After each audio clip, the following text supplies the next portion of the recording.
Hello, everyone. How are you doing? Great to see so many of you have joined us today. Thank you very much. Great to see that so many of you have found the comments section on the right-hand side of the screen. We've got a really excellent audience today from all over the place. We've got some people from Bangkok, some people from Canada, the UK, obviously lots and lots of you from the US, from East Coast to West Coast. Loving seeing the kind of comments coming in and seeing when everyone is based. Thank you very much for joining us today for Local SEO for Ukraine Live. It's actually quite late in the afternoon over here in the UK. I'm sure it's a lot earlier in the day in the East Coast and particularly on the West Coast of the US. So I hope your day has started well. Really do appreciate you setting aside the time, which actually is going to be roughly around sort of 7 hours with us today. I know how incredibly busy you are. So we're going to make the best use of that time, make this incredibly valuable for you so that you leave at the end of the day with a whole bunch of new additional insights, tactics and strategies to hopefully all make us better marketeers, myself included. I'm looking forward to learning a huge amount.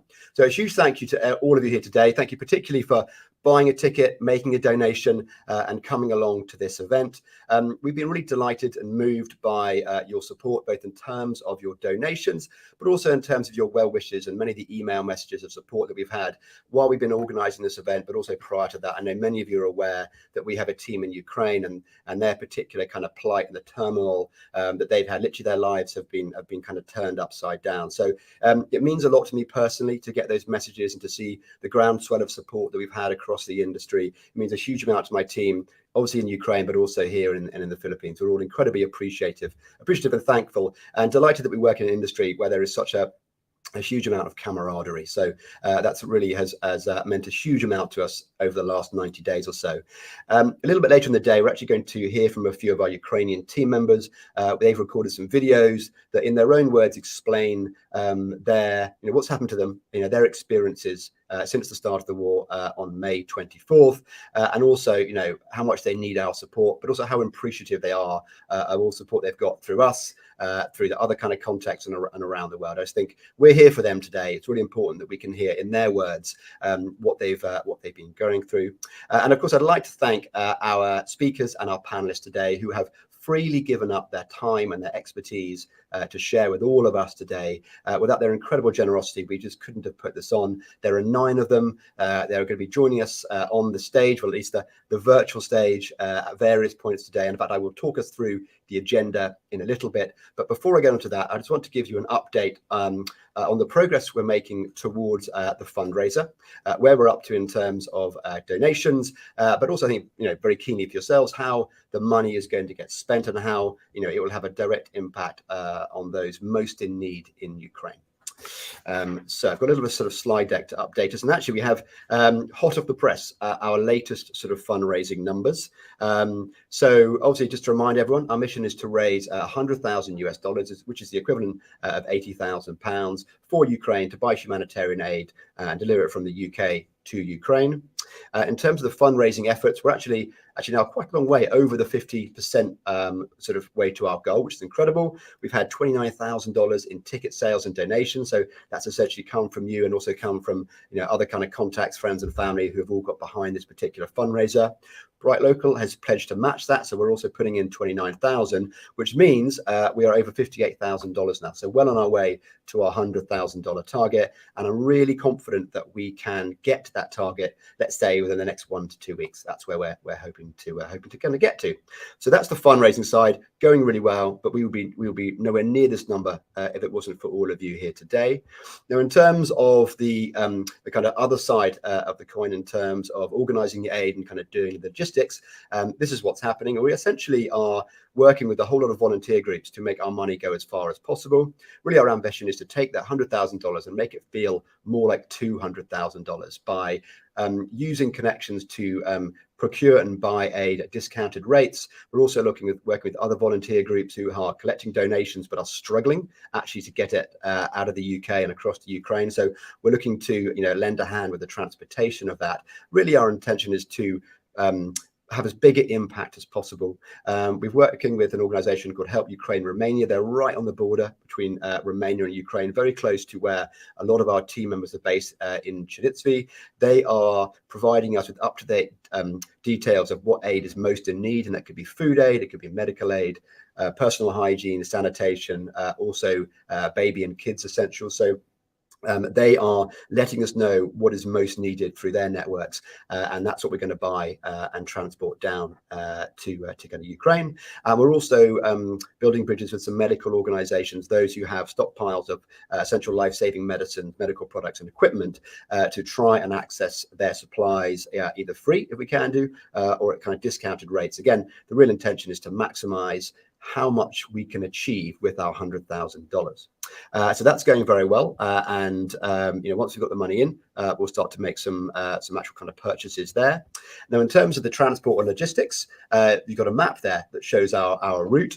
We're essentially driving down from Brighton in the UK, which is where our head office is, to a town called Siret on the Romanian-Ukrainian border.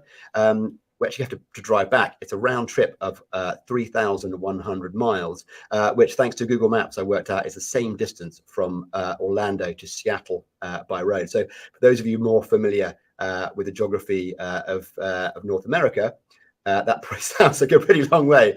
It sounds like a very long way to me. We're looking to leave at the end of June, so in about 4 weeks' time. I'm going to be driving down.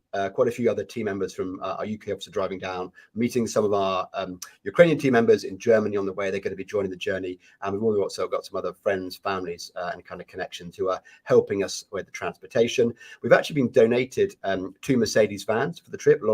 They're bright yellow, as you can see on your screen there. So those are going to be packed to the rafters with all the kind of medical supplies. But actually what we're really hoping that we can do is, through our kind of contacts and connections with medical organizations and volunteer groups, we can swell that amount of aid to even bigger, so we can get hold of some additional transport. So real fingers crossed that we can create a really fantastic convoy, taking as much aid as we can do from the UK straight to Ukraine, to where it's needed most.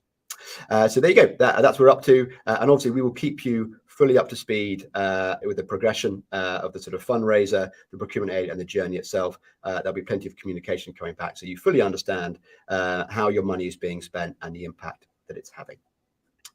Okay, so let's move on to today in particular. This is the agenda. I don't expect you to be able to read all of that on screen. What I would say is, actually in the YouTube description, you can see the agenda laid out there, so you always know who's on, when they're on. We've got different time zones there to try and make it as easy as possible. On the left-hand side of the screen, you've got the kind of this morning session up to, let's call it lunch. That's actually 6:45 our time, so definitely more like dinner time. And then we've got a kind of afternoon later session on the right-hand side. You can see all the talks, who's taking part.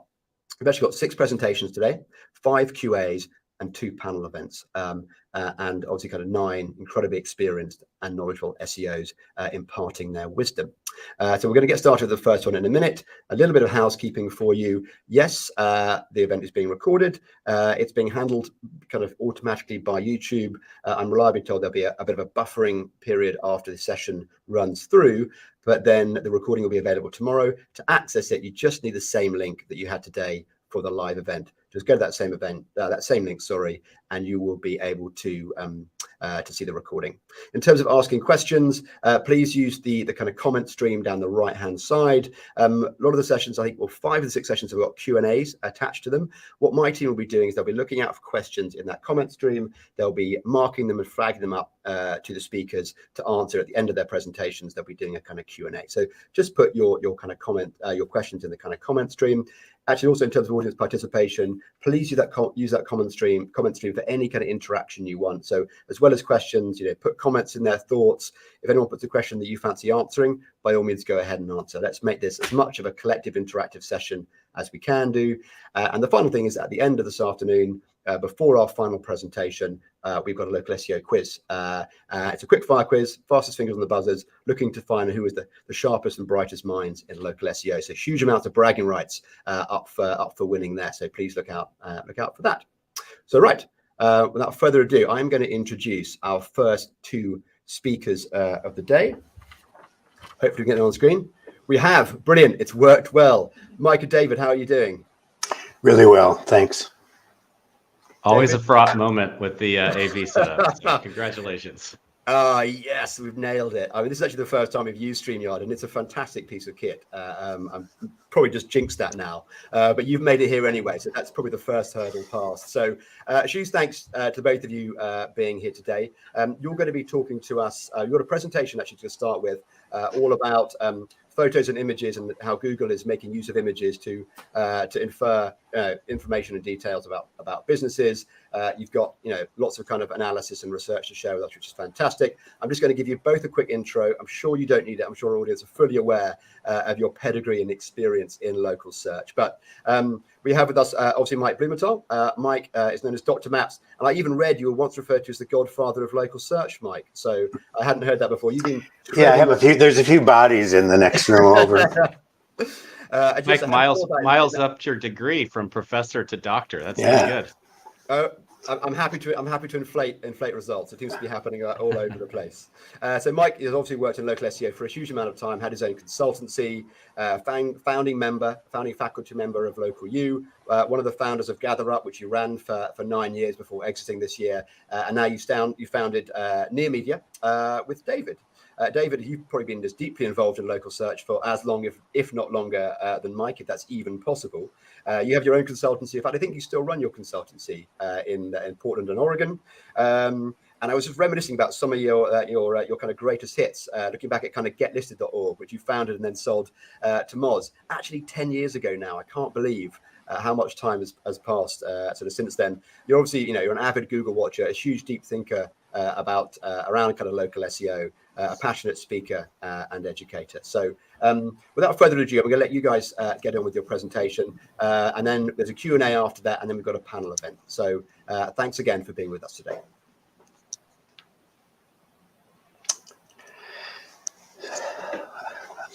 So one other thing I just want to add, in addition to my work with Near Media and Leadferno, I'm also a consultant for AirCam, just in the scope of full disclosure.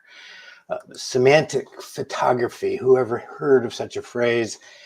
I mean, Google is doing amazing things with photographs and integrating them into search in amazing ways. I read the other day that they have 4 trillion images they've garnered through Google Photos. They're getting 28 billion a week. That doesn't count all the images they have from search scraping, from Merchant Center upload, from GMB upload, from user uploads. They have trillions and trillions of images that they're using to understand the content and context of images, and they're integrating that into search, but we don't have any language available to us to describe that. So I came up with this phrase as a way of quickly noting the aspect of photography that relates to the topics and entities that people search for, and that images that are understood both by humans and equally well by the machine, the AI machine that Google has created to understand them. We've always known that images are more impactful than words. In fact, in some research where I found this image, they showed people happy images of faces and positive images of objects, and they also showed them negative ones. And after the positive ones, people drank more lemonade. That was the test. And after the negative ones, they didn't. And they saw no impact of similarly emotive words. People are moved at a very deep level by images. And Google is understanding that at a programmatic machine learning level, or at least beginning to. So I'll be covering 3 things, sort of how to optimize images for your benefit, taking advantage of these capabilities. I'm going to go over some case studies and then look at where things are going fairly rapidly. So this image at the top is a bar in Santa Monica, and it shows 2 views of their top 7 images over a 2-week period.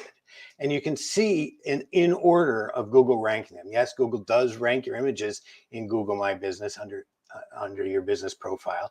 And Google swaps these out on a regular basis, even with input, without input. There's this constant churn going on as Google is evaluating and testing which images work best. So the bottom line of this is that you never know which image is going to show in any given search, in any given context, what Google's going to choose.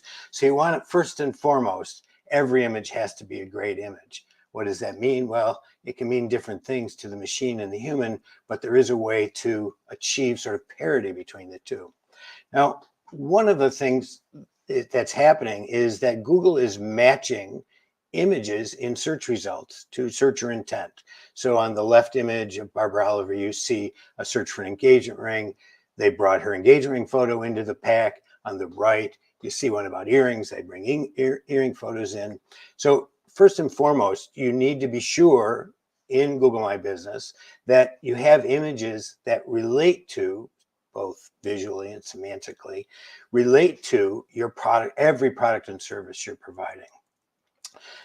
Google is, as part of this sort of shift towards visual searching and visual SERPs, is introducing a range of new sort of search units. One of those is this find places through photos, which often sits below the pack, mid-organic results, sometimes towards the top of the organic results, where they're extracting images from your Google My Business and showing very visual sort of carousel of images that you can click into.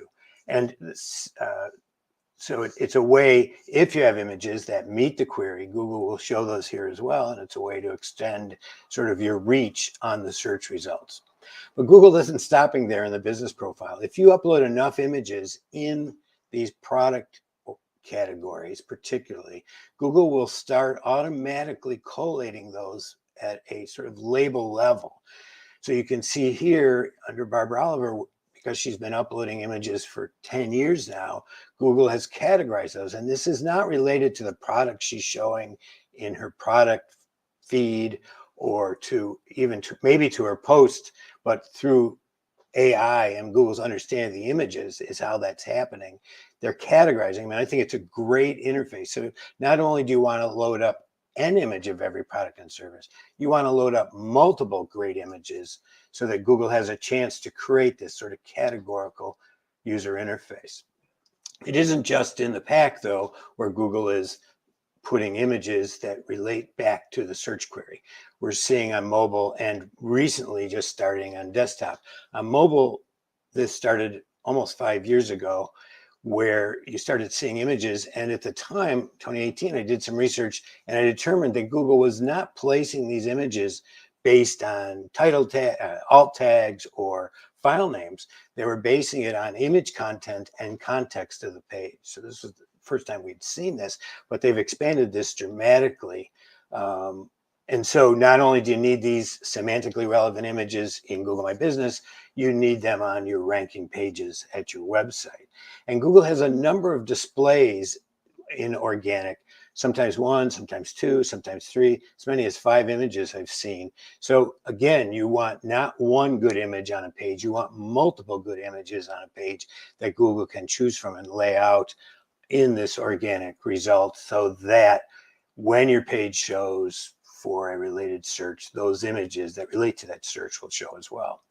And in this arena, particularly in product areas, they're showing a whole new range of organic search units, sort of square units that are scraped from either they come either from merchant feed occasionally, but usually they're coming from Etsy and from your local site. And those also are showing in these same search results for engagement ranks. Now, the way that you can determine whether your image is understood by Google is to drop it into their Cloud Vision API. Historically, to do that's been free. You could just go, you could drop an image in and they would tell you what they understood about the image. But just last week, I learned that they now want my credit card, they want an account, and they're going to only give me 90 days access. So this tip, which I think I first got from Andy Simpson a number of years ago to use this tool at a local U, is going to become less available to people. Either you need a lot of credit cards and a lot of Google accounts, you keep switching out so you can get access to it, or you're going to lose access to it. But if you drop an image in here, Google will provide you with an understanding of how they see the image. Now, they understand images through their AI somewhat differently than humans do. We don't really, one of the amazing things about AI is we don't really fully understand the underlying logic of how it makes a decision. But I want you to take a quick look at these 2 images that were actually done in a photo shoot for Patient Pop. And in your mind, determine which one you think looks more like a dentist. Got that? Left, right, whichever. When you drop these into Google Cloud Vision API, the image on the right is significantly more likely in Google's mind to be of a dentist, while the image on the left is more likely about medical equipment or gloves. So it's not always intuitive why the AI chooses a certain image, but if both are equally serviceable to humans, then you want to pick the one that is more serviceable to Google as understanding it for what it is, which is a picture of a dentist. Here's another example. A photo shoot done at IHOP by this consulting I'm doing, through the consulting I'm doing with AirCam, of pancakes. again, which one do you think looks better to you as a human, or more luscious perhaps? Although I'm on a carb restricted diet these days, so I guess that neither is the choice. Again, the one on the right, the one on the left, Google thought was pastry or baked goods. The one on the right was clearly identified as a pancake. So while both these images will work for the human, the one on the right is going to work the best for Google. And just as a note, when you look at all the tabs above, this is just one tab of Google's understanding about this image. They understand not just the labels that they assign to an image, they understand the entities within an image, they understand the logos within an image, that IHOP logo, for example. They interpret and OCR text within an image, so they can read a menu and literally create a visual menu from images that they've garnered through user uploads or the business, and the text that they've determined from the menu. They go so far as to determine the appropriateness of an image as well as the color. And I've read that they're now getting to the point where they can even understand not just the color of clothing, but the style of clothing. So that while on the one hand, they sometimes make stupid, childlike errors in their logic, at the rate of 28 billion photos a week, they will soon grow out of that, and the product will get increasingly more sophisticated. One of the things about Google that's been true across every data set is that they love to get data from multiple sources. In the case of your Google business profile, the primary source besides you is the user. Now, this is images we found on a Starbucks in downtown Los Angeles, where King Tut literally took over every photo in this Starbucks, and they didn't notice.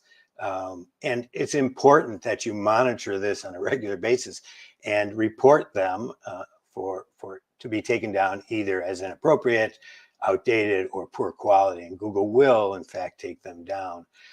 But in some businesses, it's really difficult to manage the massive flow of user images. Bars, tourism places, restaurants, shopping. And in those situations, you probably will benefit from user images if you can control their urges and provide them with meaningful pop-up or permanent displays that are so aesthetically pleasing that they're going to shoot them.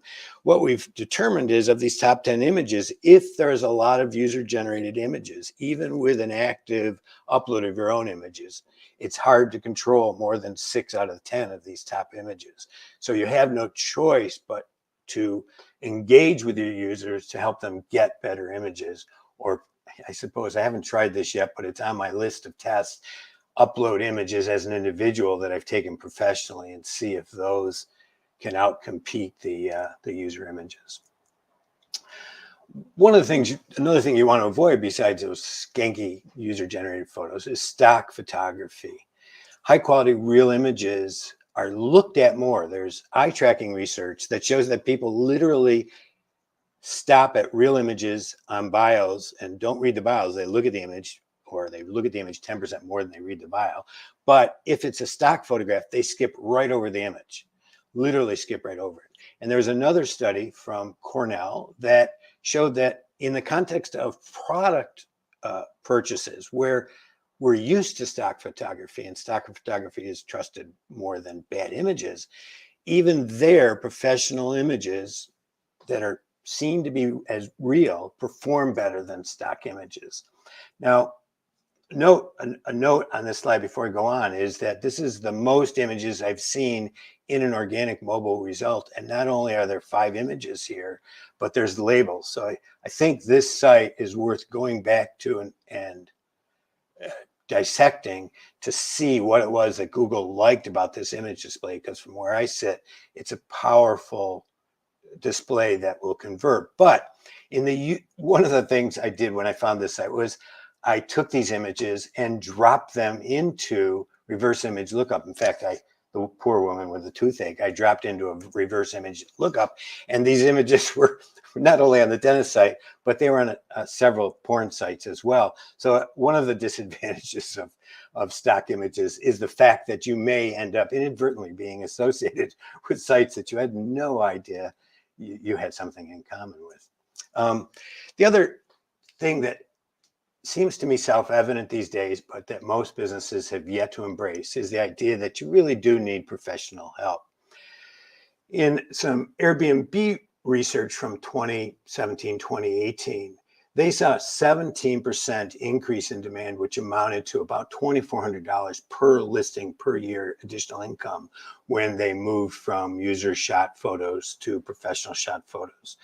They get not only do they get you the photos, they get you a body of photos that you can then use, but they take photos consistent with what we understand to be a good photo, using somewhat technical understanding of the rule of the thirds, the correct white balance, the correct balance within a photo. What you need to know, though, is that Google now understands those things. There's a number of patents that Google has written about image quality, and there's every reason to think that they know what a good image is. And getting these images and having good images is going to make a big difference in the end here. And one thing that we've discovered in all of this is that this is some unpublished research from Patient Pop, but that slowly dropping images into Google My Business seems to generate a better result than just one time putting them all in. This test was, Patient Pop is a medical and dental marketing company, 4,000 or so websites, and they dropped images into Google My Business and the website for 4 locations, found 4 equivalent locations, adjusted for various growth and other things, looked at 10 weeks before and 10 weeks after, and consistently saw gains from this steady influx of images. So local, though, as we've sort of been talking about Local U and in many other places, is really, the bottom line is about conversions. It's about getting people to call. It's about getting them to buy stuff. And when we list out the things that we think make an impact on that in terms of the local pack, clearly rank is one. If you're not in the pack, you have much less shot. Reviews and ratings are another clear one. Compelling photos is an obvious conversion factor. But there's something that's going on with images and Google My Business beyond the obvious. In a case study from Joel Headley, done again through Patient Pop, which is available on Whitespark, it was shown last year at their conference. Again, a similar test with 4 locations where they got photographs, 4 locations where they didn't, adjusted for volume and growth rate. And they saw an across the board 11% increase in appointments at the end of the day, which is, for them, they tracked it all the way through from GPB to the website onto the appointment sign up. And they saw an 11% by switching Google Photos, by switching out stock photos on their website. They saw an 11% gain at the end of the funnel. In a test that I did with a lawyer of all people, the 23 location law firm, we took 3 locations, did a shoot for them, compared them to 3 similar locations, compared them to the overall, and we saw significant gains. And what the reason that there's something else going on, I think something else is going on here with lawyers, they don't even show images in the pack. They very rarely show images in organic. They do. So clearly Google is somehow making this listing, and this is data from insights, calls, website visits, making this listing more available to users in a way that's increasing conversions that isn't related to rank on the front page. But when you try to scale this as an agency or even as a business, there's a definitive lack of tools. And now if this API, free access to API, is being shut down, even the slow manual process that we've been doing to check these images may become problematic. So I've been working with AirCam, helping them develop tools for the local space. And they are in beta now on a self-serve tool that you manage or the business manages. They create a shot list. The images are checked in real time against the Google's AI, so you can know if the image meets the goal of the keyword. You can also share in real time that shoot with others so they can see. And I'm hopeful that local agencies that are smaller will be able to use this tool to hire their own professional and sort of implement this across GMB, the website, and their social. Scaling for multi-location businesses is even harder, and this is what AirCam's been working on for a while now.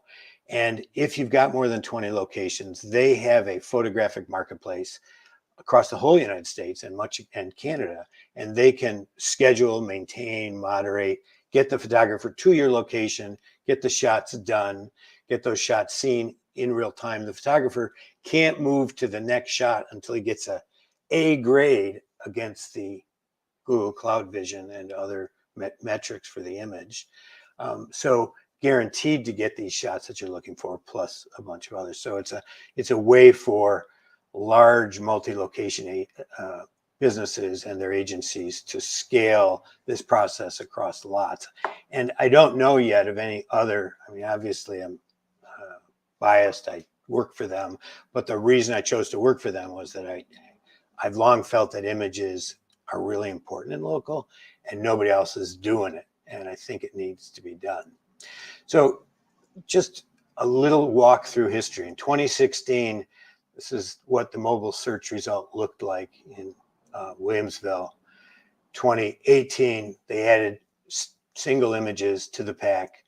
2021, they added a carousel. And when you clicked on the carousel, the image would increase in size dramatically. And to the point now where up to about 36% of the pack is imagery as opposed to text or white space or graphics.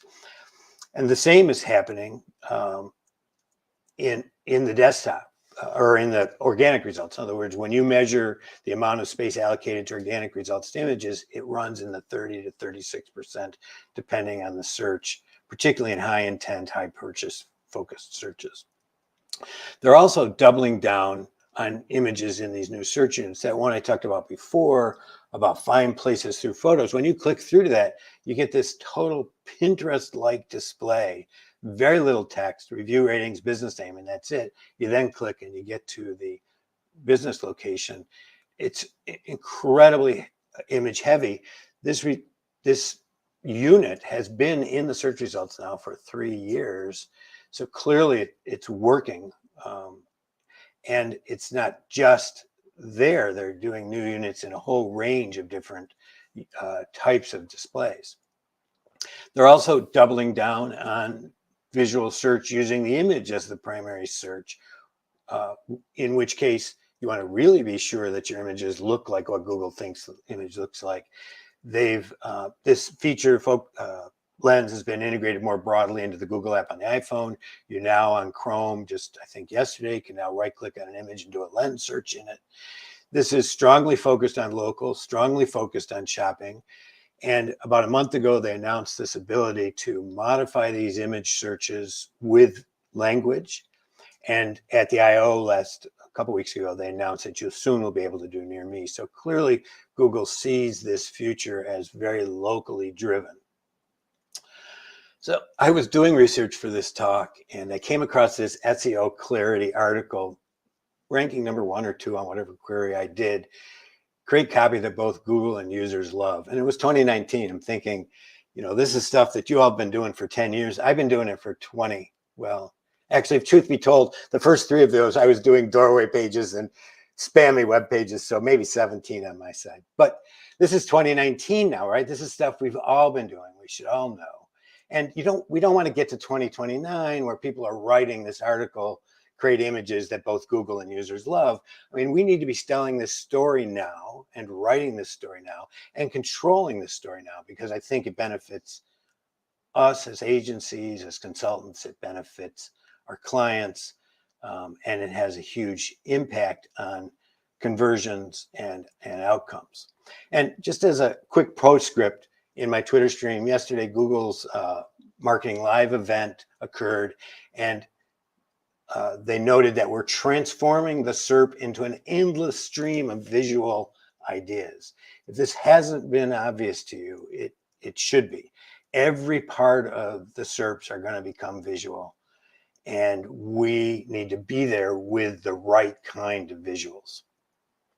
So if you've enjoyed this talk so far, if you subscribe at our newsletter, we will send you a full-on report with greater details than are in this presentation, PDF that you can share around your office and dig a little deeper into. And also you have my Twitter, my email is mblumenthal@nearmedia.co. So I'm always open for questions as well. But we do have a Q&A here now, and we have some time for it. So let's go for it. Hang on, let me adjust my screen so I can read the questions. Hey, I'm not a video expert. David, do you have any? Hi, Paul. How are you? I mean, Google is increasingly understanding video. They're segmenting them. I don't know how to analyze video. Clearly, video will have a role to play, but I'm not sure how to apply all this logic. I'm sure somebody out there does, though.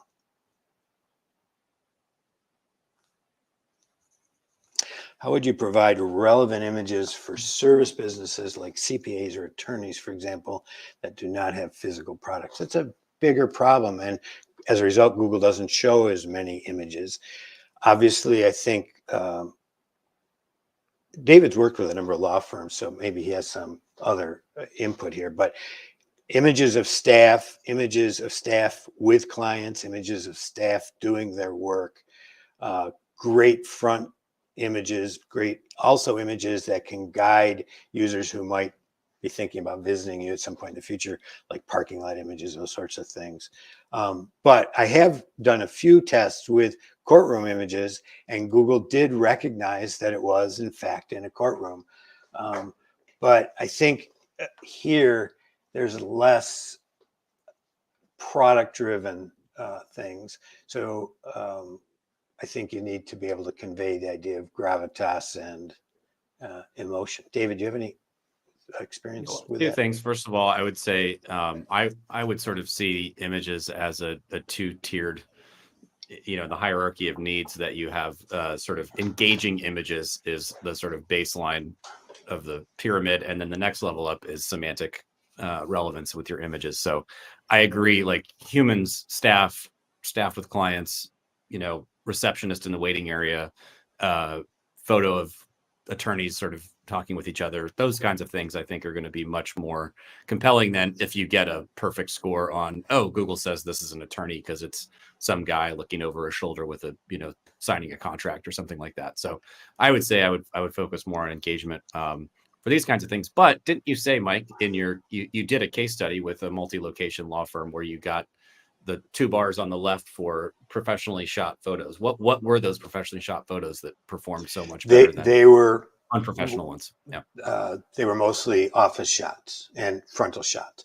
So it's what I spoke of. But just to note, Joy Hawkins at Sterling Sky did a great case study in, I think, pest control, and where she had a page that wasn't ranking organically, and I can't remember the exact nature of the images, but she ended up putting an image similar to what other pest control images were shown in the research results, and then her page was then ultimately shown.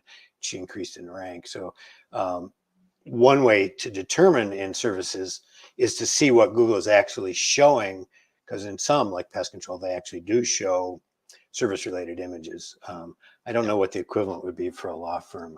For a lawyer, maybe not, but it's a great point on home services, especially. I mean, if you do kitchen remodels, you should absolutely be doing kitchen remodel before and after type shots, because Google is going to understand what those photos are of, and the visuals are so important for actually winning clients that you'd be more likely to see those photos in SERPs as opposed to maybe something like CPAs where it's not quite as sort of image driven.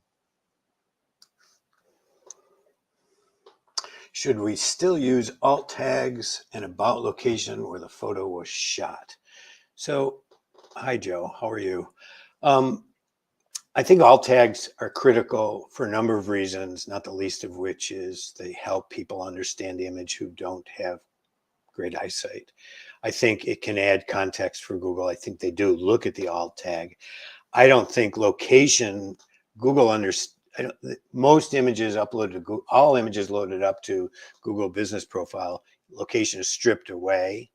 So whether image is any value on the website, if it's taking you any significant amount of time, I don't think it's worth it, location. But I would agree. I think Google's going to get most of the context of the image from, as you already demonstrated, Mike, the content of the image itself, as well as the context of the page. So please don't keyword stuff your alt tags, because that will make reading the images miserable for people who don't have great eyesight. Be descriptive, and to the extent that your descriptions match what the Google AI tool understands your image to be about, great, but I would not turn these into meta descriptions by any stretch. Dan Pupasare, question, does the IHOP logo on the right image play a role at all for Google to determine it's a pancake image? I don't know how they're using logos or text in an image at this point. I can't answer the question, but I think anything that you can imagine, they can imagine. And if they can make it work to their benefit and to the searcher's benefit, of course, they will. I don't know if that had a role to play or not. Are the best photos with the best of cameras and users capable of professional level photos? I'll take this one. I would say absolutely yes. I think so much of the professionalism of a photo is actually, the sort of rule of thirds type stuff that Mike was outlining with his Airbnb example. Great lighting and sort of appropriate sort of scaling of objects and that sort of thing, I think is really what determines a professional level photo, much more than, oh, I used a DSLR super range lens or something like that. And I don't even know if that's the right acronym, because I'm not a photographer. But yeah, the reason that I recommend a pro, though, is as much to get the job done. In my experience with small business and agencies working on their behalf, is getting any content out of a small business is more difficult than pulling teeth. And the advantage of sending a photographer in at a given day and time is that, one, they will do all these things just by their nature. But biggest issue is they'll get the job done. And to me, if you can get the job done, that's job one. And then job two is to have great semantic photos, great quality photos. And then job three is to get great semantic photos. So whatever you do that you can get all three of those things done, you're good. But given it's so hard, you want to take time to get enough photos that last you for a year or 6 months, right? Because dripping onto the GPV, as well as use on the website, and then of course in your ads and social media, these images can be used and reused over and over again.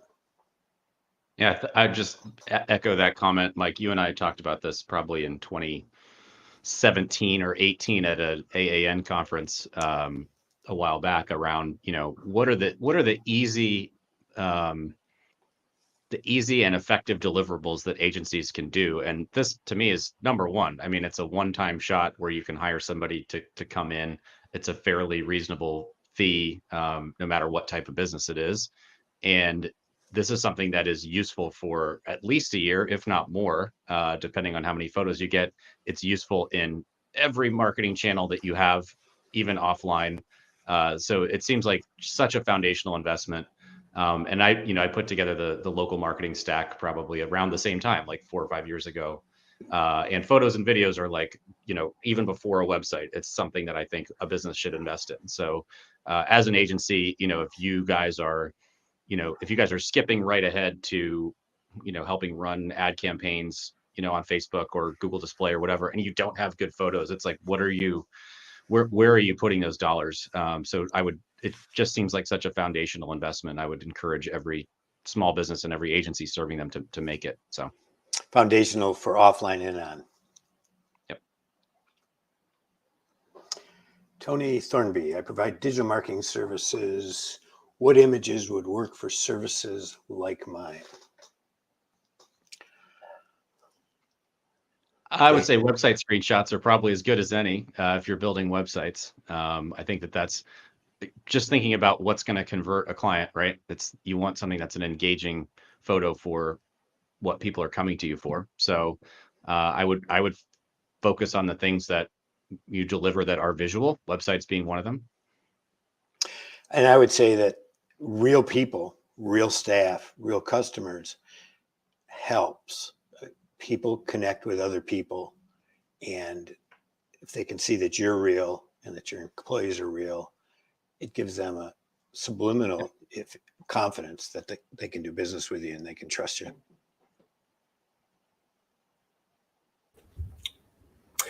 Wonderful, David, Mike. Thank you very much for kicking us off today. I really do appreciate it. I know learned some incredible stats in there that I was completely unaware of. Did you say it was 28 million images a day or a week? 28 billion a week going into Google Photos. Yes, I mean we're talking the best training set in the world. Now you know why you got it for free.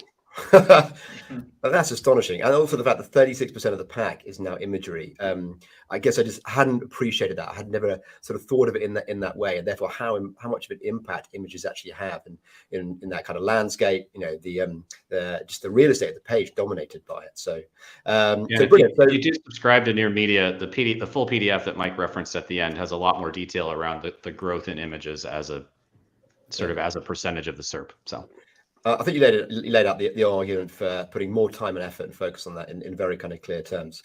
We're going to move on to our first panel event in a second. I'd just like to say that great to see lots of questions coming through. Keep them coming through throughout the day. The panel event doesn't have a Q&A session. I've got a few questions that I'm going to throw over to the sort of panelists. I also thought there were some really lovely messages. I'm not sure, Mike and David, where you saw them in the right-hand side. Some people, obviously, you know, long-time connections of yours, bigging up the impact that you guys have had in the industry for a while. I mean, I think Jim Froling, Jason Brown, it just made me really smile, actually, just kind of seeing the camaraderie within the industry. So, and I'd second those. And no one mentioned it, but I can't believe no one mentioned geotagging of images there. It wasn't a single question or comment about geotagging, which has got to be.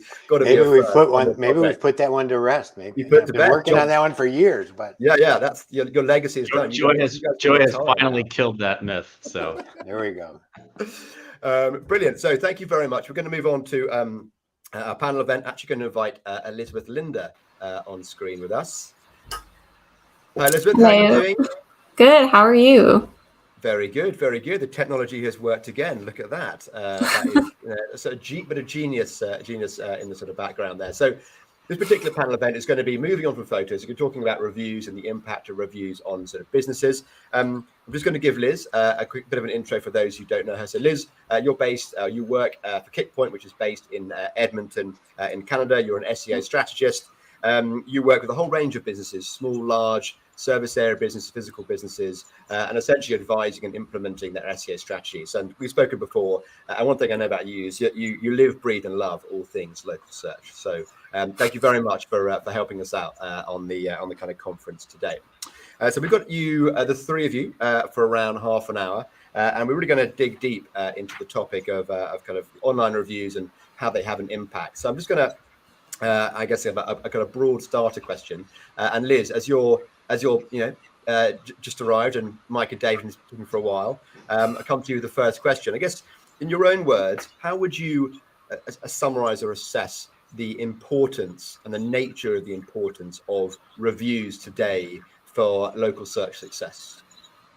I mean, Google loves to see reviews, but I think if you really focus on what your customers want to see, that's, I think, what really drives the importance of them all. I think if any of us try to look up a local business by doing anything almost, you would look at reviews.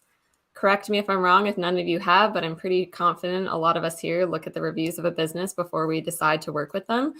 But I think they're taken into account to almost like drive, okay, what does the business do? Are they good at what they do? Do a lot of people know of them? Are a lot of people happy with this business? Like, what are the reviews actually saying? Where are the reviews located? Is it just on Google? Is it on other review profiles like Yelp or Facebook or any kind of social profile at all?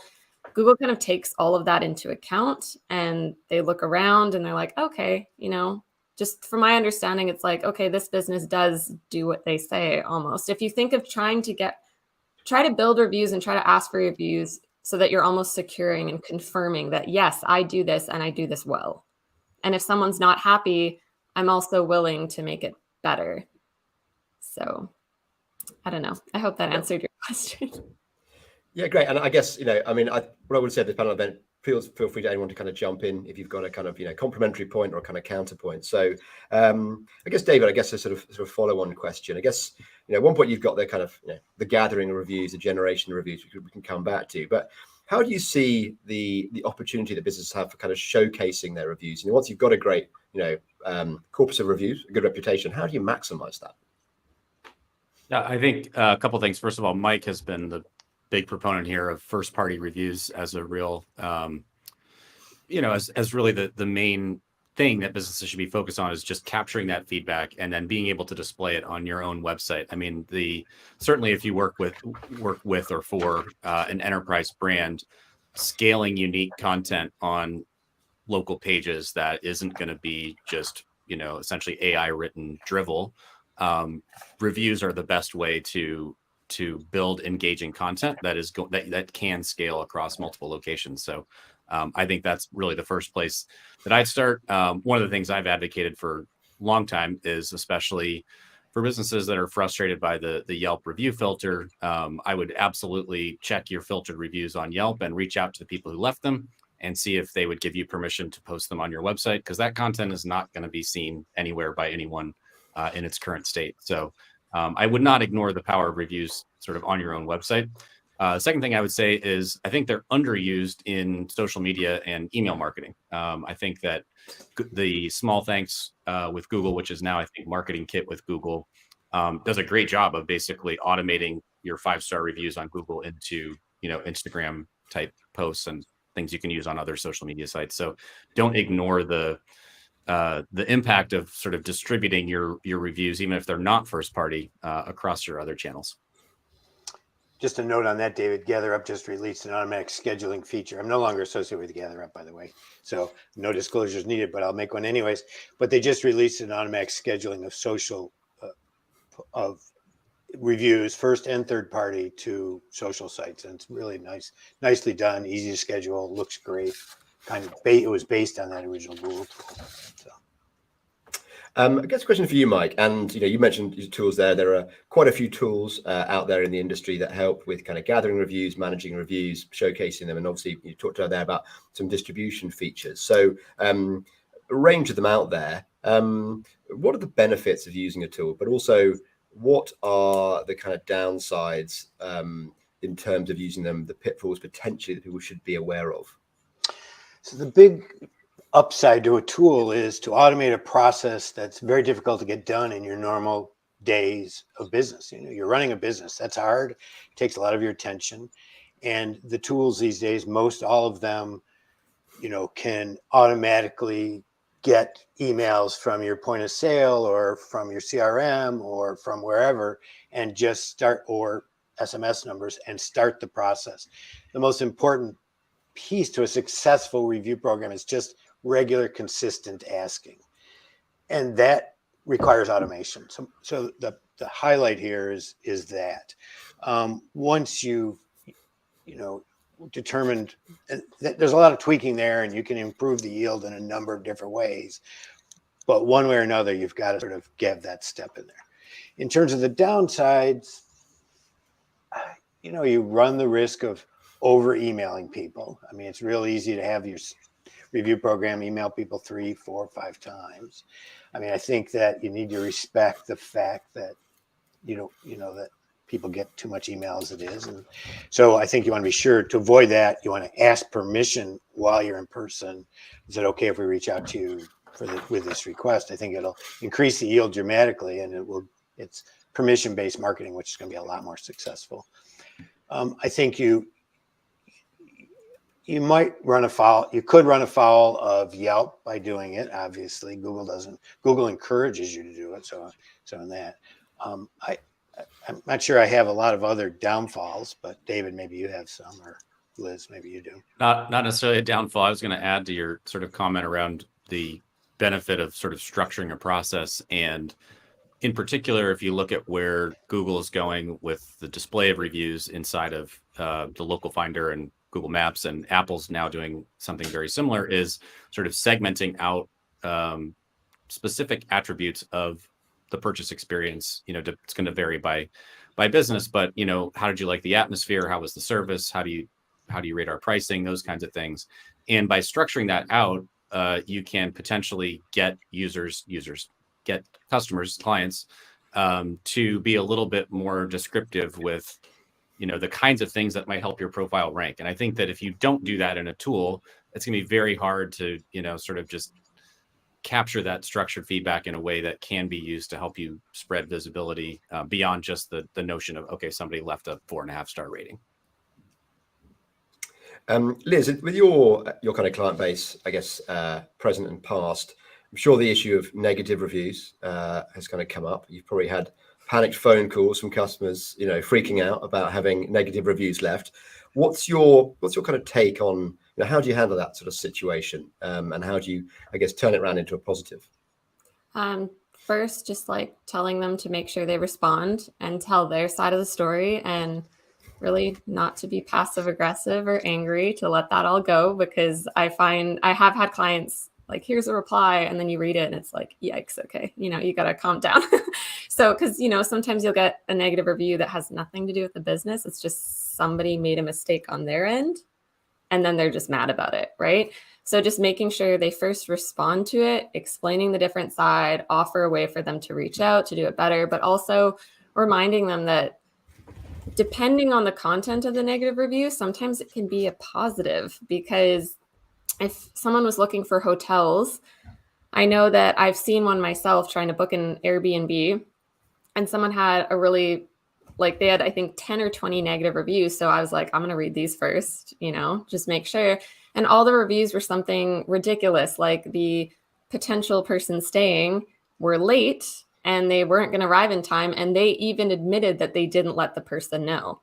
So then they got mad that no one was there, even though they were like 6 hours late and didn't show up and didn't let them know.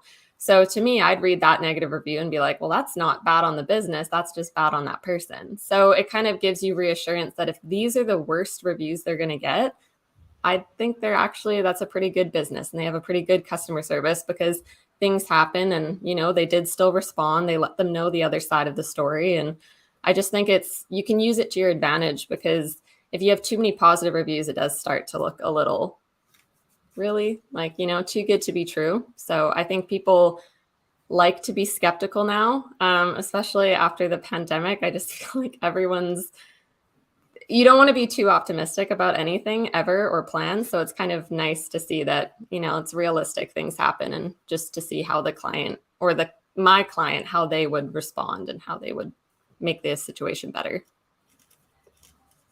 Interesting that you go to talk about the kind of sort of pandemic and potentially things changing over that period, potentially our own attitudes, our own approaches. Mike, you've done, I think, a bit of research into the volume of reviews being left on various platforms, most notably Google, and you've seen some pretty surprising, especially from my own views, pretty surprising data there. So at Google, at least, well, growth at Yelp and Google has both declined dramatically, growth of reviews. Yelp is still seeing a small growth of reviews. Google is seeing negative growth of reviews. What I don't know yet, and which I'm still trying to uncover, is whether those reviews have gone someplace else. In other words, during a pandemic, for example, you order from DoorDash, or, and maybe all the reviews went over to DoorDash instead of to Google. Or maybe in the case of insurance, you did first party and didn't bother to do Google. It didn't feel as necessary. So what I don't know about, what I found interesting was that growth at Yelp had declined, but it was still about 9% a year, whereas Google was negative. Was that a function of, and during, obviously, it's that declining growth started in 2017, but is the COVID years change people's behavior? So we really won't know that for another year. Or are the reviews going someplace else? But at Google, for the last 3 years, review volumes have declined. In the last 2, they're in negative territory. So one thing we know is it's not due to Google getting all of a sudden getting religion on enforcing review spam. So Although it could be, it could be that they're enforcing review spam, just not doing it well. That's all. In other words, they could be taking down a whole boatload of reviews, and that could be affecting some of these volume issues. So, sorry, just to make sure that I understand what you mean by negative reviews, or the negative, is it negative growth, i.e. slow Negative growth, or actually or are the number of reviews disappearing, going down? Well, I have no way of knowing other than when I look year to year in large scale businesses, they were growing, reviews were growing 50, 60, 80% a year after year, total reviews. And now the total reviews are not growing that much. Now it could be the law of big numbers, right? It could be they only got as many as last year. That's 0% growth. That's still a lot of reviews. So how that's going to shake out isn't clear to me. It does appear to me that 2017 was sort of peak for a number of platforms. Again, why that is, I don't fully know yet. But people are still leaving a lot of reviews. So the fact that it's zero growth off a very high number isn't terrible news, but it just isn't growing the way it was. And consumers still clearly care about them because Google and Apple both have invested so much in the sort of understanding and curation and display of reviews in the last 18 months. So I do have some unpublished surveys that I will be writing about in the next coming weeks now that I've got this talk out of the way. And that is that the people who say they never write reviews, which I've been tracking for years, has gone up continually. And so I think there is some exit from the market, particularly amongst younger reviewers. But the story's yet to, the conclusion of the story is yet to be determined. Is that a worrying sign? I mean, if we're putting, I guess the numbers are still going up, right? Reviews aren't disappearing; they're still growth, and that it's a large number. Had a huge inflection point, around 2016 to 2017. Do you think there's a particular kind of decline or kind of jeopardy on the horizon for reviews in any way? I think the market has to be really careful, and I think agencies and purveyors in the market have to be really careful. One, there's been a lot of abuse. Consumers are suspicious. Two, the FTC is getting involved finally, thank God. But I think there's some amount of fatigue going on in users, both COVID related and just review fatigue in general. There's a diffusion of sites. So it's like, where do I do it? So I think that I don't expect to see the massive growth we saw over the last 10 years, but I think reviews will stay around as long as petroleum. It's a long time, unfortunately. But I'm in favor of reviews, not petroleum. Yeah. So it's clear. I mean, is this kind of an issue for Google in general, in terms of like younger users not using search to the same degree that older users have, who've kind of grown up with it and you see the functionality of it? I mean, are they just spending their time in TikTok and other platforms, and kind of Google search isn't really something that interests them that much? I don't know. I want to say I don't think so, but I'm not a TikTok user. I don't know the addictiveness of it, so maybe I don't understand, but David is. right. Literally never once used it. So I did watch Sarah Cooper's Trump parodies on Twitter, however, which she got her start on TikTok. So that's my only exposure to TikTok. But, that's a decent exposure, but yeah.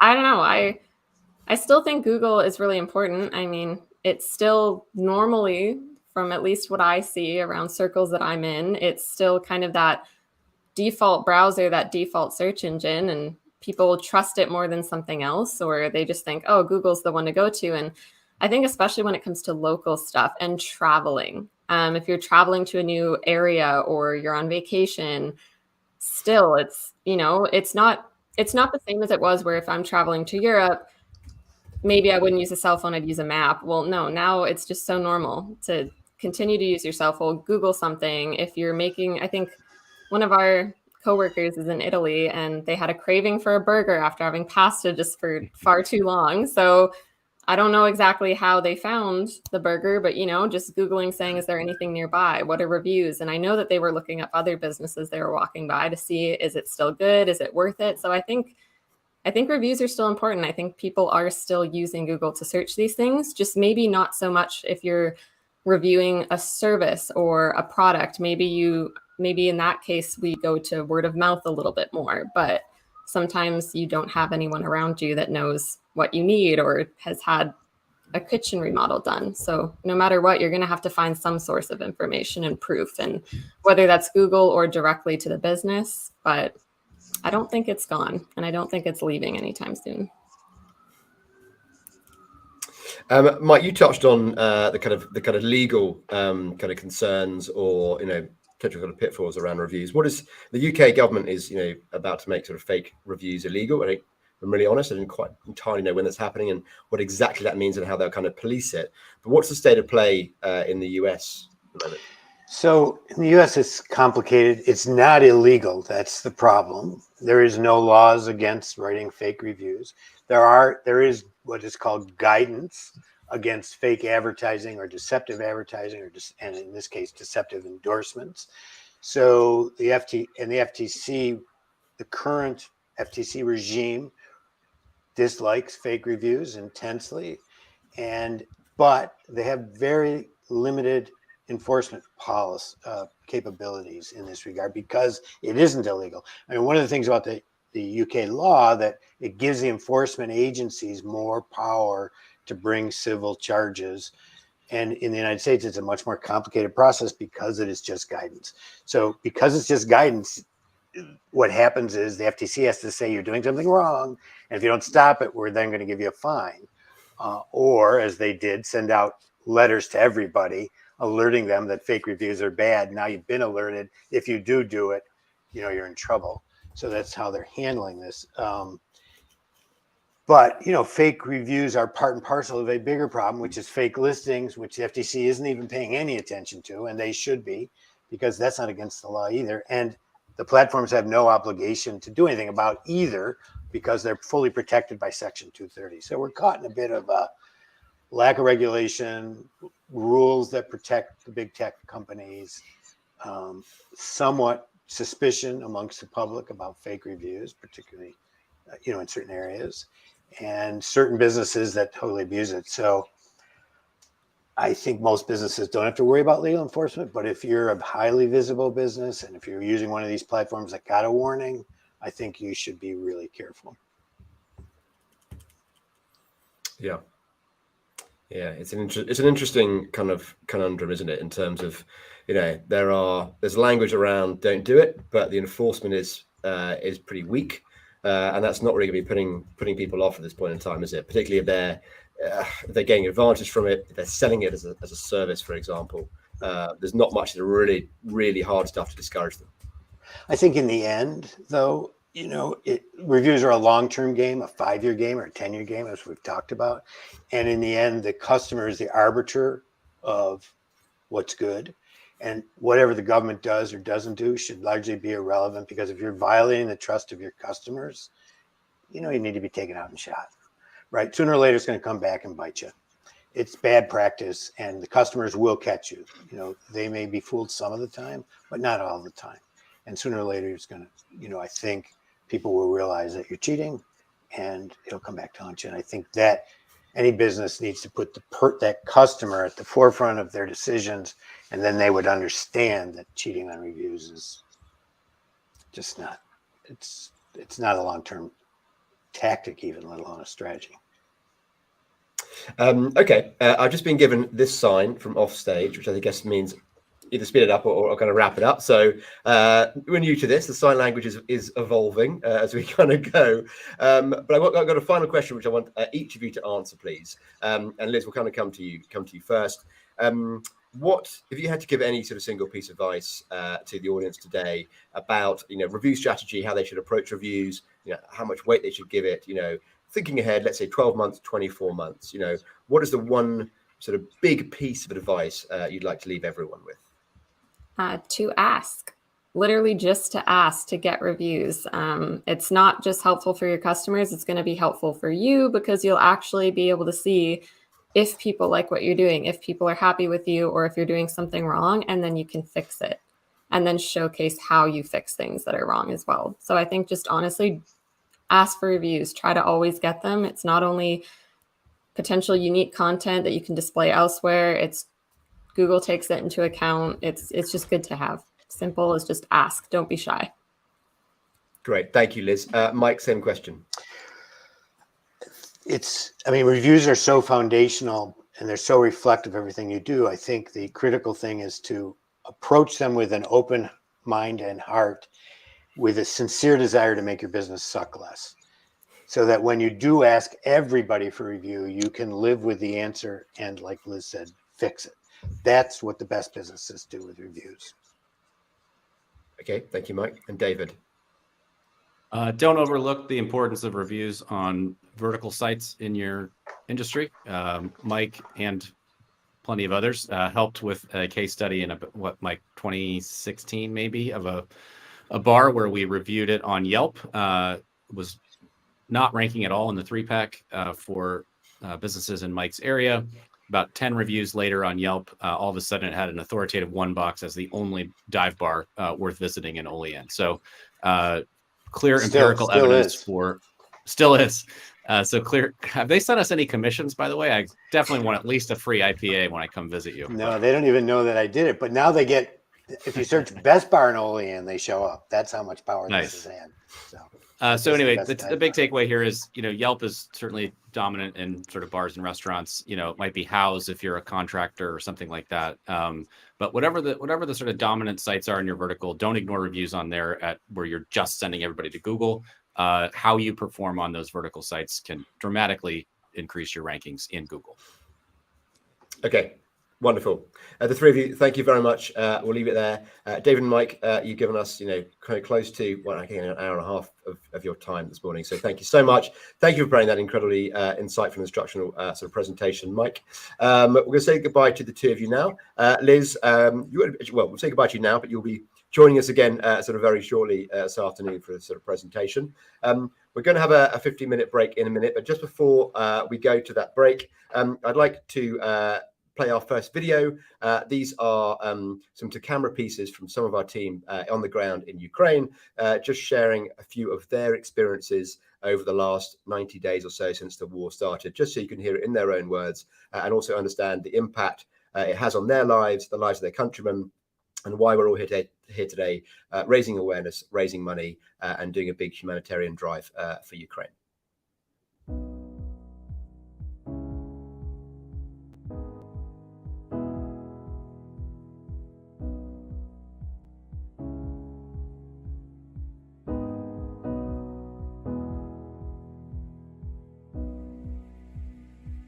January 21st, Russia started bomb our cities. At 10 night I spent with my family in a basement because of air alarms. After that we decided to move to Ivano-Frankivsk and I joined Ukrainian army. On February 24, like most Ukrainians, I woke up because of loud explosions and many relatives were calling. We were all making a decision in a matter of minutes whether to leave or stay.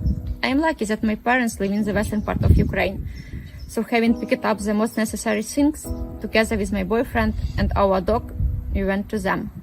On the 21st, my girlfriend and I woke up early at 5 in the morning to loud noise.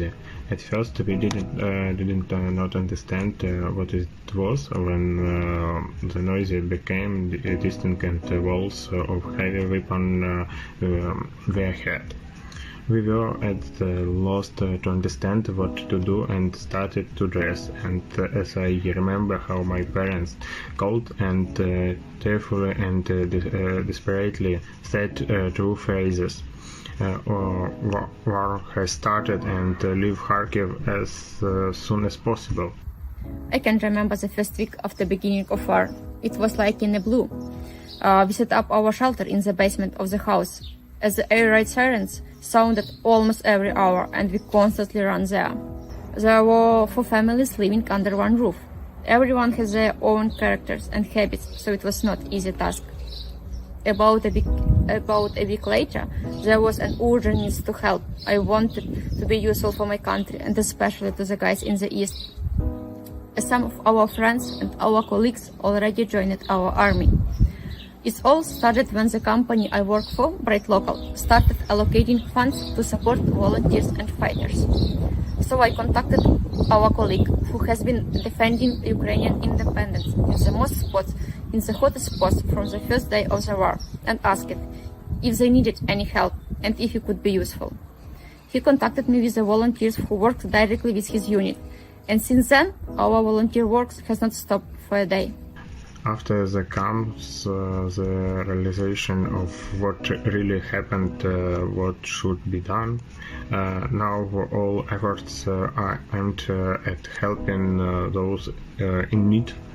We are more united than ever. We are mainly in charge of fundraising and communication. In these almost 3 months, with the help of our company, BrightLocal, colleagues and our friends from the social networks, we managed to raise about 500,000 hryvnias. It's around $18,000, which help us to buy and deliver army boots, tactical gloves, backpacks, ballistic glasses, sleeping bags, and other vital equipment. At the same time, we are constantly trying to help local volunteers who buy food and personal hygiene stuff for refugees who have come to our town. And for a few days, I even wore camouflage nets.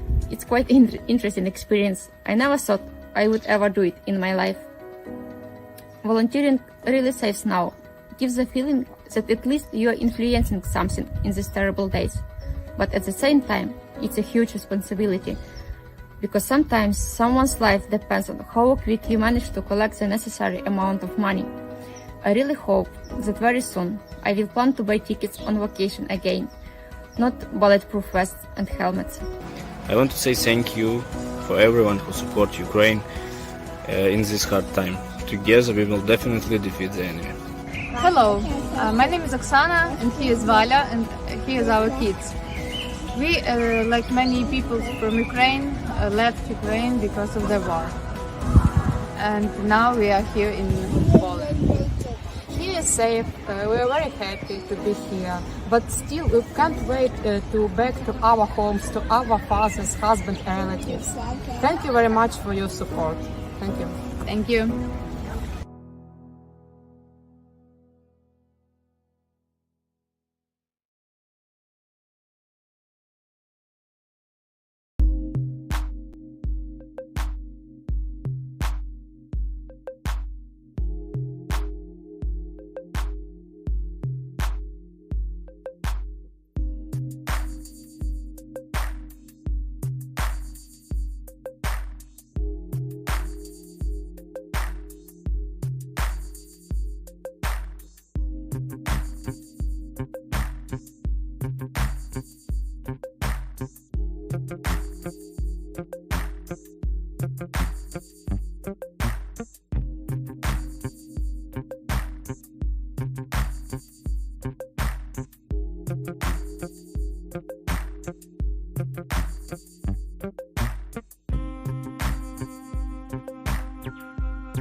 Hello,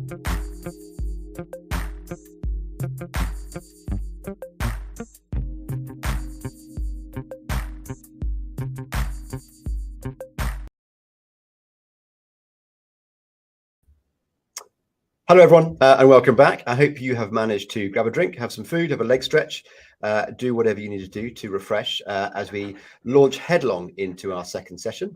Thank you also for some lovely comments around having watched the Ukrainian video. You know, just some lovely comments that I've already said how delighted I am and my whole team are to be part of an industry and a collective of businesses and people who really look after each other.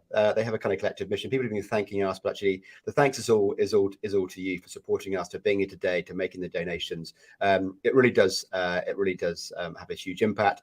We have got a second video with a different set of team members that we're going to play a little bit later on, sort of just before lunch. So I would also like to apologise for the music that we have playing in the interlude. We've seen lots of very rude comments about the music. I would like to say that is the selection of music comes from within StreamYard. We didn't have many choices, and this we felt was the best of a bad bunch. This is not a reflection on our own personal music taste, but yes, it has been referred to in many ways, and what it reminds people of, I really can't repeat in public. So on to the next presentation. This is just a presentation, by the way. There's no Q&A element of this. I'm going to invite onto screen Mike King. Hey, Mike, how you doing? Fantastic. How are you? Yeah, very good, very good. So brilliant, Mike. Thanks for being with us today. I'm just going to give you a little intro, and then I'm going to unleash you on the audience. So it's actually the first time that Mike and I have met before. So, Mike, it's a real pleasure to meet you. I think we've shared a few emails in the past. We've tried to get you on some webinars, but you're an incredibly busy man. That's not surprising because you run your own agency, iPullRank, that's based in New York. You've been doing that for the last 18 years, but actually your career in SEO seems to stretch, way past that, all the way up to, probably sort of 15, 16 years ago. And I read on your website, or was it sort of LinkedIn, that iPullRank claims to have generated over $1 billion in revenue for their clients. And there are some pretty sizable and impressive client names amongst that list. You're a regular speaker at sort of search events in the US and internationally. And I believe I'm right, in 2020, you were voted Search Engine Marketer of the Year by Search Engine Land. I was. Yeah, which is impressive, but it's not the most impressive thing about you, because actually, as well as running your agency, being an incredible marketeer, you're also a rapper and a recording music artist. And when I read that, I thought, what the hell have I been doing with my time in the last 15 years? I've really not done enough. I should be doing a lot more. I should set my goals and my standards a lot higher. So, Mike, you've got half an hour with us. I want to maximize, the time that the audience has you for. So I'm going to hand over to you to talk to us about how to build a content machine for local. Cool. So considering I don't have any time, you see I haven't made my bed either, but nevertheless, let's get this going. All right. So I want to talk about building the content machine and, how you can really support. Somebody said they get the emails from Foundation. That's the other black guy. It's not me. Yeah. I want to talk about building the content machine. And so let's talk about the problems with content marketing. So, I think there's two different scenarios for local content, right? Like you're either the enterprise that has a whole bunch of different locations, or you're a small business that may have like one or two locations that you need to create content for. And so the main difference between those two is really scale and the number of people involved. But, for the actual user, there is no difference, right?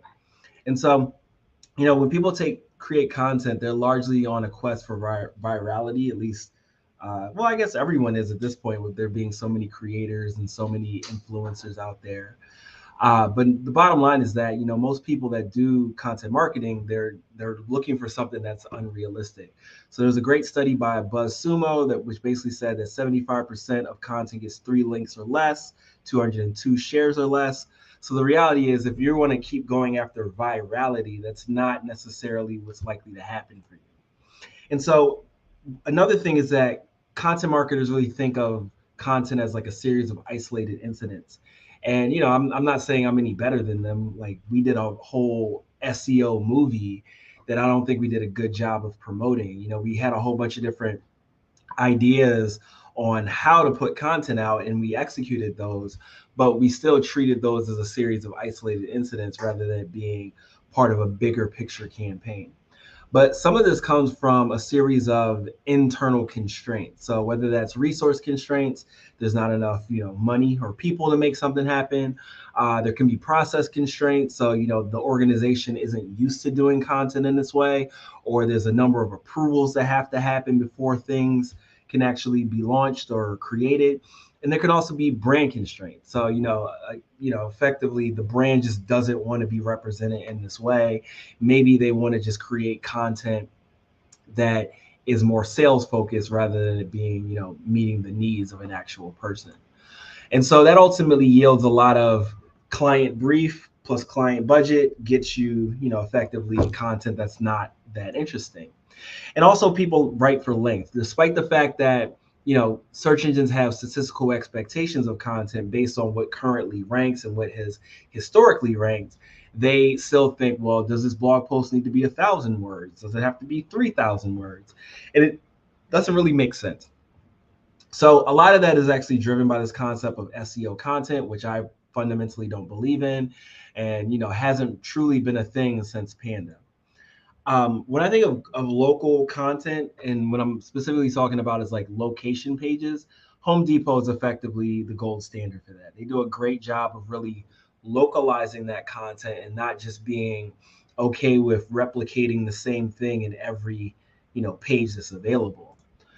They also do a good job of what I call utility content. So content, FAQ content that is answering specific questions for users.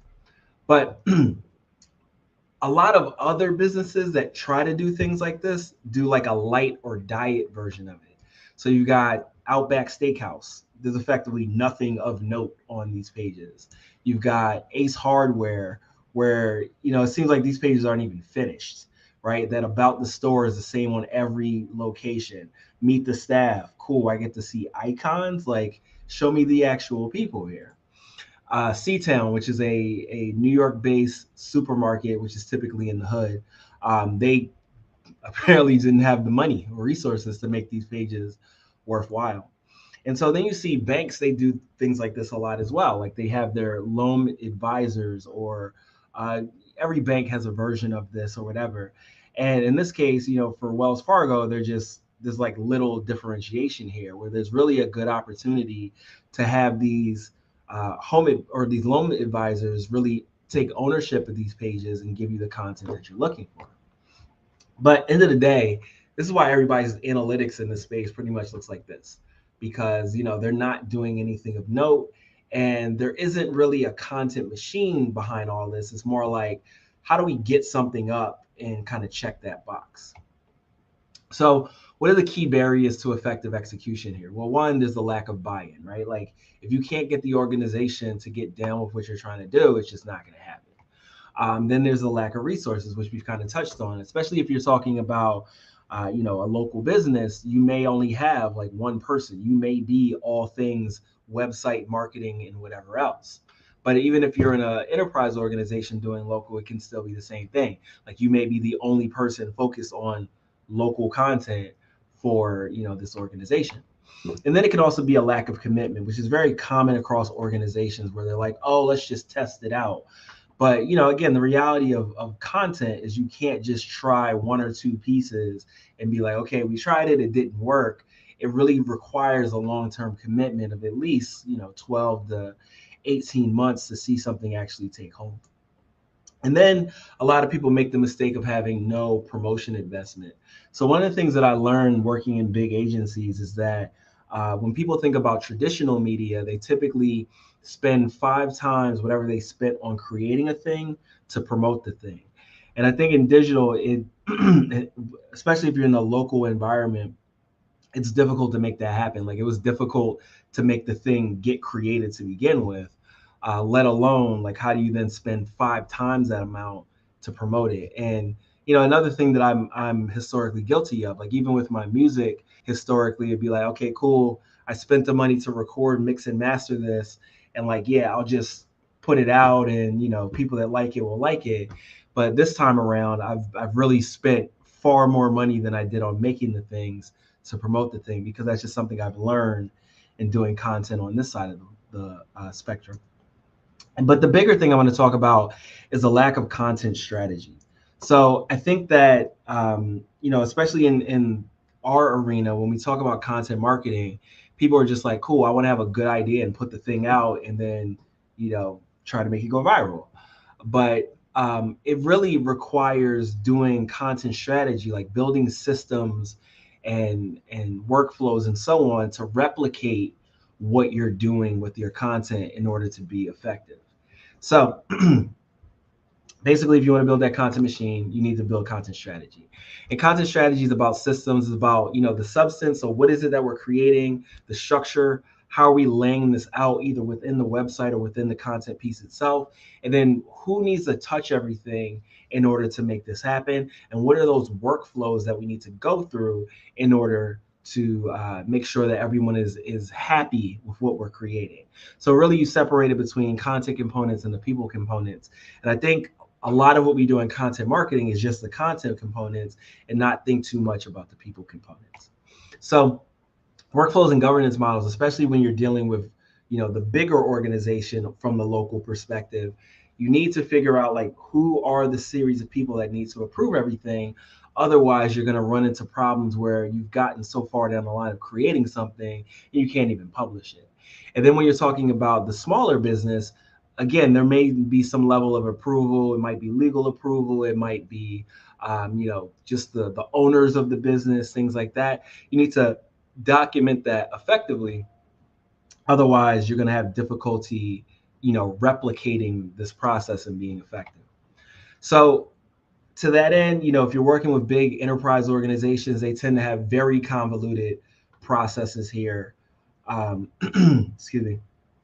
Where, legal, brand, so on and so forth, like all these people that need to touch things. But the opposite may be the case in a small business where no one's reviewing things, and then you end up putting things out that have mistakes or have issues that get you sued, or, maybe you grab the image off the web and then, you hear from somebody at Getty Images and now you owe them money.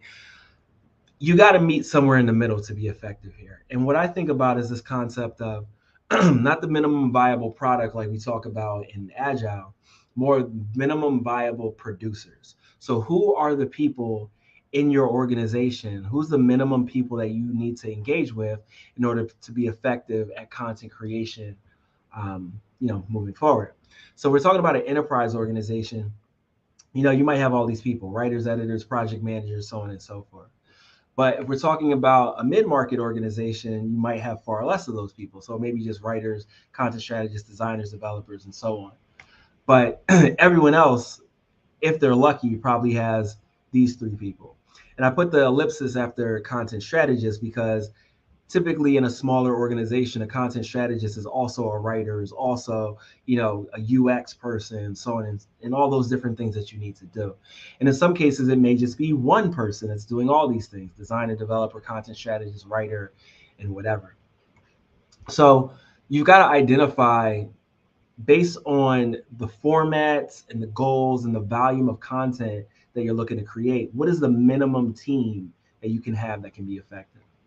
And then you've got to, get in the practice of doing content briefs. So being that likely what's going to happen is, again, you've got multiple people you're dealing with. You may have outsourced partners that you're using. You may have freelancers. You have to get to a point where you're laying out the documentation of what's being created in such a way where everyone touching the project understands and the goals and what you're trying to ultimately do.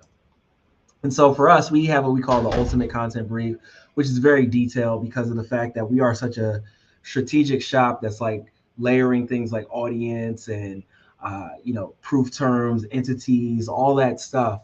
We lay all that out in a document so that, again, everyone is clear on what we're doing. You don't necessarily have to use what we do, but we tend to be like very thorough in the way that we do it. But I'll give you a link to this if you do want to use it. Then you got to think about content models. So when you're building a piece of content, your CMS has to support that, right? And so you need to account for things like metadata, structured data, different image types, and certain lengths of copy, and so on. So all that needs to be detailed and documented so that the people you're dealing with know precisely what they need to make, how long it needs to be, and things of that nature.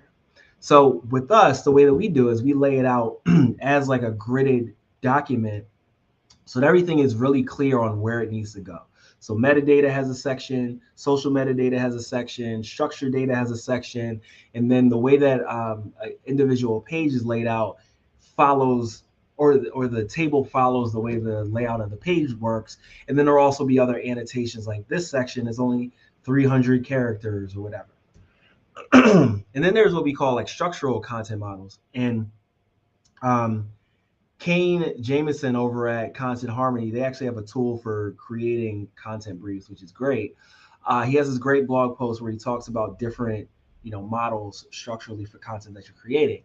And the one that I think most of us use the most is this hub and spoke model, where it's like, all right, we have this big picture guide, and then there's different pages off of this guide that touch on these topics. And we talk a lot about, topical clusters in SEO and how those reinforce ranking and so on. And so that's why this model is one of the ones that comes up the most. And so, really you typically will align your keyword research in this way as well. Like, okay, guide to kites, how to fly a kite, so on and so forth for the different pages or different sections throughout your content. And a quick way to get to this stuff is using related questions from something like a SERP API. I know SEMrush has this type of data as well. But basically, you're just taking the people also ask and using that to inform the different clusters of content that you're creating. So really, you want to build a content strategy that works for your business and where your business is trying to go. And another thing that you can do effectively here is content pruning, optimization. I really think that many of us think like, okay, content marketing, let's just create new stuff. There's a lot of opportunity in the existing stuff that you have if you just further optimize it. And so what I recommend that people do is a quarterly content audit. And there's any number of ways to do this. I have a presentation where I talk about how we do it, but there's also tools out there that support it. Typically what we do is we'll take a bunch of URLs from a site, dump it into a tool like URL Profiler to generate a sheet like this. And then that gives us the basis of understanding how content is performing. We also take it another step further and do some qualitative review of it as well. But, as part of this, it shouldn't just be saying like, okay, what are we missing? It's more like what's working and what's not. And I know it's a very uncomfortable thing to do, to think about like, okay, let's delete some content. There's been plenty of case studies out there where people have deleted content and things have just performed better, just without even increasing or backfilling content from that. So that's always an opportunity. But in this case, I'm talking about like, okay, let's figure out what we can prune here. And then also think about, where do those gaps lie? And so I was inspired by a post on Moz from Trevor Klein over at, or he's not at Moz anymore, but he wrote a post about what they call the one metric. It was basically a composite metric based on a variety of things. I think for them, they had like social shares, page authority, and traffic or something like that they rolled up into one value. So I basically applied that same concept to what we collect, and then basically build a series of different composite scores. So one of which is called the content performance score. So we're just taking a series of on page, off page, and analytics metrics, and then basically running it through a simple equation. And then from there, we basically say, okay, depending on the range that it sits in, here's how well this content is performing. And then we also have what we call a content potential score, because we want to understand if we were to optimize this content, how much more could we get from it? And so in that case, we're looking at, the search volume for keywords associated with that page, the keyword difficulty, and then the average position as far as where it ranks. And then that rolls up into a content potential score. So same sort of idea. There's a simple equation that we use to calculate that. And then what we do is we compare those two scores for every URL to determine whether or not it's worth optimizing or if it's worth pruning. You can do the score in the same way, like using those same equations I put in front of you, but perhaps you want to use different metrics that matter more to you as a business.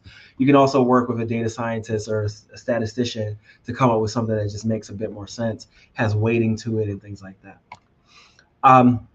So once you've determined that, basically, I think if it's below a 60 in content performance and below 40 in content potential, we just cut it out. But you can use whatever scales make sense for you.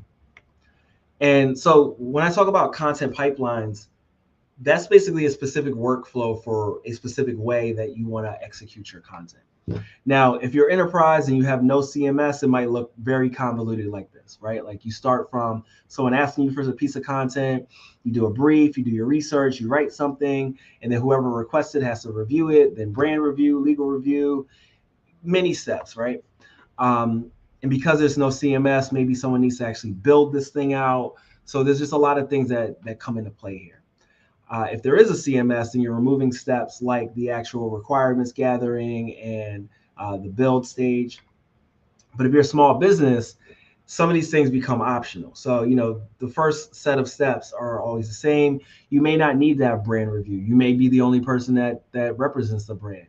There may not need to be legal review. But you still have to do all like the QAing, the maintenance, and so on. And in the maintenance stage, that's where you're reviewing your content to see, is it performing in the way that you want? Do you need to edit it? And then do you have to put it through that whole process again? So the reason why we document this in this way is because, again, there's so many moving parts, so many different people on a project. When we lay this out in such a way where it's very clear, and there may be some additional documentation that goes with this that says, here's what you do at each stage. Again, there's no confusion about what we're trying to accomplish and how.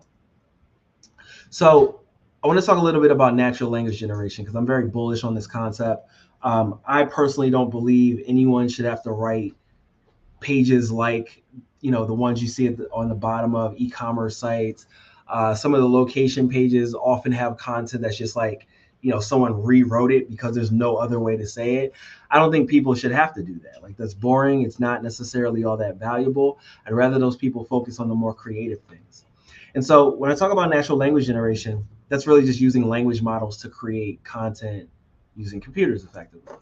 And so you may have heard of GPT-3. What that is, a very sophisticated general AI equipped with several cognitive technologies, yada, yada, yada. I only say all that because GPT-3 wrote that explanation. And had I read the whole thing, you wouldn't have been able to tell that I didn't write it myself. So with text generation like that, you can match what a company like Home Depot is doing at scale. So the thing is, like, these types of content assets are driven largely by data, in that you know the store hours, the sections that they have in the store or departments or whatever, what that store is good at and so on. So you can plug those features in to generate copy at scale. And so to that end, rest in peace to Hamlet Batista, but he wrote a blog post for SEJ a few years back about how you use T5, which is a language model produced by Google to generate FAQ content. So I would recommend that you take a look at, what they're doing or what he talked about in there and figure out, like, okay, how can I use this to inform scaled FAQ content for my location pages and things like that. And then I also wrote a blog post about how you can use GPT-2, which is, of course, the predecessor to GPT-3, to scale the content that you see at the bottom of e-commerce pages. And again, that same concept could be applied, but there's so many different language models these days that you don't necessarily have to use the ones that we talked about here. In fact, there's one that that Meta or Facebook just released recently that has what they're called 175 billion parameters, which basically means that they have used even more data than GPT-3 to generate their language model. So the content that it generates is even better than what is fueling a lot of these tools that are out there, like Copy AI and things like that.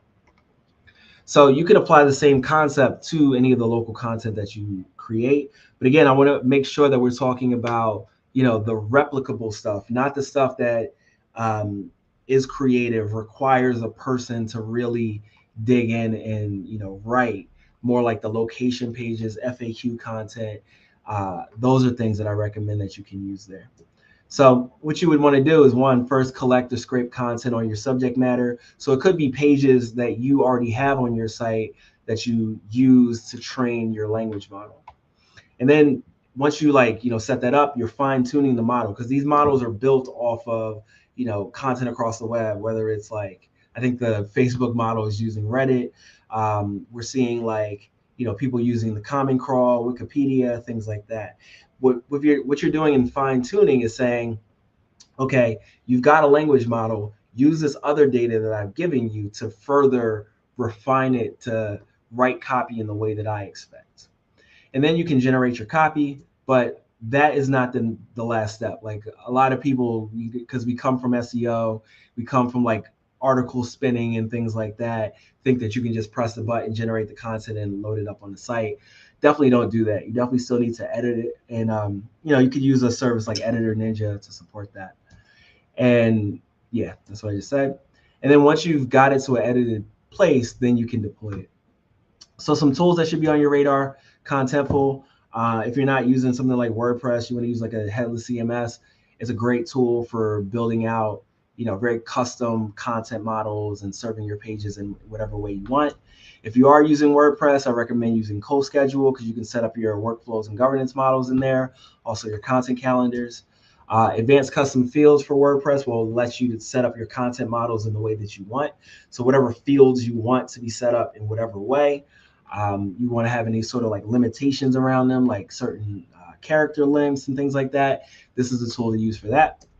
And then if you're in like a more enterprise environment where you have a lot of location pages you're dealing with, I recommend Percolate, which is basically like, you know, the enterprise grade workflow and governance model tool that also integrates with all the different CMSs and social platforms and so on.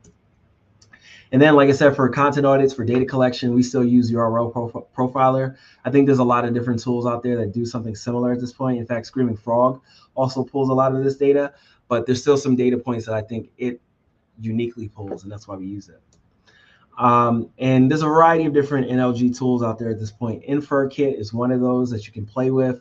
It's using Megatron LM, which is like one of the bigger, or previously one of the bigger language models. But again, there's plenty of tools out there as well. Content Harmony, they also have content briefs. And Phrase, they are a tool for content optimization and content briefing. And they also have some tools for natural language generation. And Searchmetrics Content Experience is also one of those content briefing and content optimization tools. SEMrush has one as well. And then MarketMuse also has a suite of tools for content optimization, briefing, auditing, and natural language generation. So just to wrap it up, align everything with your business objectives, commit to content. It's not an isolated incident. Define your resources. What is your minimum viable production team? And build out your governance models and define your stages for those workflows. Document everything so you can make sure that you're able to work with people effectively, and then execute and refine. And just to wrap it up, I'm Mike King. You can follow me, iPullRank, and from iPullRank. And if you follow the agency account, we'll tweet out the templates as well. That's all I got. So I have like 2 minutes left. Let me answer some of these questions. Any thoughts on same content being used across multiple client sites? Yeah. So I don't recommend that. And I don't think of it as like penalizing the site. It's more that it's filtered, right? And so what I've found with duplicate content is in a lot of cases, if someone search for something that's, you know, a keyword related to that, but they put a location that's specific to one version of the content, like on one page on one other website, that's going to be the one that ranks better because it is technically more relevant to it, because you might have included that city or state in there. So I'm actually not as scared of duplicate content as, you know, the best practice suggest, because we see for e-commerce sites, duplicate content works really well. So I'm not so worried about that, but if possible, I would recommend, being as unique as possible. So for sites with multiple locations, some sites create identical, yeah, that's the same question basically. Yeah, everyone's asking that same question. And so again, I think that's where the natural language generation can come into play, because that allows you to spin up, hundreds, thousands, whatever number of pages about the same subjects, but have them altered specifically for those different locations. So that's why I'm so bullish on that concept for this use case. Mike, thank you. That was a tour de force. I stopped writing down notes halfway through because I just kind of couldn't keep up. But there was some really eye-opening things. We're big on content at BrightLocal, and I like to think we're pretty good at it, having done it for a long time. But there was certainly a ton of new learnings and awakenings in there for my kind of team and I. So I know you got to go. Thank you very much. Really enjoy being part of it. I'd love to entice you back onto a webinar sometime, and we can explore this topic in more depth or explore some others. But thank you very much for your time today. Yeah, absolutely. And support Ukraine, everybody. I'm out. Go. Thanks, Mike. Bye. Wonderful. Okay, we're going to move swiftly on to our next presentation. We have Elizabeth, from Kickpoint back with us. And Liz has got a presentation and then followed by a slightly more kind of elongated Q&A than Mike had time for. So please do put all your comments, all your questions in the comment stream. We'll be feeding those through to Liz at the end of her particular kind of presentation. So lots of questions, please. And Liz, you're talking to us how to get clients on board with local link building strategies. Yes. Yep. Okay. So, like Myles said, I'm Elizabeth. You've probably more often seen me on Twitter tweeting live events like this, but you get to actually see me in person today. So, and you're here probably because you'd like to either build or execute a local link building strategy for your client. We know as SEOs, it's not always easy because we don't always have this massive team of expert link builders at our agencies that can find these really cool opportunities or ideas, or to even implement them quickly. And our local clients don't always have the time, the budget, or patience, we'll say, to afford the effort it might take to actually build the real quality links that drive real traffic and real leads in the area. You've probably also had a client say to you, why do I even need to worry about link building, right? And that's fair. We know, we know that we can't just come up to our clients and say, we have to build links because it's important and then just take our word for it, right? To be able to get approval for something like this, we need to be able to show the benefits and actually prove why they should care, because clients aren't always 100% trusting. You're not always going to be the god of SEO to them, and that's okay, and accept it. It sucks when you're not, but you have to take that into account.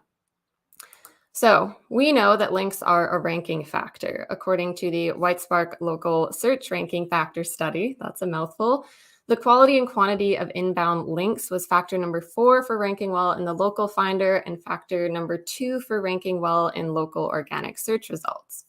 With higher rankings usually comes higher click-through rates. Higher click-through rates means more traffic on your site. Hopefully, if it's more valuable traffic on your site, can in turn increase conversions, phone calls, leads, right? There's lots of indirect benefits. We also know that a quality local link, like a partnership highlight from a related business, can drive a lot of local referral traffic, in turn helping to improve brand awareness, right? There's tons of these benefits. But again, it's really hard for clients to see this benefit. They may have had an agency in the past come to them say, we're going to build you, 50 links a month, and really push the importance of the more links, the better. And it's going to increase your traffic by like 50% month over month or year over year.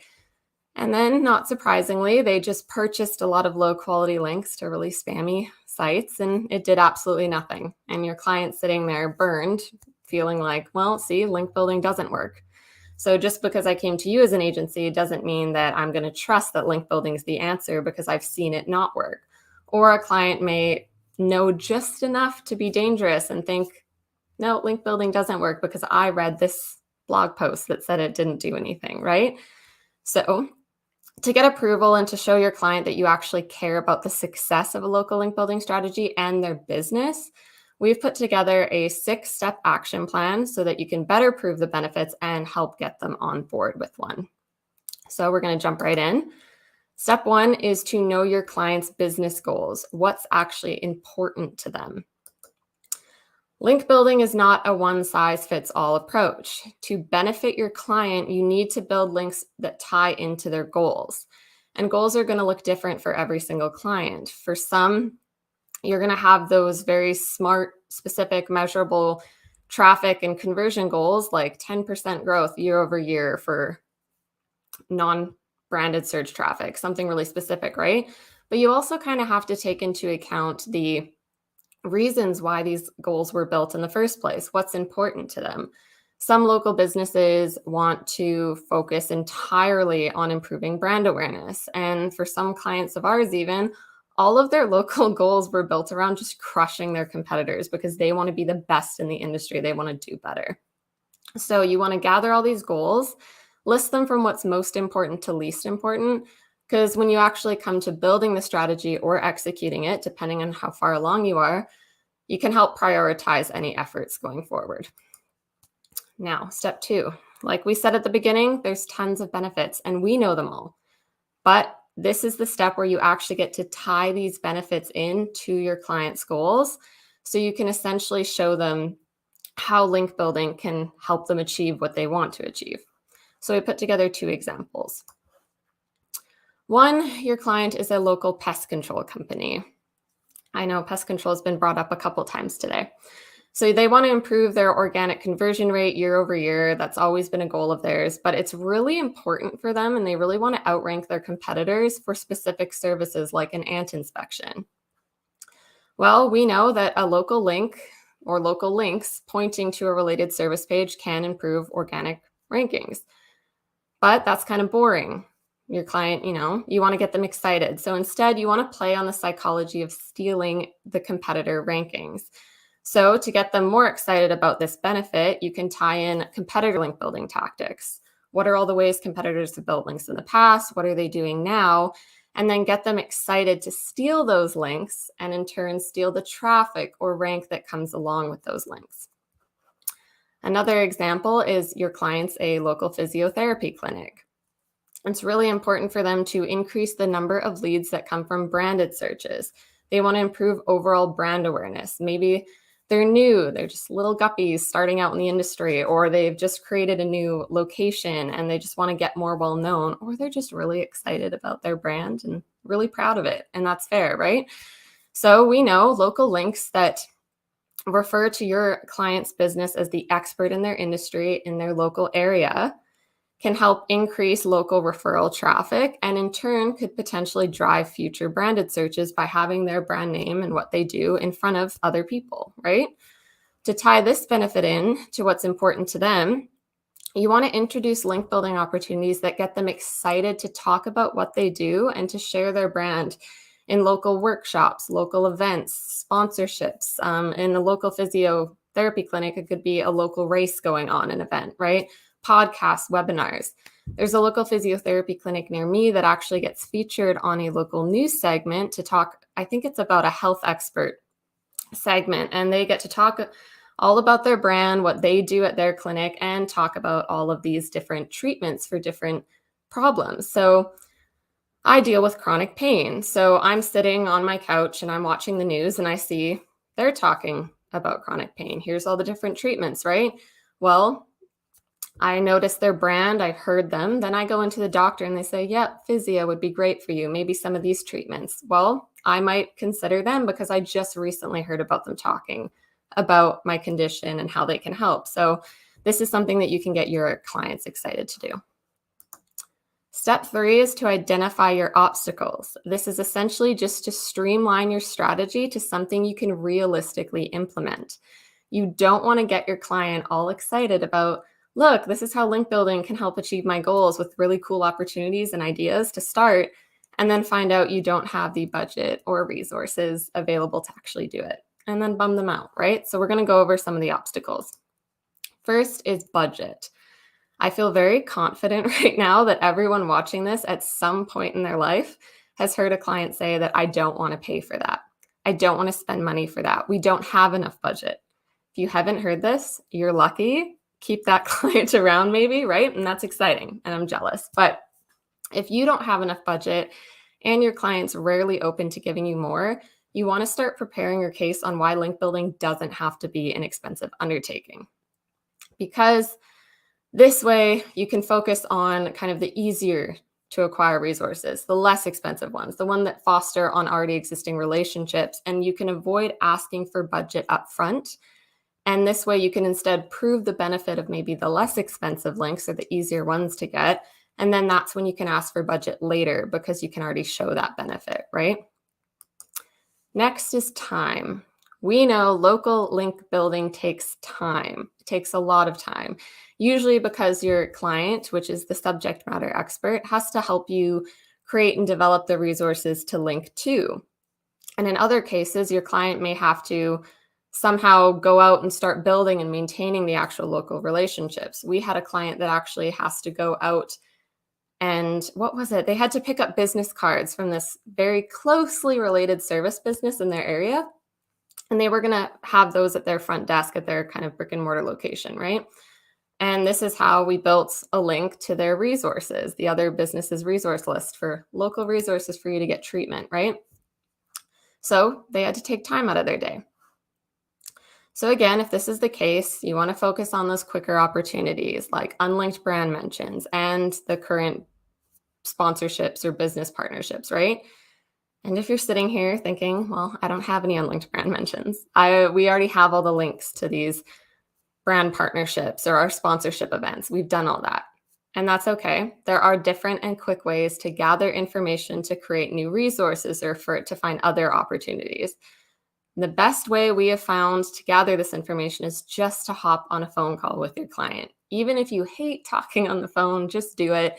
It's really quick. More often than not, we find and discover like new information, new link building opportunities. I just had this with a client a week ago. And I know for a fact this client would not have emailed me with that information. So we've set up bi-weekly phone calls so that I can catch up what's new with the business and how we can help and things like that. We also hopped on the phone to ask a bunch of questions with another client to build a blog post that we could eventually build links to as well. It's just a much quicker way of doing this. This takes us into our next obstacle is we don't have enough resources. It is difficult to build links when you have nothing to build links to, right? So again, you want to focus on link building opportunities that don't require new resources, or you want to focus on the quick ways to gather info to create more simpler resources like a blog post, a white paper, a local guide, right? Instead of these really technical, complicated, difficult, or expensive to build resources like an online tool or calculator. That can definitely be a future goal, but you want to focus on what you can achieve right now. And finally, a bad site, a site with poor quality content, poor user experience, and anything riddled with technical problems is not going to be a site that anyone wants to link to. If this is you and you're in this situation, you need to take a step back and first prioritize fixing any technical issues before even pursuing a link building strategy. And if your client refuses to fix these things or do this technical work, even though you've described all the benefits of doing so, this is your friendly reminder that you do not have to work with everyone. There is a local business out there or any other small to medium-sized business that is willing to put in the money and time it takes to build a quality site that you eventually can help build links to in the future. So the next step is based on all of these obstacles, you're going to want to find 1 to 2 link building opportunities that fall within your client's means. This is just to get the ball rolling and to just show your client that, look, I have opportunities. There are opportunities out there that we can actually do instead of just having them take your word for it and trust you, since that's not fair. We should be able to educate and show that, look, this is realistic, right? I could go on with all the different local link building opportunities and examples and ideas because it's really fun. But to keep it short and to keep it simple today, if you need help finding local link building ideas or opportunities, I would Google Greg Gifford. He has a ton of blogs, podcasts, webinars, and he was featured in a previous Local U Advance, I think of August last year. Did a really great presentation, tons of opportunities in there. The bundle is still available for purchase. This is not an ad. I just really liked that presentation. So if you have the means, you can go do that. Now it's the time to put together a list of everything you need to get started. This just takes the guesswork out of link building strategy, and it leaves your client to not have to sit there and think about what you need. You want to make it easy for them. So this isn't an exhaustive list, but it's a really good place to start. First is time. How much time will I have to make and spend on this link building strategy? Well, it's really easy to quantify building a few citations in online directory sites, right? But it's really hard to quantify building a local relationship in minutes or hours because it could involve multiple outreach emails, phone calls, maybe visiting the place in person, a face-to-face contact. So instead of focusing on time, we recommend focusing on effort. So we changed to a point system at Kickpoint, and that was not planned, just punny. I don't actually even know where the points came from. That's probably something I can ask, but essentially it takes into the time it takes to do the task and the effort that goes into it. It made us more accurate in the long term for time tracking things or for budgeting and billing. And it just leaves us less stressed because it takes the mental strain of maybe a more complicated task that may be just really quick to do, but it takes a lot of background effort to actually go into it, right? So we recommend that. You'll just be happier and you'll offer more realistic kind of timelines in the future. Next is data. If you've watched any of Dana's talks in the past, you know that data is everything. And to me, Dana is everything, right? So you need to make sure that you have everything you need to be able to track your performance. So this could include current and future traffic goals, a custom GDS report, historic rankings to compare, but most importantly, access to accurate and clean data. If you're unable to accurately track your traffic and goals, you will not be able to prove the benefit of link building. And I'm going to repeat that because that's really important. If you cannot accurately track traffic and goals, you cannot prove the benefit of your link building strategy. So you need to make sure you have access to clean and accurate data, a proper setup, proper goal tracking, anything like that. Next, resources. Simple. All the resources you'll need to actually build links to, and the budget or other items that go into building new resources. So if you're building a testimonial or a video of a bunch of client reviews, that would be the client contacts, the video recording software, the camera, and then yes, the effort or hours that go into actually setting up this video. And finally, an outreach email. If you're going to be more successful at link building and outreach if you actually have an email that's coming from the business rather than your agency. It'll just look a little more legit, less like spam, and it'll scare less people away. But you're also not going to want to just take the main contact email from the business because you want to avoid filling up their main business inbox. So we recommend asking for kind of an outreach alias email that has @businessname.com or something like that. We also recommend asking for a list of their close business partnership, sponsorship, any kind of contact information that was relevant to some of the opportunities you created and listed in step 4. And the final step, we've made it already, is just to present this information to your client. And the best way to present the information is exactly how your client prefers to digest information. So some clients may prefer a Zoom call, while others prefer to kind of read and digest information before reaching back out to you with questions, whether that's a phone call or an email. We have a client that likes to record their screen when asking a question, I think using Loom, or they like to record themselves. And in this case, if I were to present a local link building strategy to them, I would probably do a Zoom meeting and then have something visual to present just to walk them through it. No matter how you decide to do this, whether it's a quick email, whether it's a couple emails, whether it's a phone call followed up with an email, your presentation has to cover the following information. So the first one is why your client should care about link building. You need to remind them what they're trying to achieve and how link building can help get them there. So this is found from steps 1 and 2 of the process, the link building benefits that tie directly into what's important to them, their goals. To show you an example, we actually reviewed the benefits during a yearly goal review call. It worked out that, hey, now's the time for link building, right when they were discussing how did they do this year and what kind of goals do we have for next year. This way, goals were fresh in their mind, but to kind of avoid derailing the entire point of this phone call conversation, we decided to email a follow-up, just a quick recap, a little, some fluff, and then we included the opportunities that fit within their client's means. And this takes us to the next thing. What are your obstacles and how can you overcome them? You want to make sure that you're telling the client that, don't worry, I know we don't have enough budget, or I know we don't have a lot of time. Guess what? We don't need it, because here are some opportunities we can already start with. And there's tons out there, right? In this case, we also had a client that didn't actually know what obstacles they faced. And those were a lack of time and a lack of resources. And I think the biggest thing here is making sure that you're not always going to know that your clients aren't actually going to know that they have obstacles. So it's your job to be able to identify those as well, so that you don't do something unrealistic. Because in this case, the client wanted to build all these cool content pillar pages in their blog and do this really big thing. But realistically, this kind of client wasn't actually going to get back to us with any of the content. And that's just who they are. And that's okay. It takes time. So instead, we wanted to focus on opportunities that would actually make us successful, while tying in the want for a larger link building strategy when we actually have the resources available.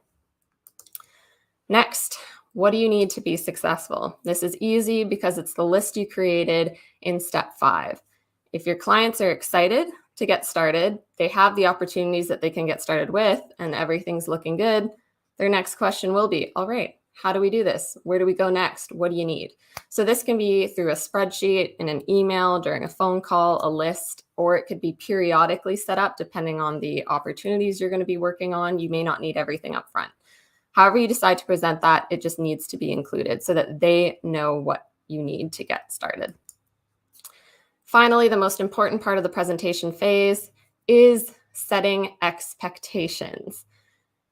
Local link building is not a race to build the most links. It's not. Never is going to be. You don't want to do that. It's about developing local relationships and building quality local links that actually drive real traffic and real potential leads in the local area that are actually going to purchase or book a service or anything like that. So you have to agree on the KPIs that you're going to use to measure success. So this can be found in step 1 when you're looking at goals. How do you already measure your goals, right? And 2, how are you going to report on the benefit of link building? And that can be found in step 5 under data, right? A custom GDS report comparing historic rankings. You have to decide on how are we going to let you know that it's actually doing what we hope it's going to do, the strategy that is.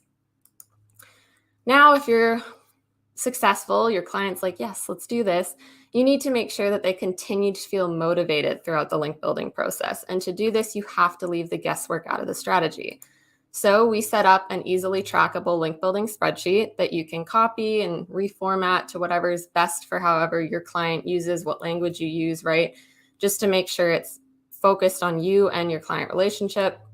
And essentially, it's just so that everything's in one place. And it's an easy way to keep track of what links you've already built and what links you're currently working on, because like we've said again, local link building can take a long time. And that is everything. So I hope this does make you successful. I hope you can get a link building strategy implemented. And some of these tips that we talked about today do also make sure that you can build a successful strategy as well, instead of just implementing it. It's kind of twofold. And I do think we have time for questions now. So let's see. All right, so what are the telltale signs that a new client might struggle to understand the benefit of local link building? Usually if they really just aren't interested, if you're ever gonna find that they're like, no way, they don't wanna listen to you, they don't like to do anything new, they're a little reserved when it comes to those things, and that just might be a lack of good education or explanation, right? So it is our jobs as SEOs to be able to educate the benefit to clients. So make sure that they feel comfortable and they understand what's going on. All this industry jargon, all this stuff, it's kind of scary sometimes to listen to. So if you can kind of make it easy to explain, but if they're reserved on it, if they're unsure, they don't like to try new things ever, or if they're very loud about what they think doesn't work. So those are kind of some of the signs where you really want to make sure that you can portray the benefit. What about link management? Is it important to monitor links for when they go away? Yes, you want to manage that, because there's times where you may have built a link like a year or two ago, and then your site changed, or you've updated your site, or you consolidated a blog post and oops, you forgot to check what kind of links were building to it. In that case, I think that's when you can look up to see what links were lost. I think Ahrefs, you can monitor links like weekly or daily. But then that way you can see, oops, I lost that because now it's not redirecting or it's a 404. So you can just reach back out to that person or that website and the moderator and say, hey, here's the new updated link for that, because you don't want to miss out on those, because that actually is a link building tactic, is looking at broken links from competitors, right? But yes, you want to monitor them. If a client's website is old and of poor quality, is there any point in building links before I upgrade it? I'm going to say no. I mean, you can. It's not going to stop you from doing so, but it's probably going to be a lot harder to do it. So you want to really make sure that your site's something people actually want to link to. And accessibility is huge. It's super important. So a lot of other sites and a lot of other companies, small local businesses, might also start to really hopefully care about that. And if they see that your site isn't going to be accessible or isn't going to provide quality to their potential customers, it's going to be hard to convince them to link to your site. So I honestly would recommend stopping and fixing any technical or poor quality content so that it's actually easier for you to build links. Do you disavow awful links when you audit a new client? I've been lucky to I haven't come across a lot of awful links that I've had to disavow. So I'm not really the expert when it comes to knowing when to disavow a link or when you shouldn't. So I don't think I can answer that one fully right now. How about redirecting 404 to new pages if linking partners can't update the page? So if they don't want to update the page and okay, I get it. So in this case, before you consolidate, remove, update any content on your site, you should always look at what links do I actually have, or what links do I have built to that page? And yes, that way, if it makes sense to do so, because you should, you don't want to get rid of valuable content that people have linked to, then you'll probably want to set up a 301 redirect to the most next, like highest prominence, like what other page makes the most sense for them to link to, because yes, you may not always get someone to be able to update the links on their page. And that way, if someone clicks on it, at least it's redirecting somewhere else that's helpful. So do you have any tips, ideas to convince sites to actually link to your website? Obviously you need worthy content, but any other ideas? This sounds cheesy when you say build a relationship.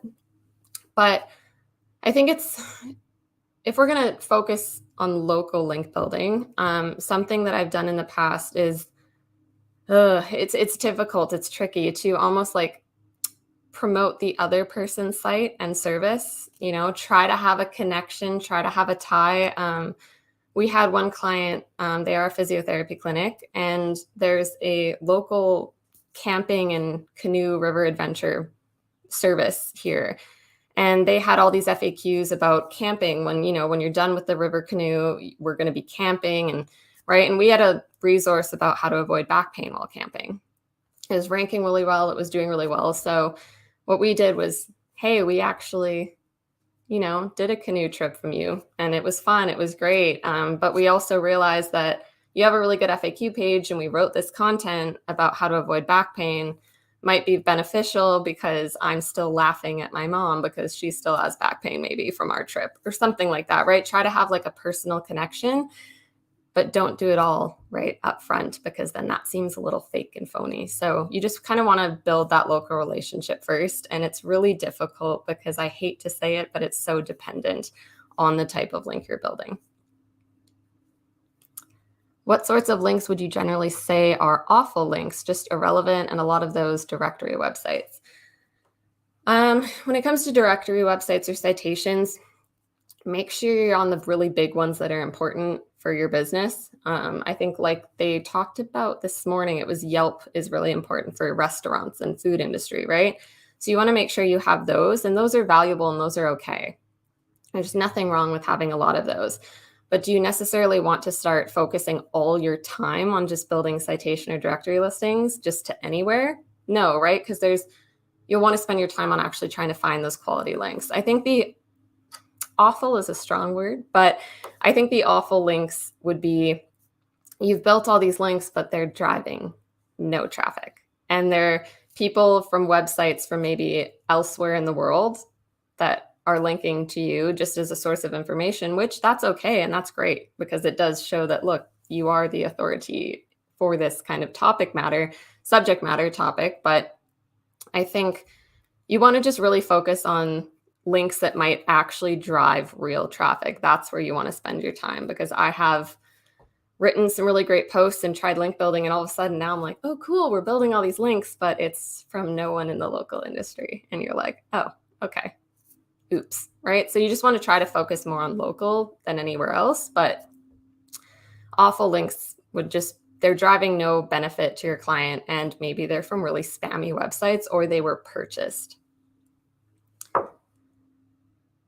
Are internal links just as valuable as external links?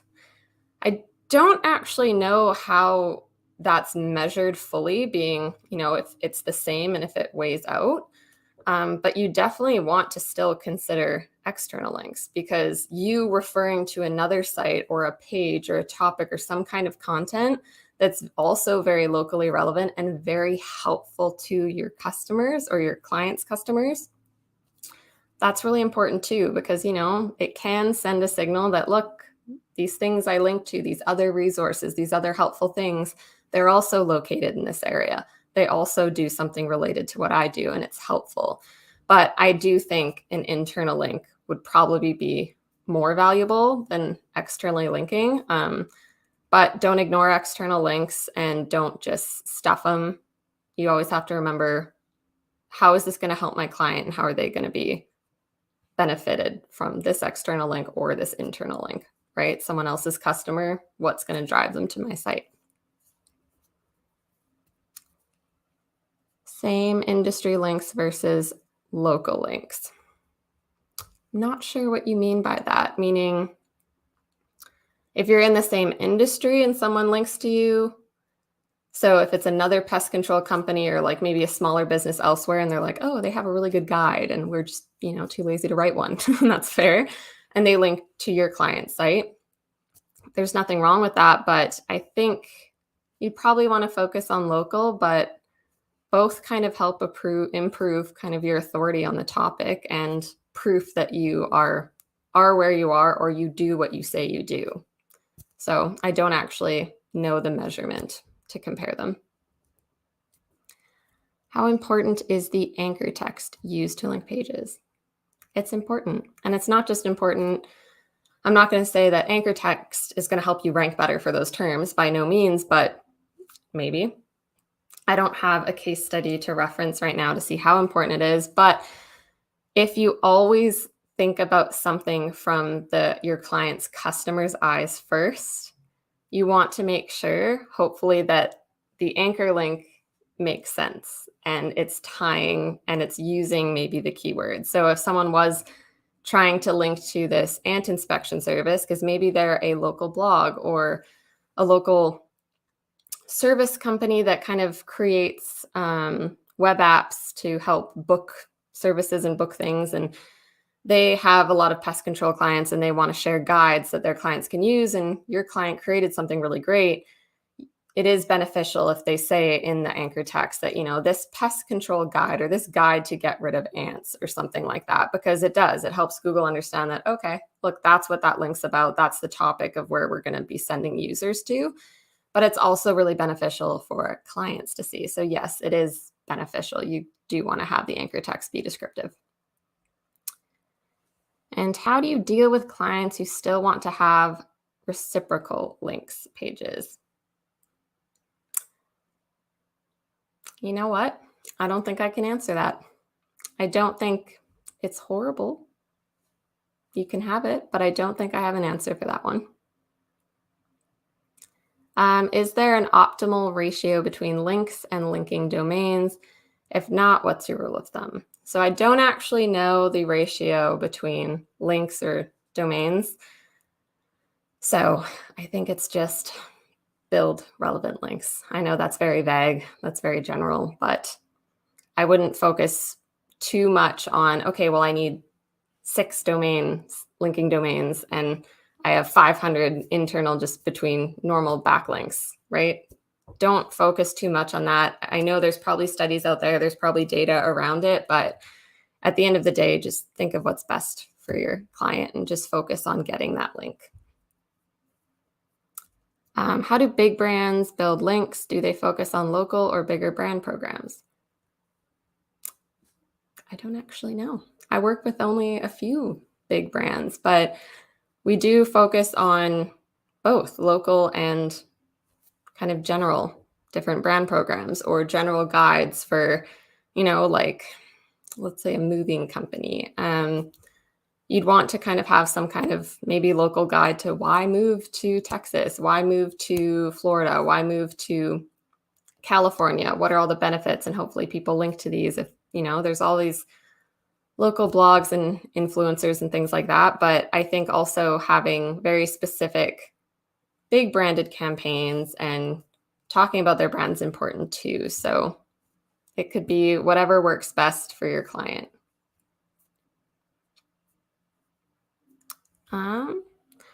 Is it ever more beneficial to send backlinks to a local content article on your site versus sending them to the homepage? If that local content article is what you want to build links to, or if it makes most sense for the link to go there. If you're building a link saying, hey, we created this really great guide on X, and that's what you're trying to get a link to, get it to sent there. I think there has been talk about, building links to the homepage or building links to your main location page or this page you really want to improve rankings. But I think it's just going to depend on what page do you want to help improve with rank or get more traffic, or what's the goal? And then that's where you want to send the links to, as long as they're very relevant.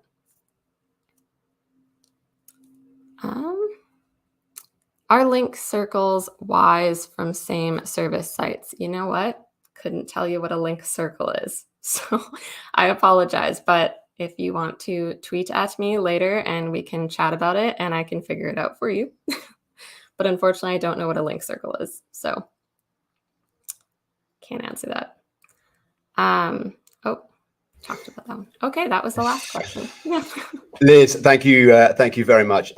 I don't know what a link circle is either, but I'm sure some of our guests can probably answer that in the kind of comments. So I wonder if it's like linking back, I guess it's a cyclical relationship. That's what I'm thinking of. I'll link to you, you link to so and so, and they link to me. I'm guessing that's what it is, and whether Google spots that as being a kind of collaboration, or a sort of something they kind of would typically kind of frown upon. Definitely. Brilliant, Liz. Thank you. I learned a huge amount about link building there, and particularly the sort of psychological side of working with customers and getting them to buy into the value of links and get them to kind of commit the very precious time and resources that often local business owners are short of. I've never necessarily thought of it in that way. I've always been a clear advocate and understand the power of links, but I've never thought how you clearly make that understood to those who are less initiated, to those who have less experience. So I learned a lot about the sort of psychological way of dealing with it. So thank you so much. Thanks also for being part of the panel earlier. I'm sure you have a very busy afternoon, so we'll let you go. Okay, thanks a lot. Say hi to Dana as well. Will do. Okay, everyone, we are going to break for lunch in a few minutes. I'm just going to give you a teaser for what you can expect this afternoon. So we have got Amanda Jordan from Ricky Drew joining us to do a presentation and a Q&A. Then we've got another panel event, and we've got Andrew Shotland, Crystal Tang. Amanda's going to stay there. It's actually going to be hosted by Claire Carlisle as well. Claire's then got her own presentation and Q&A. We're doing a quiz. And then we're being joined by Joy Hawkins to talk all about the state of spam fighting. So actually, we're at the halfway point. We've still got a very, very action-packed and busy afternoon for you as well. Just before we break with lunch, if it's okay by you, I'm going to show you that second video from a different selection of BrightLocal Ukrainian team members sharing their experiences, saying thank you actually to lots of us for the help that we've given, not just BrightLocal, but the whole local SEO community and all their friends and people who have who've donated, shown interest, and helped to sort of spread the word about their troubles. And then we will have a break for lunch or whatever time of day it is. It might be a sort of mid-morning sort of snack for you. For us, it's almost dinner time, but we'll have a break for an hour and then we will regroup and we will have Amanda and Jordan joining us.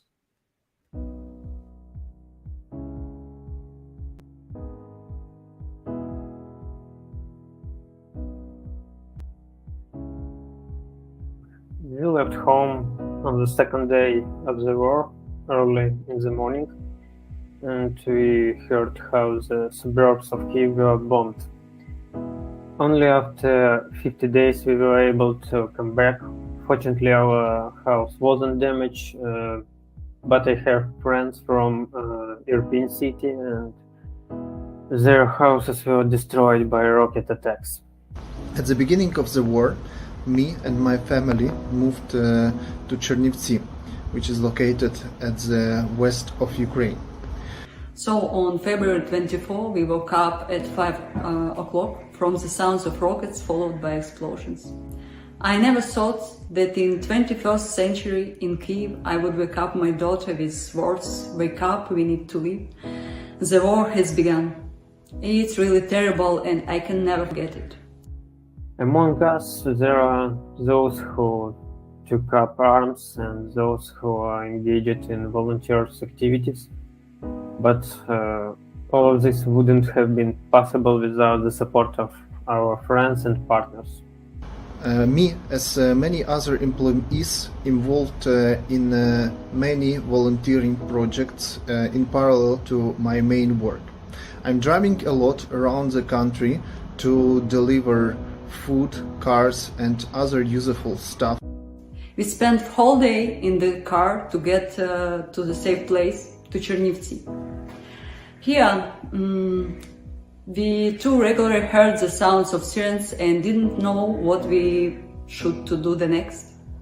But step by step we came to our senses and we started volunteering.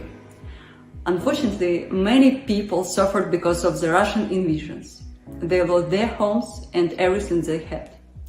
Now I want to say thank you to everyone who donate for local SEO for Ukraine fundraiser. Together we are stronger.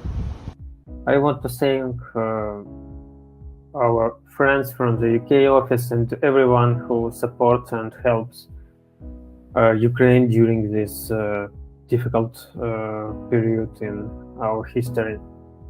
We all really appreciate it, appreciate your help, and we will not forget it. Thank you. I'm sure that many of you have seen photos and videos of Bucha or Irpin or Borodyanka, and you could see the destruction that the Russian soldiers did. Unfortunately, the war in Ukraine continues. And there are many such cities and villages in Ukraine, and their number is growing every day. These people need help, our help and your help. We'll deliver all support to the places where it needed.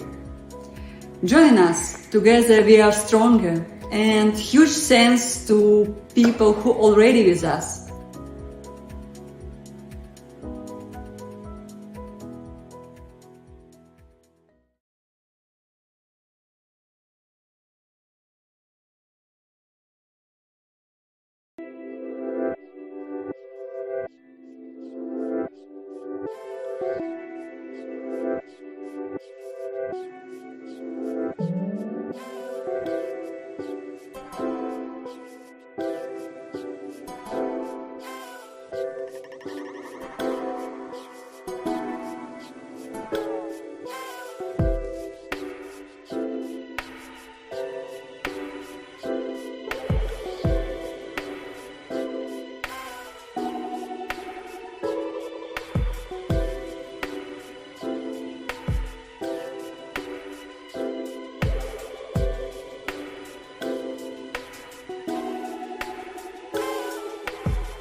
Hi everyone, how are you doing? And we are back. We have had a rather large supper over here. There's some rather tired-looking people around, but we're going to get our energy levels back up. Not enough coffee has been drunk. There's quite a lot of kind of coffee chat happening in the comment section, so maybe we'll take your lead and have a coffee. Wake us all up as we kind of go into let's call it the afternoon session, depending on where you're listening in from. So I hope everyone has a chance to get refreshed, is feeling motivated and excited. We've got a presentation and a Q&A coming up. Then we have our second panel event. Then we've got another presentation, Q&A, then the local SEO quiz, and then we're going to wrap things off with a final presentation and Q&A from the one and only Joy Hawkins. But first and foremost, we have Amanda Jordan joining us. Amanda's topic for today is the quest for total domination, how to complete a competitor audit. How are you doing, Amanda? Great. How are you? Yeah, very good, very good. Tell me what time it is with you. It is 2:46, so not too late. Perfect time. The perfect time. What hat are you wearing today? I've been looking at some pictures of you recently. You wear a lot of hats. What hat have you got on today? I have a rickety-roo hat. It's for the agency that I work for. Yeah. Nice plug. Excellent. Yeah, we have some pretty great merch. So good bit of swag. Well, actually, why didn't that lead me nicely into my introduction for you? So, Amanda, you essentially got your first break in marketing in around 2010. You've got a whole host of jobs. Copywriter, web designer, marketing manager, and obviously now as an SEO strategist, you're currently the director of digital strategy at Rickety Roo, obviously working alongside our good friend Blake Denman. You spoke at a number of kind of conferences, sort of predominantly in the US. You've actually been a pretty regular contributor to kind of BrightLocal webinars, and you've written and starred in your very own BrightLocal Academy course, which is all about local search audits. So you are definitely the best person to be talking about this topic today. Yeah, it's one of my favorite things to talk about, and it's one of my favorite things to do, especially as a competitive person in general. So like getting ahead of the competition is just something that I really love focusing on. Brilliant. Well, I hope you're going to divulge all your greatest tips and secrets and insights with us. Brilliant. So I'm going to go off screen now. Leave it all to you. All right. Sounds good. Thank you, everyone, for joining me today. Like Myles said, I will be talking about the quest for total domination, how to complete a competitor audit. This is something that I spend a lot of time doing, especially because I have a background that is heavily in legal SEO. So I do a lot of legal local SEO, and that is specifically for car accident and personal injury and some criminal defense for clients in very competitive cities like Atlanta and Charlotte, and all over Florida and Georgia. So it's something that I've spent a lot of time figuring out what are the key things to look at and how can I get ahead of my competitors? Because if you know anything about legal local SEO, it is highly competitive, and everyone is like willing to throw dollars at the SEO strategy if they feel like they're getting their money's worth of it to bringing in cases. So, and then since then, I've done all kinds of clients. So not just legal, home services as well, home senior care, and credit unions, energy companies, all kinds of things. So first thing I like to do is determine who I consider my top competitors. So one of the ways you can do this, search for your relevant terms and figure out who keeps coming up. Another way you can do this is I like BrightLocal's map tool, where you can see how you rank for within a radius of your location, and also show you which competitors typically rank well in that radius too. So that's another way to kind of get the same information, but in a more trustworthy and reliable way. You can kind of see who your top competitors are and get some comparison data for them. So first step, find your top competitors. And I like to look at 3 to 5 competitors because there are so many ranking factors that are going into why they rank well, that we don't want to get too hung up over 1 or 2 people, because they may get lucky in some ways. They may have a keyword in their business name, so they rank well for certain types of keywords without putting much effort in. Or they may have like a ton of backlinks and they've existed for a really long time. So that competitor has other things going for them that's also impacting their ability to rank. They may be closer to more searchers than you typically are based on their location. So you want to have a mix of competitors to look at so that you're not limiting yourself and your findings. So these are the elements of Google My Business that we'll cover in more detail. These are on the left are the ones that affect your ranking. On the right, those are ones that affect your conversions. Essentially, reviews, category, website link, business name, proximity. Those are all things that actually impact your ability to be seen.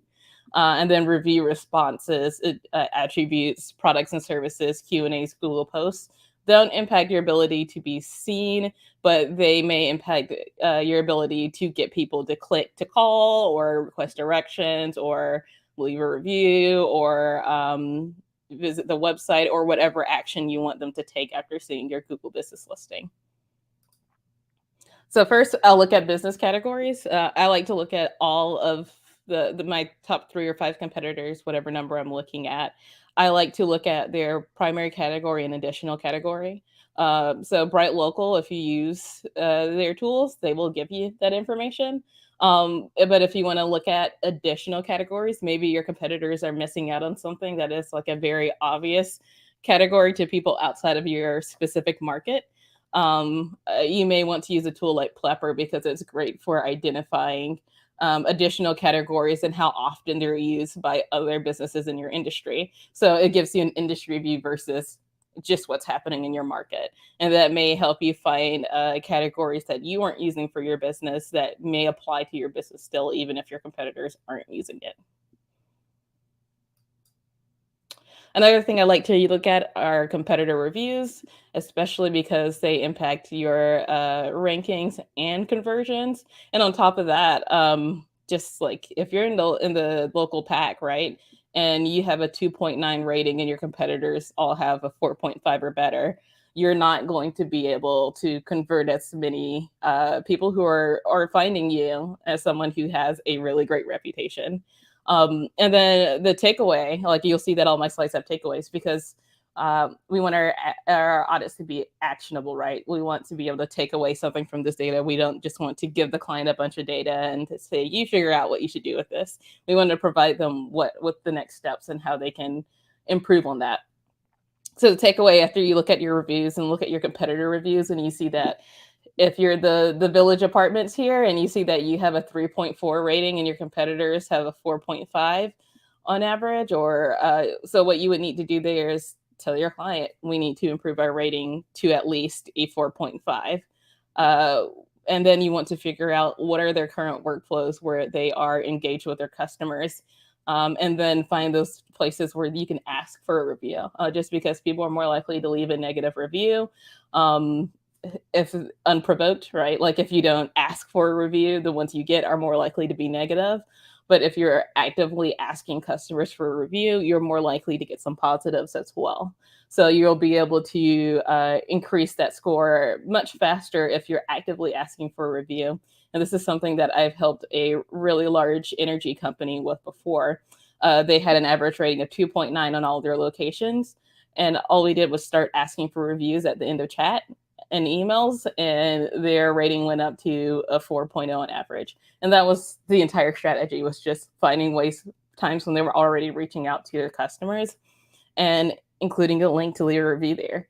And it wasn't telling people not to leave a negative review. There were no review gates or anything like that. It was just enforcing the thought that you can leave a review if you like your experience with our customer support team.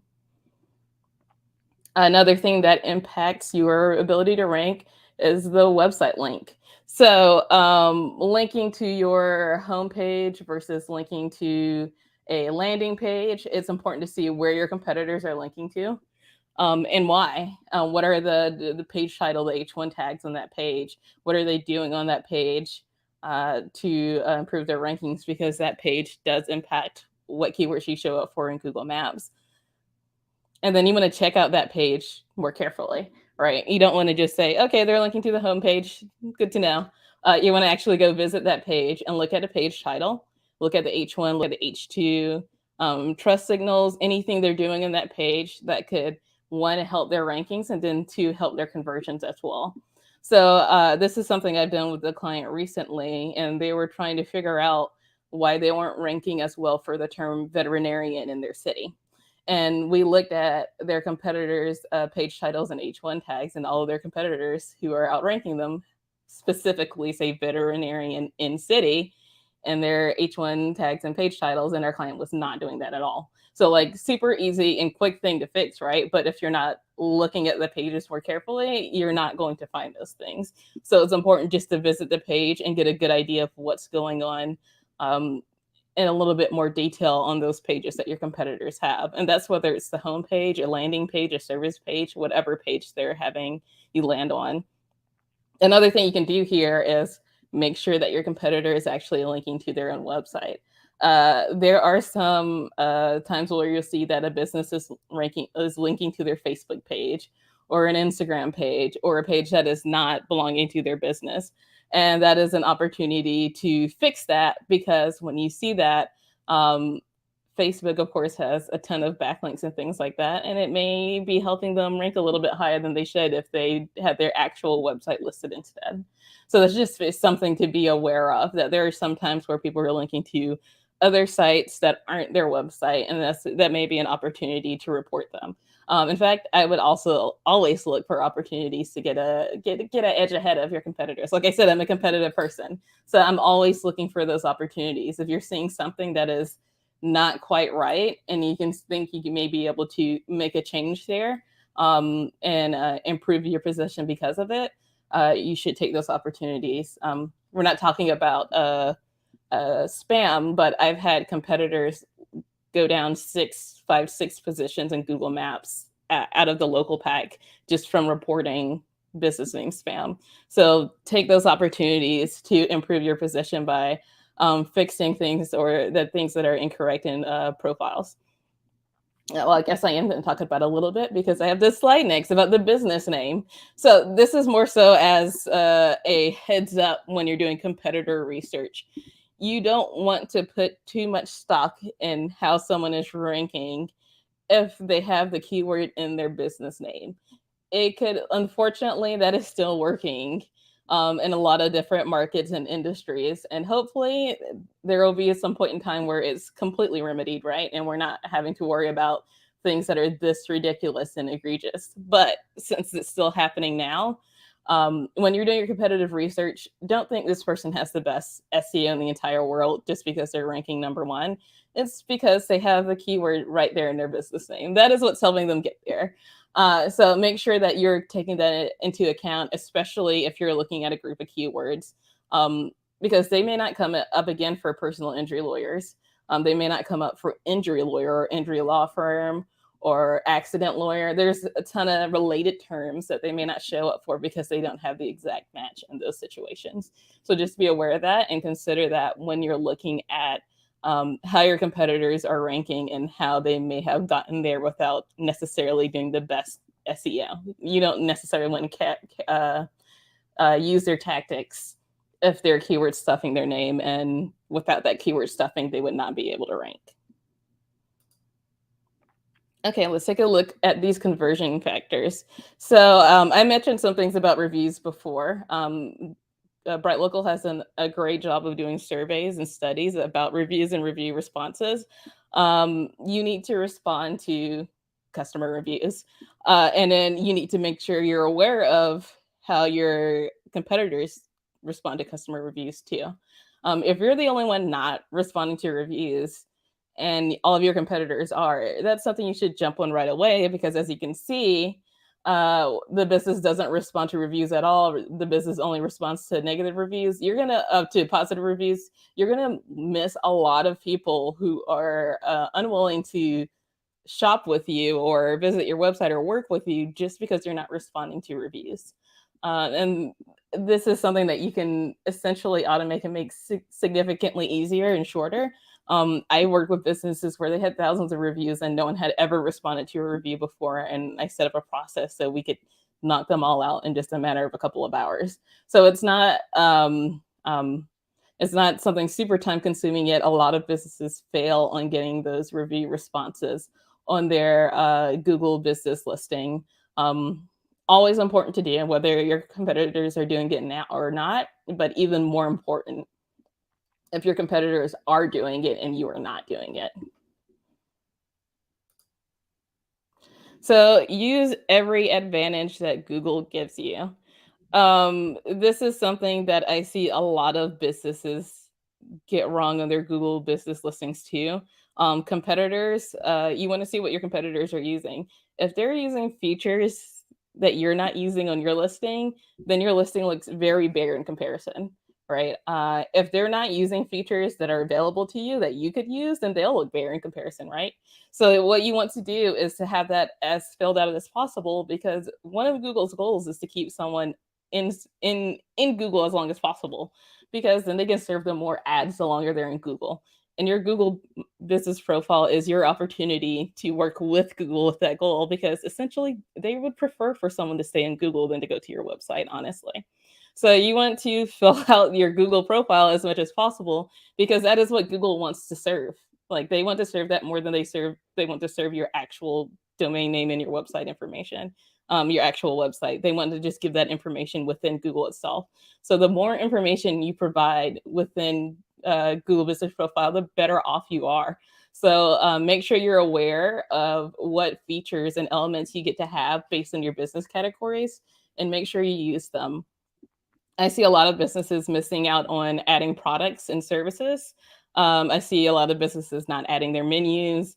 A lot of businesses not taking advantage of there's a lot of like home services businesses or businesses that don't necessarily think about what they do as products, not using the product section.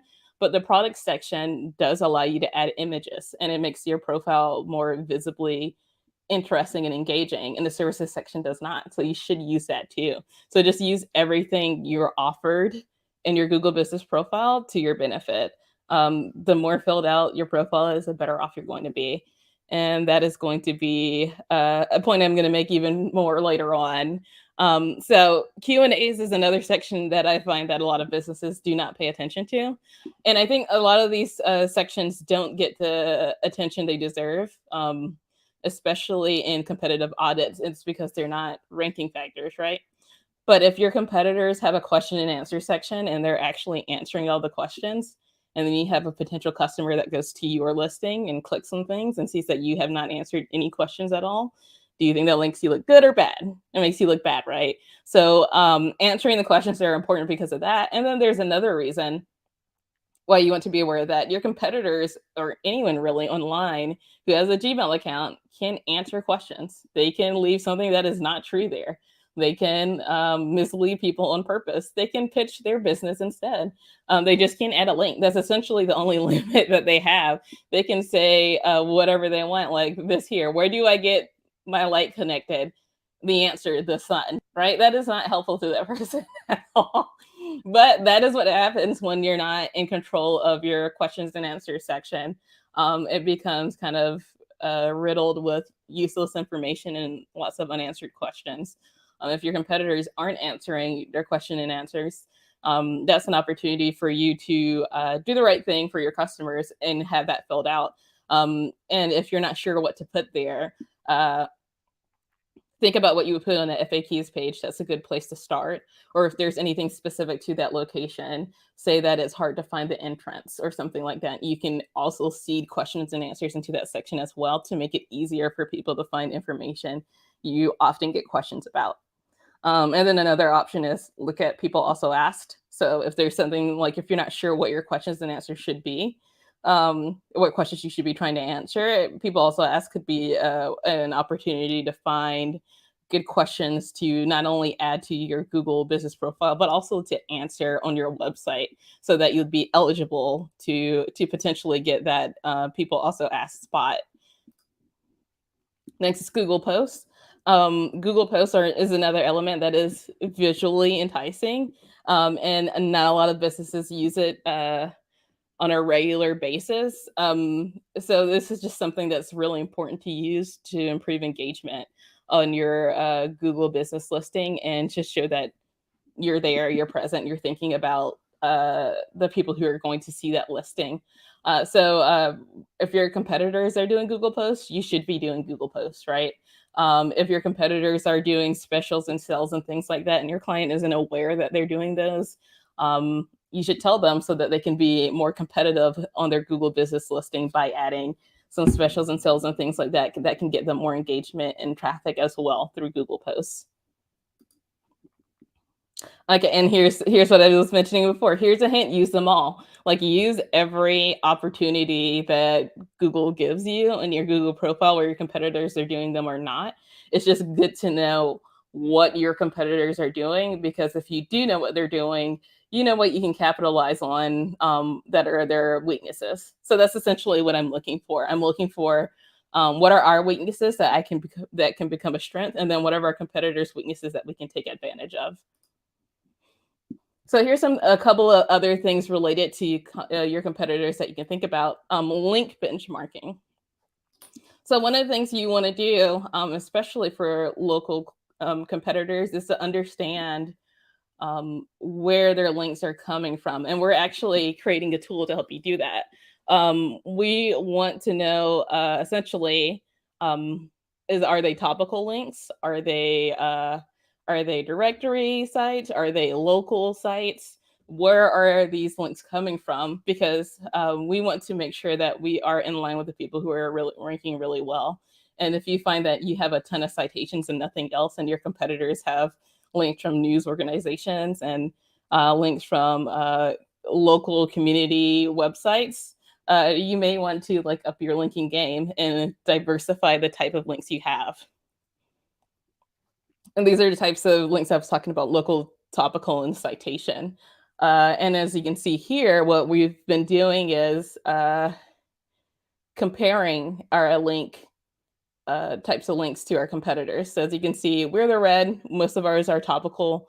Our competitors are on average are doing a mixture of citation and topical. So it's just important to know where your competitors stand. And if you're too far away from them and they're outranking you, then that may mean that you need a different strategy for how you're getting links and what type of links you want.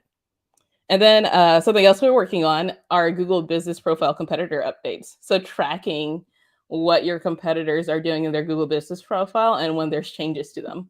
So that is one of the things that I think is really interesting, because if there are new, Google comes out with new categories pretty regularly. If you have a competitor that's on top of things like that, it would be great just to know when they're updating their categories and get pinged about it, right? And then you can say, okay, there's a new category, I need to have that one too, without having to consciously think about what's going on with every element of Google Business Profiles at all times. You can easily monitor your competitors, figure out when they're changing their business name, figure out and adding keywords to it potentially. I figure out when they're changing their categories, or if their hours have changed, or if the website they're linking to or the page they're linking to has changed. Those are just things that can be really helpful to you to figure out what their strategy is and where they may be moving forward to in their strategy as well. So now you have all these findings. What do you do with them? What you want to do is to use what works and throw away what doesn't work.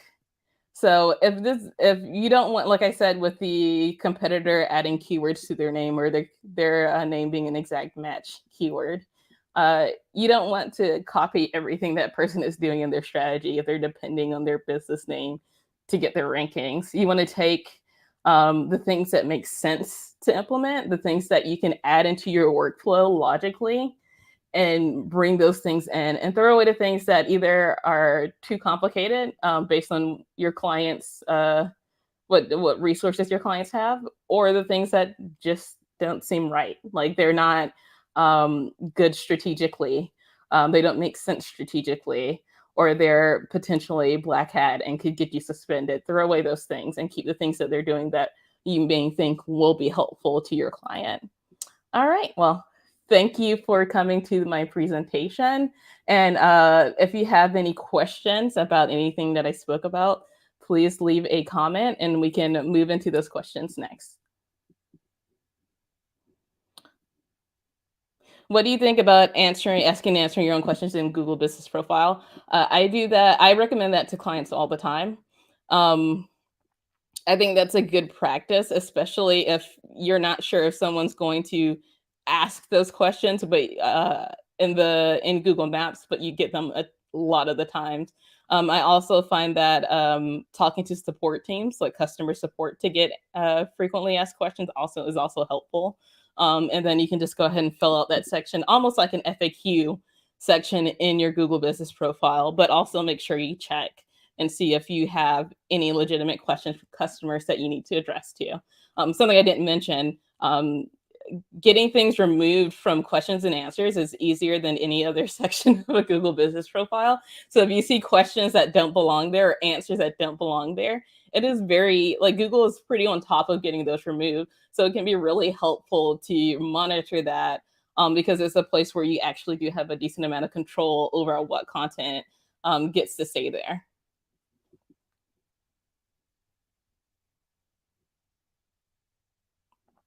So linking to a Facebook page is a no-no to Google. Yeah, you should be linking to your own website. You shouldn't be linking to a Facebook page. You can report them for that, as goes with reporting anyone for anything in general for Google. Your mileage may vary. It may work, it may not work. But if you're going to report someone, I would try to find the actual website for their business and provide that in when you report it, because when you go to update it, they're going to like ask, like, you can either leave it blank or you can put another URL there, and you probably have a better shot if you find the actual website and put a URL there versus leaving it blank.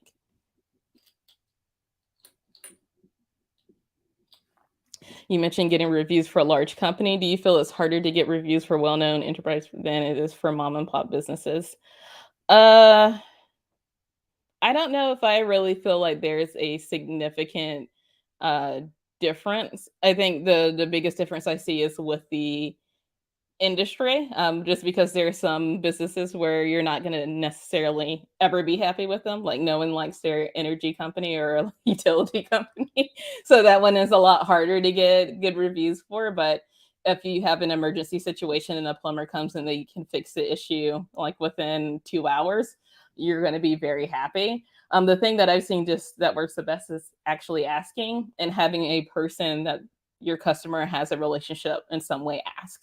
So it could just be someone who's the chat support having them ask because they have a relationship with them now. They're not a robot or a stranger asking for a review. It's a person that helped them through something, asking for the review, and that's just seems to be the most impactful way to do it.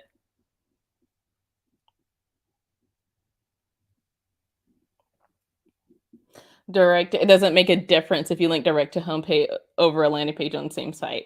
This is one of the things that's kind of up to up for debate. And different websites will do it differently. With multi-location businesses, I typically recommend making a personalized experience right on a page that's specific to that city or that location, and that being the page that you link to. If you only have one location, linking to the homepage is fine, right? Because everything applies to that location. But with multi-location businesses, it's typically worth it to build a page that is specific to that location and has content that's specifically relevant to that location. That way you can kind of silo things and allow yourself to be able to rank extremely well for each city instead of having content that has to apply to multiple locations. Do you recommend adding written descriptions to the services? I would say make them brief, just because it isn't going to impact your rankings. So like spending a ton of time creating content for that is not going to necessarily help you. But if it's meaningful content for the user, I think that would be the reason why you would do that, is because it's good for the user. So write what you need for the user, not necessarily what you think Google wants for the services section.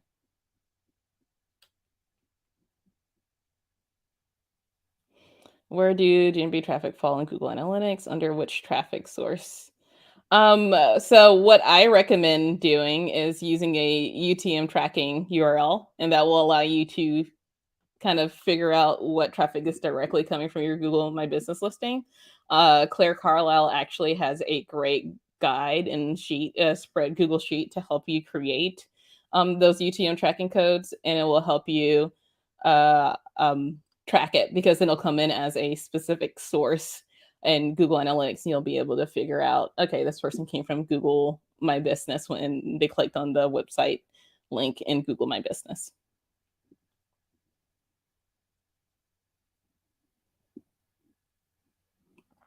Let's see. Call to action on top. Do you put the H1 and H2 tags below that or vice versa?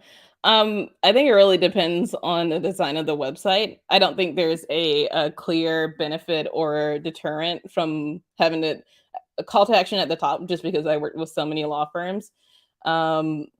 That's is just kind of par for the course. Everyone does it, right? And home services and law firms, they typically do have some type of call to action at the top of the page, and they sometimes have kind of like a form on the right and then your H1 on the left, or they'll do the H1 immediately below it. They'll have an image and the call to action and then have a H1 underneath that. I think either one would be fine. It really depends on kind of what your goals are for the page.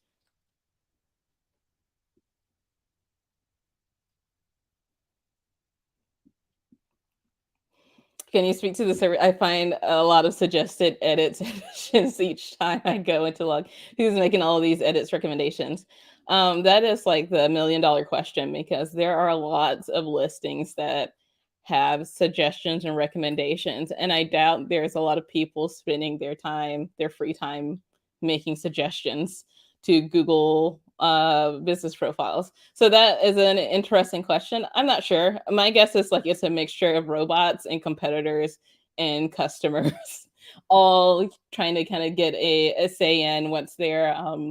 Because maybe some customers like have an experience or something, like, or they know it's not listed and they've had that specific service done for them before, so they'll try to add it. But I think it's probably mostly bots that are trying to influence what's in those sections, or competitors.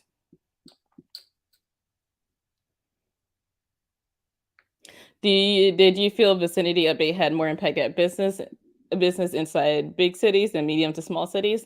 So I've seen it's been interesting. I've seen where it's been cracked down on in some markets and not others, and their sizes haven't been like significantly different. We would still consider both of them big markets. One of the things I like to look at is like Los Angeles versus San Diego. And if you look up personal injury lawyer San Diego and then personal injury lawyer Los Angeles, you'll see that San Diego has way more spam. So I'm not exactly sure what is the goal there and when are they deciding to implement that, because it's interesting that San Diego sees so much spam still, while Los Angeles has had some of that fixed with the Vicinity Update.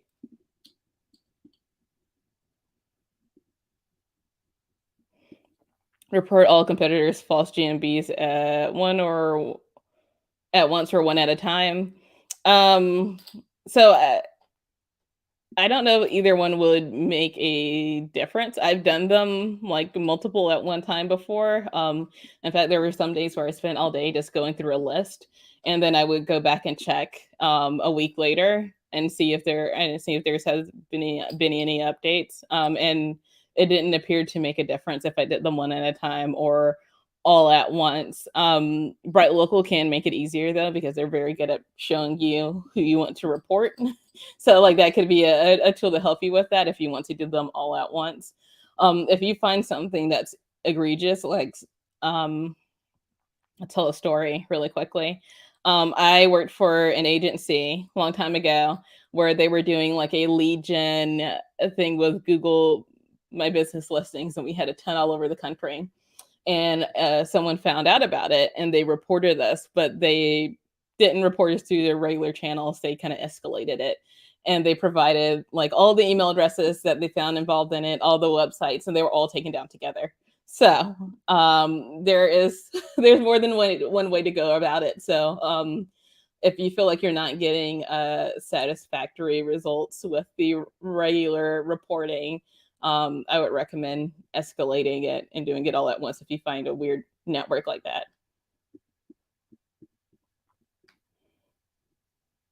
how much, if you create a separate page for each location, how much content is sufficient? The homepage has all the info the visitors need, so I don't want to duplicate.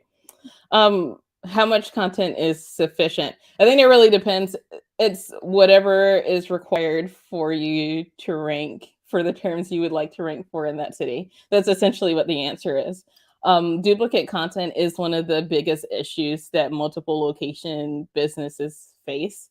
And it is hard to remedy, but for some businesses, they do need to have separate Google business pages for each location. If you think about Walmart, they can't just send you to the homepage, or Home Depot, they can't just send you to the homepage. They need to have those pages.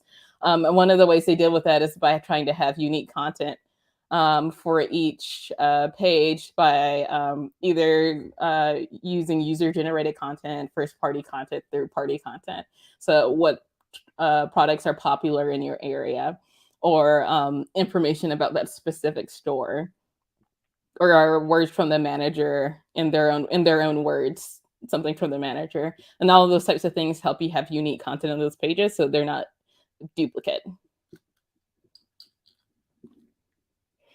What are the biggest challenges you find working with large multi-location brands when compared to is anything easier with multi-locations? Okay.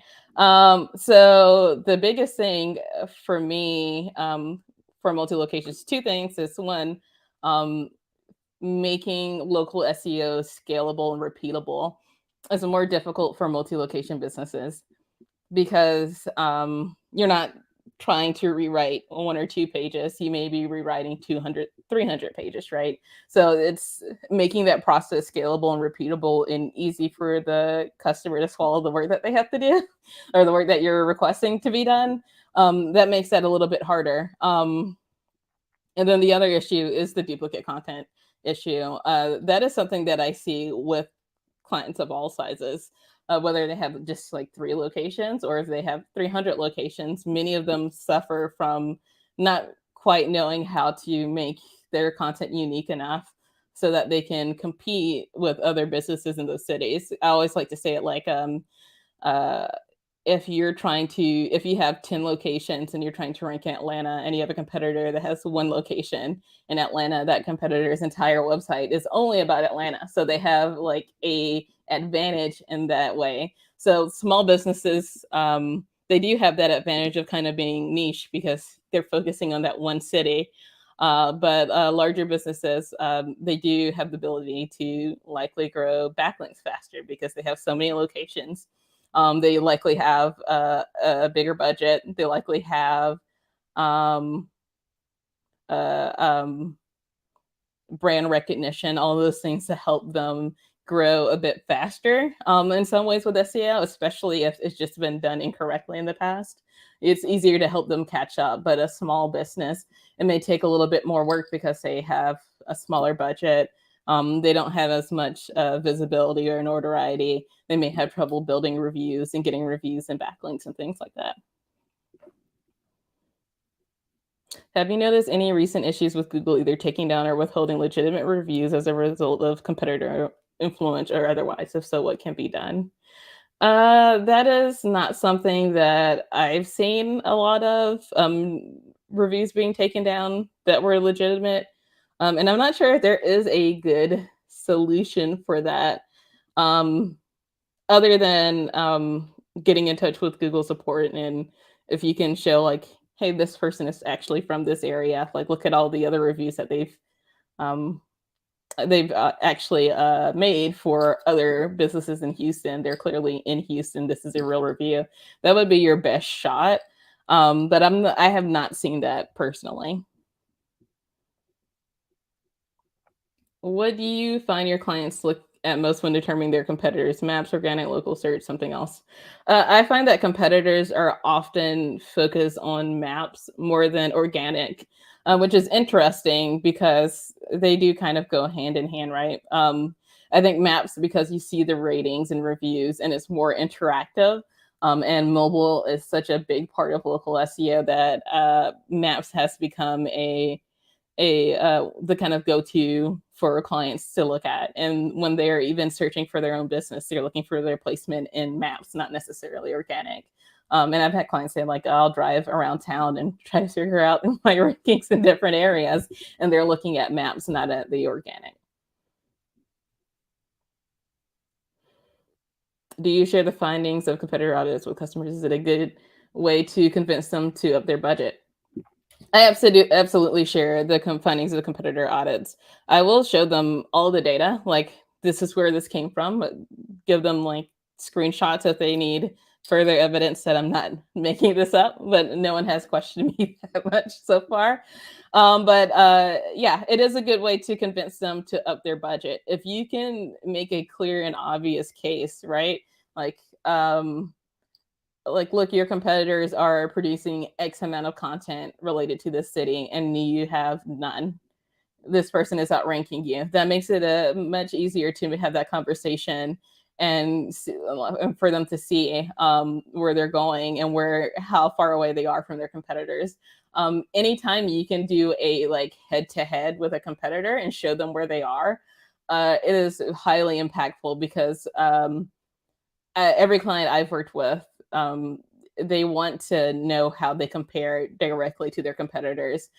They're not necessarily too concerned about what's the latest in SEO, what's the latest in local. They're worried about the guy that's ahead of them. So showing them how they compare to that guy specifically is the easiest way to get buy-in on getting these things done and upping their budget, especially if there's like content needs or duplicate content.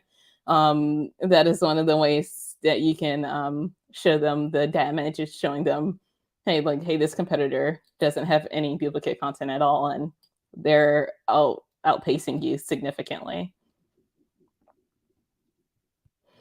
Anyone know of any easy reference way to explain to folks the difference between mobile maps and organic?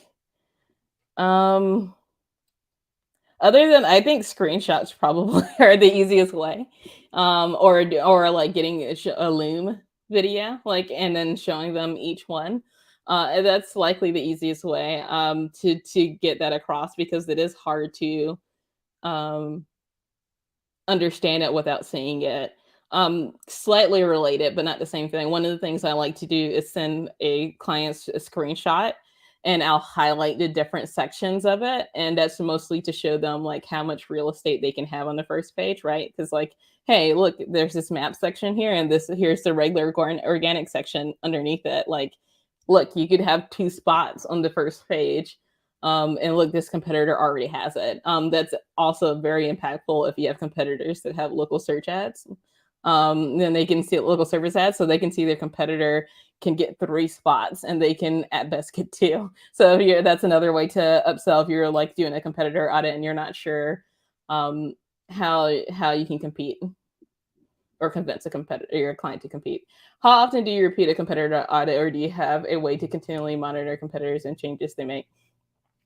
We have a tool that we just launched at Rickety Roo where we can track competitor changes in Google My Business. So we can track that. But personally for me, I like to do a competitor audit every 6 to 12 months, depending on how competitive the area is. Just because there's some people, like they hire new SEO and they're really good at what they do. They may move up a bit, and now you have someone else that wasn't necessarily a huge contender before that is a huge contender, and you want to know what they're doing and why they're doing it, or at least try to figure that out, to figure out how you can compete with that. But I like to do them somewhat regularly, especially if I see that there's someone else coming into the market in a way that's bigger than they having a bigger presence than they had previously. What are common issues or pitfalls you find in doing competitor audits that derail you or blow out your timeline? Regular pitfalls. One of them is the whole competitor having exact match keyword as their business name, because essentially then you don't know what they're doing that's actually working unless you figure out how they're ranking for other keywords that aren't an exact match. Another thing is just when I think it's probably one of the most common things is when there's not an obvious reason why they're outdoing your client, right? Like I have a client who is a photographer, and he has competitors that are outranking them, and they have like no content on their website. he has pages and pages of content on his website and is not outranking these people who have none. So that's another one. And then when you see things like that, then you may have to consider other things like proximity, because that is a ranking factor for local SEO. And start thinking outside of the box about what else could be going on that's impacting your client's ability to rank and your competitor's ability to rank. That's outside of what you can find in the tools for competitor audits. Okay, Amanda, how tired are you after that? You've been talking literally non-stop for about 40 minutes. Thank you so much. That was incredible. I mean, you answered an absolute flurry of questions there. I did the best I can. I don't know. I can't say that. Yeah, I did the best I can to be comprehensive. Hopefully that information was useful. I actually think it was, and I'm not sure if you had a chance to look at the kind of comments on the right-hand side, but everyone thanked you enormously for actually, I think someone actually mentioned how comprehensive your answers were. So that was brilliant. If you've still got the energy and you're up for it, you're going to join our next panel event. So I hope that's okay. I'm also going to welcome onto the screen at this time 3 other panelists. Hopefully we can fit everyone on. I'm not sure how this is going to work. There we go. The wonders of technology. So we have Claire Carlisle, we have Crystal Tang, and we have Andrew Shotland with us. Claire is actually going to be the host of this panel, feigning surprise. I'm going to give everyone a quick introduction, and then I'm going to jump off, and I'm going to leave the 4 of you to it. So Claire actually is our very own Claire Carlisle. Claire got her first job in marketing back in 2000. She's worked agency side pretty much ever since. She founded her own marketing agency in 2009, which she runs today, alongside her in-house role as our local SEO expert at BrightLocal. She's a regular presenter at conferences in the UK and the US. And actually today, she's our only presenter from this side of the pond. So delighted to have someone representing the UK, except for me. Actually, someone who knows lots more about search than I do as well. We've also got Crystal. Hi there, Crystal. How are you doing? Hello, good. Thank you so much for having me. Oh, thank you so much for sparing the time for us today. So I'm sure many of you know who kind of Crystal is. She's got, decades of local search experience or in and around local SEO, a particularly deep knowledge around local listings, having worked at Rio SEO and now at Uberall. She's worked with customers in almost every industry, from like retail to hospitality, healthcare to finance. And I'm going to trip over my words here. She is a Google Business Profile Platinum Product Expert. That's a whole lot of P's in that particular phrase, and is also a faculty member at Local U. So thank you very much, Crystal, for being with us. And we have the one, the only, Andrew Shotland. How are you, Andrew? Muy bien. Very nice to see you all. A man of many talents, including speaking French. Andrew, I was trying to kind of catch up with your whole experience. It took me a long time. You're an 18-year veteran of the local marketing and search space by my own calculation. Obviously been running Local SEO Guide for a huge amount of that.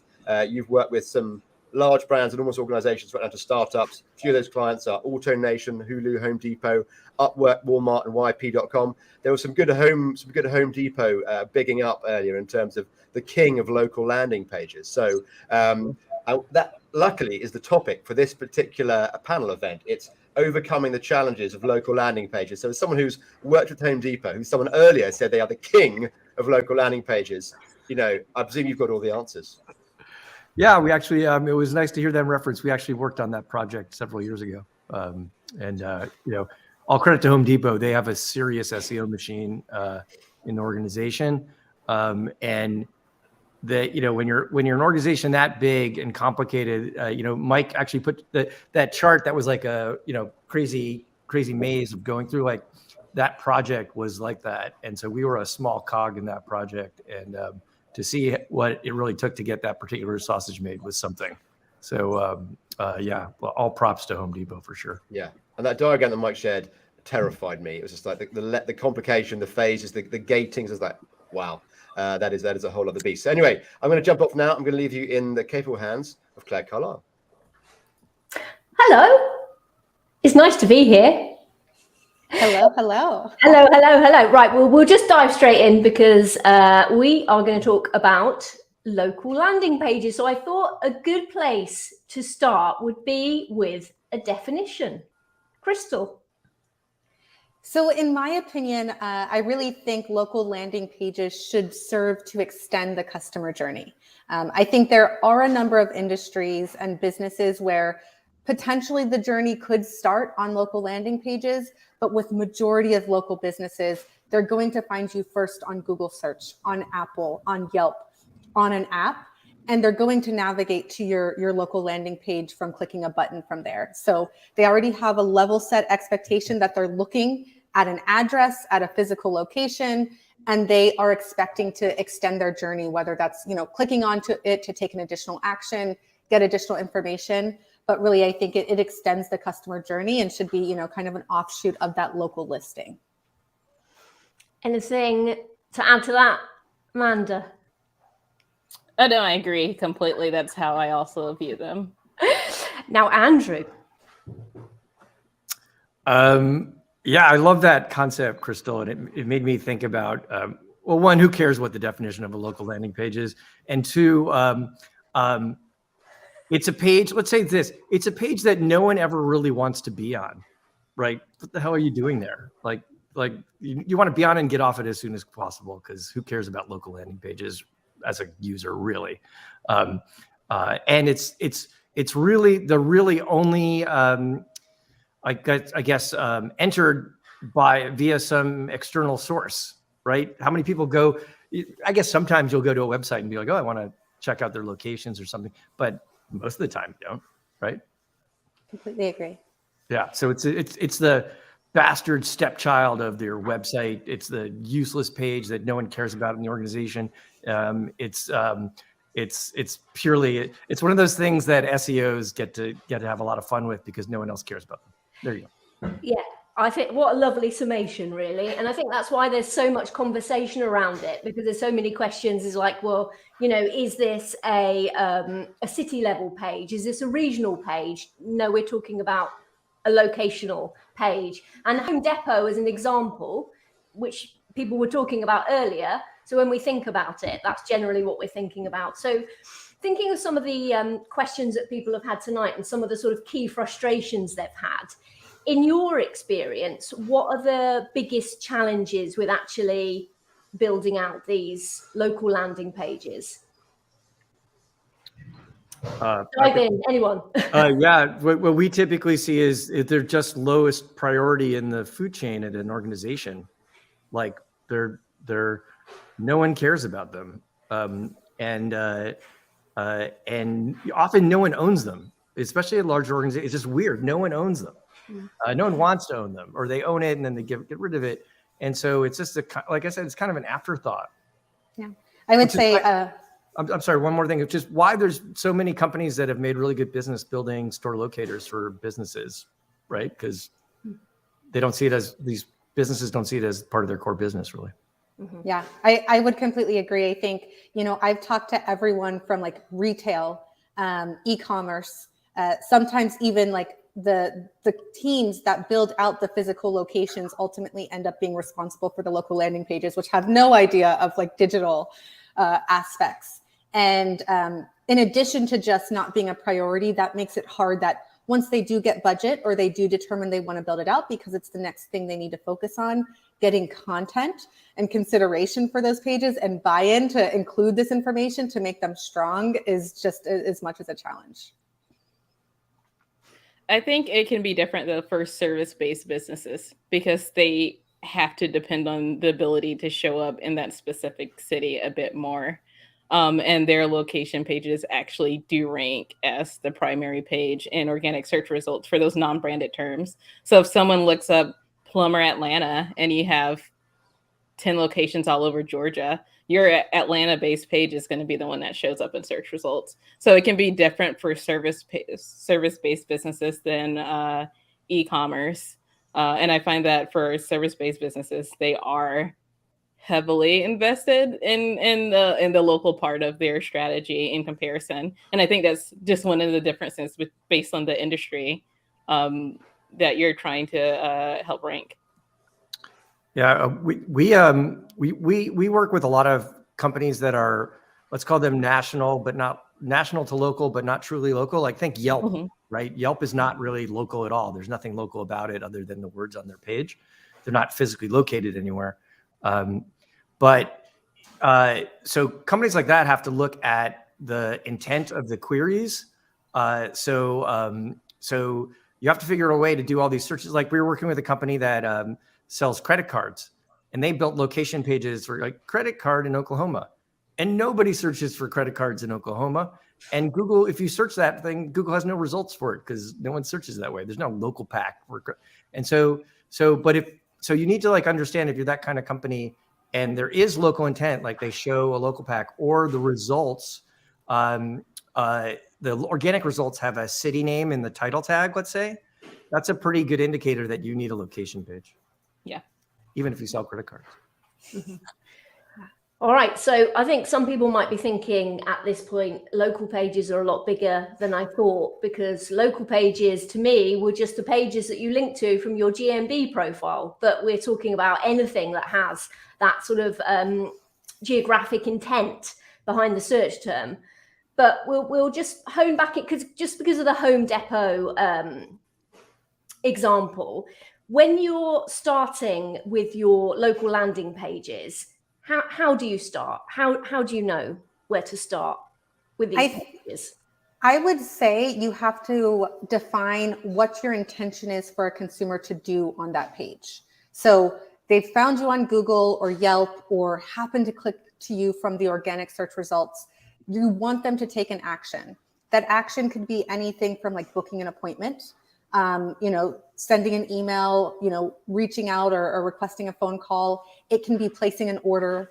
It could be those, but I think determining what that consumer journey is and then saying, what is 3 steps that they want to take and make sure that's front and center. Like maybe it is just repeating your core location information, especially if you're like, fast casual or, quick service where that they want to just go to that physical location. It's like, we are open right now. Here's a map and driving directions. But understanding to your general consumer, what is the action that you want to drive and kind of focusing on that. Anything to add? I guess, yeah. So Hunter, as always, I think you'll hear us always say, yeah, we agree with what Crystal says, of course.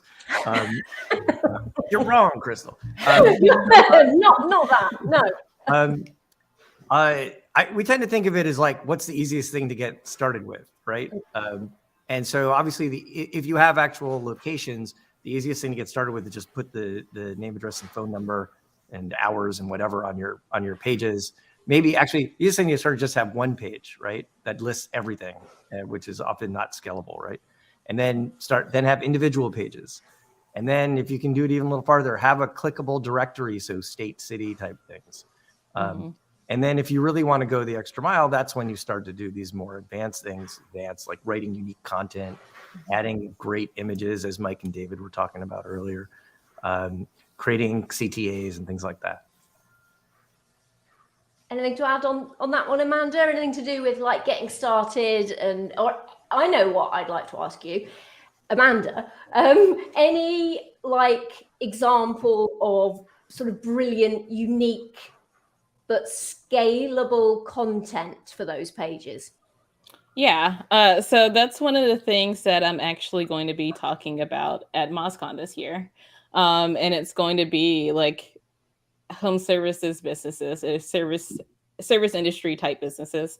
How do you make your content scalable and relevant to the people who are going to your website? And the things that I find the most interesting that I've done with clients before. I had a client who was a home senior care franchise with over 200 locations, and each location is owned by a completely different person.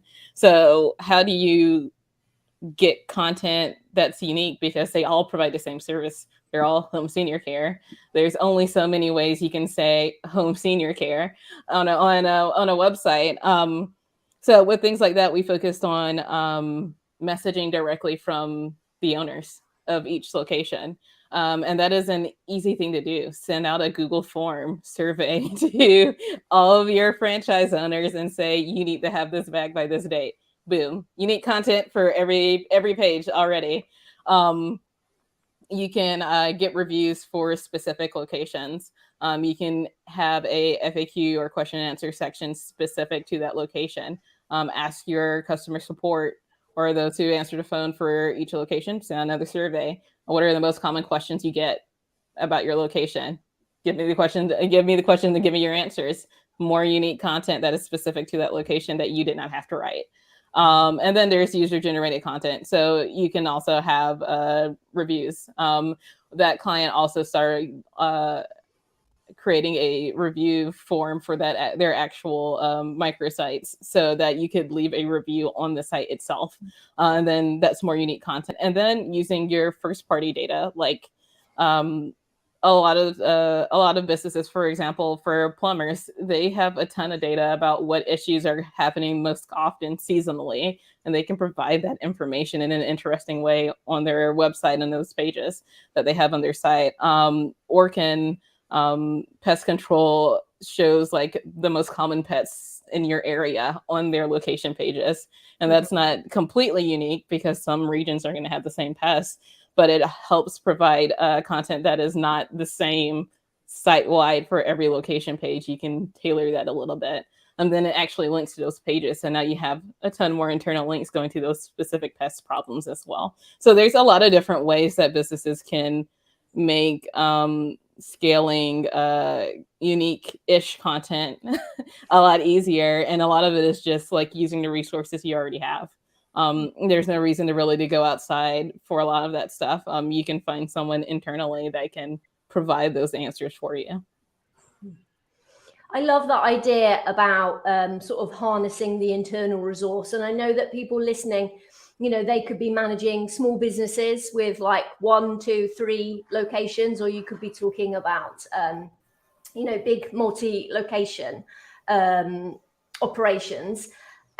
With resourcing, like getting hold of unique content, would you always rely on internal, or what's a good solution for if you need to find someone to crack out some content for you? Actually, can I Amanda here? I've got a little freebie for your MozCon presentation, if you so want it. So one of the things, if you've been working in SEO for any amount of time, you've probably pitched way too many ideas to clients that they never end up doing, that you're like, oh man, this was the one. So we worked with an assisted living facility or senior living facility chain several years ago. And I came up with the idea that you've got like, in every one of these things, you've got like 1,000 people over 70 who are doing nothing all day, or most of them are doing nothing all day. Maybe you can give them some publishing tools to put on your location page and have them write like here's what's going on at the facility today. And, you know, some thoughts on best restaurants in town and all that kind of stuff. And you have an endless series of content. And they never ended up doing it. So there you go. Of course not. That's a lovely. Because honestly, like all that stuff about getting location managers to do stuff is absolutely the right strategy, except they will never do it. We just see it all the time. It takes a very special organization to have everyone aligned in a way like, yes, part of our compensation is to write blog posts or location thing. And it's Home Depot actually, I think, does a pretty good job with the survey thing. Like I don't know how they incentivize them, but they definitely have a process to suck info out of their location managers. But that's the exception to the rule. Right. Yeah, I would agree. I think the concept is the best one to source internal information from franchise owners, store managers. And it's always, I think, makes sense to pitch it first. You know, it doesn't hurt because we all agree that it's the best idea. But I think that's so funny, Andrew. I would love to see if that actually happened, what their kind of description of the best places in town. Amazing, I want to go. That's a location page I would love to visit. We've been thinking of actually. One of the things we thought of was like, oh, why don't we just give them all websites and create a whole like link farm, right? Across the country. Yeah, I love that. Moving on.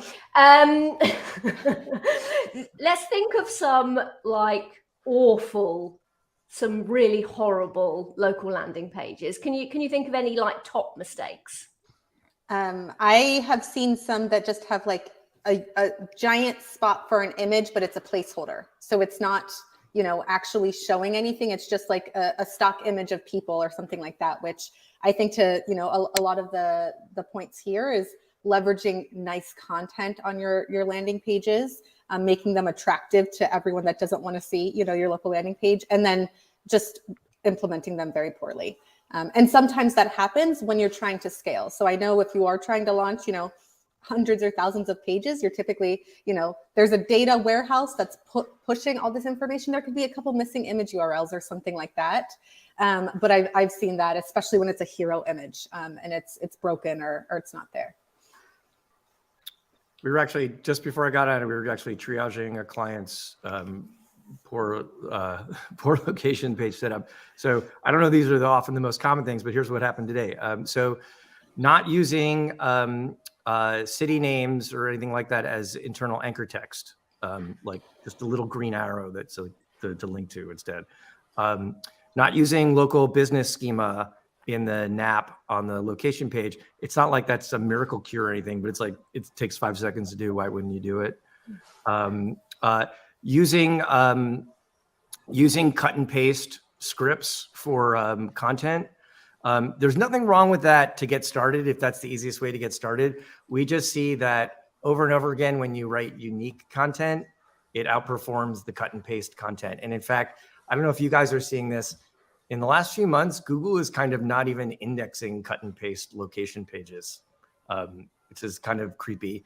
And then last thing I'll say is if you have a store locator, we've done some research that shows if you have a search only store locator, like enter your zip code here, and versus an HTML directory, meaning click state, city, location, the clickable state, city, location one tends to rank for 2x as many keywords.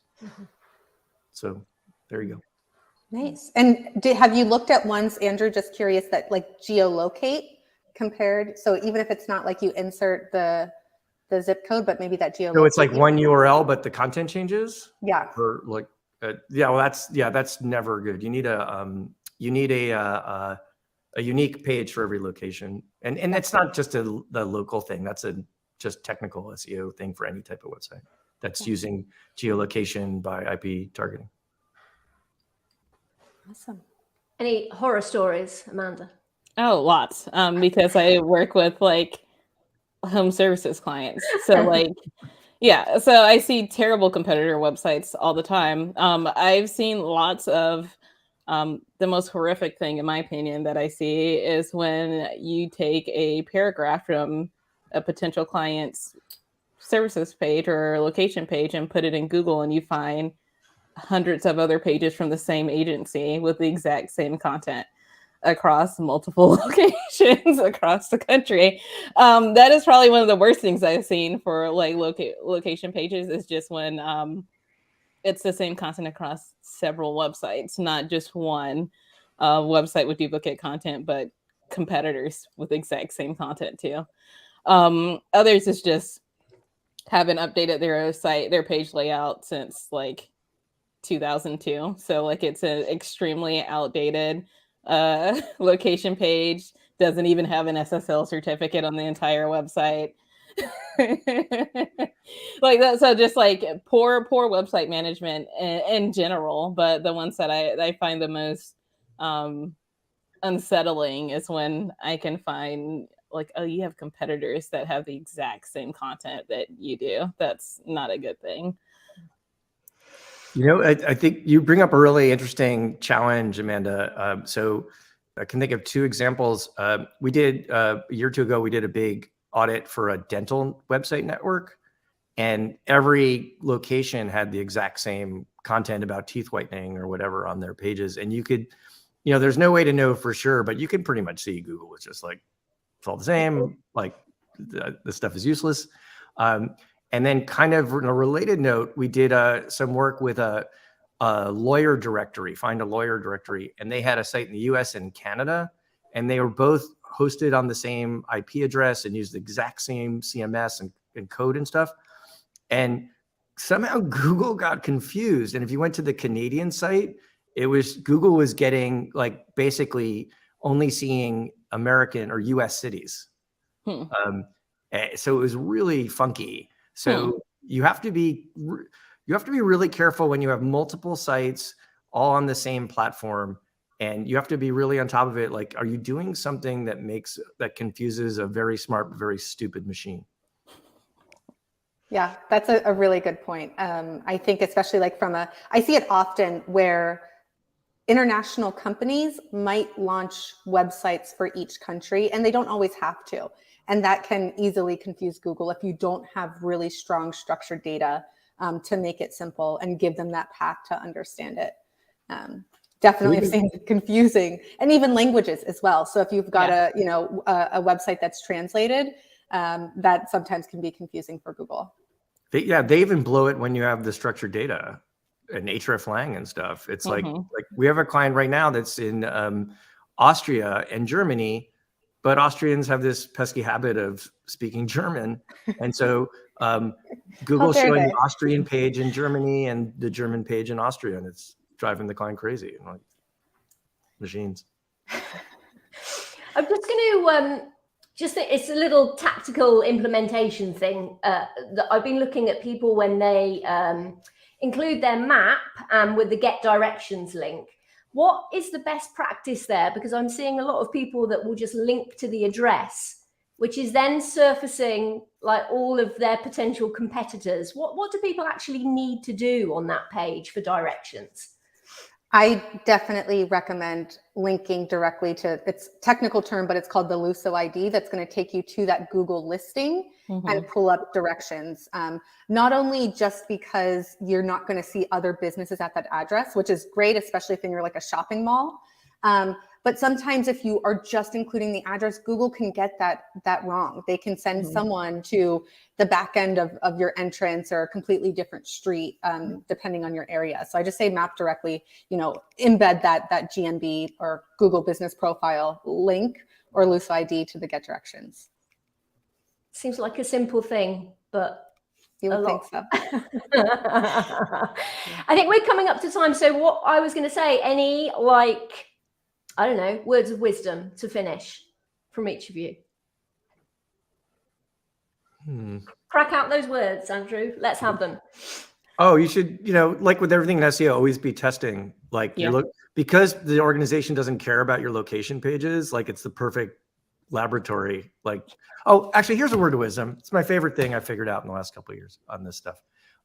If you're running Google ads, local Google ads, like product listings and things like that, and you have your Google business profiles linked up in your Google Merchant Center account, you can see all sorts of data on what is getting the most impressions and clicks for your locations. And that's a signal that, hey, maybe people in your area want the PlayStation 5 or whatever. So you should look at that data periodically and then put the links to those products or services or whatever on your location pages, and you will convert at a much higher rate. There you go. That's a top tip. Thank you. I like that a lot.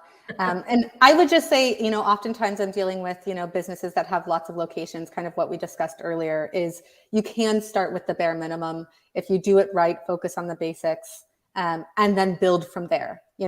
Get them started, make sure the structure is correct.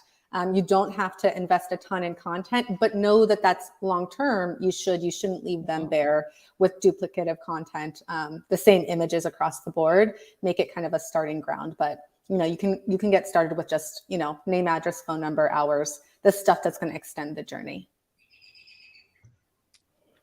My words of wisdom is know when it's time to grow.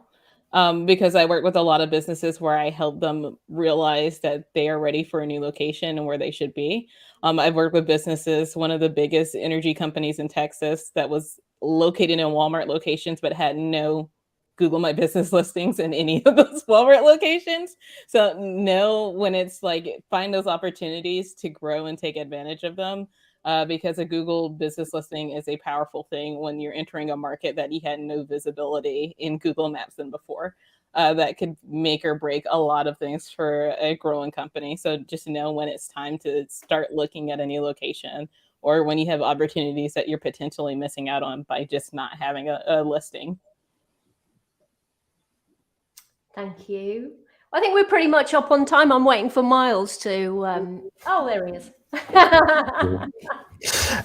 Thanks, everyone. That was great. I was totally gripped by that. I completely lost track of time. So we're going to take a bit of a break now. I would say to the four of you, there have been a lot of questions that are coming in the kind of comment stream, and I probably should have said at the start of the panel event there wouldn't be that you guys would obviously be kind of talking about and discussing this particular topic. You wouldn't be kind of taking any questions, but I guess if any of you have got a little bit more sort of time, you can provide answers in the kind of comment section. That would be great, because actually there's a lot of people really looking to get answers to some really fantastic questions in there.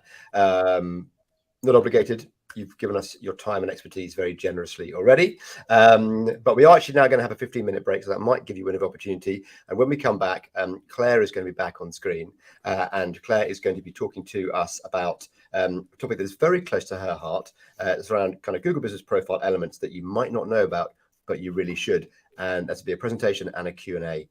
So we'll be back in 15 minutes with Claire.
Hello, welcome back everyone. I would like to make a huge apologies for the music that was played in that last interval break.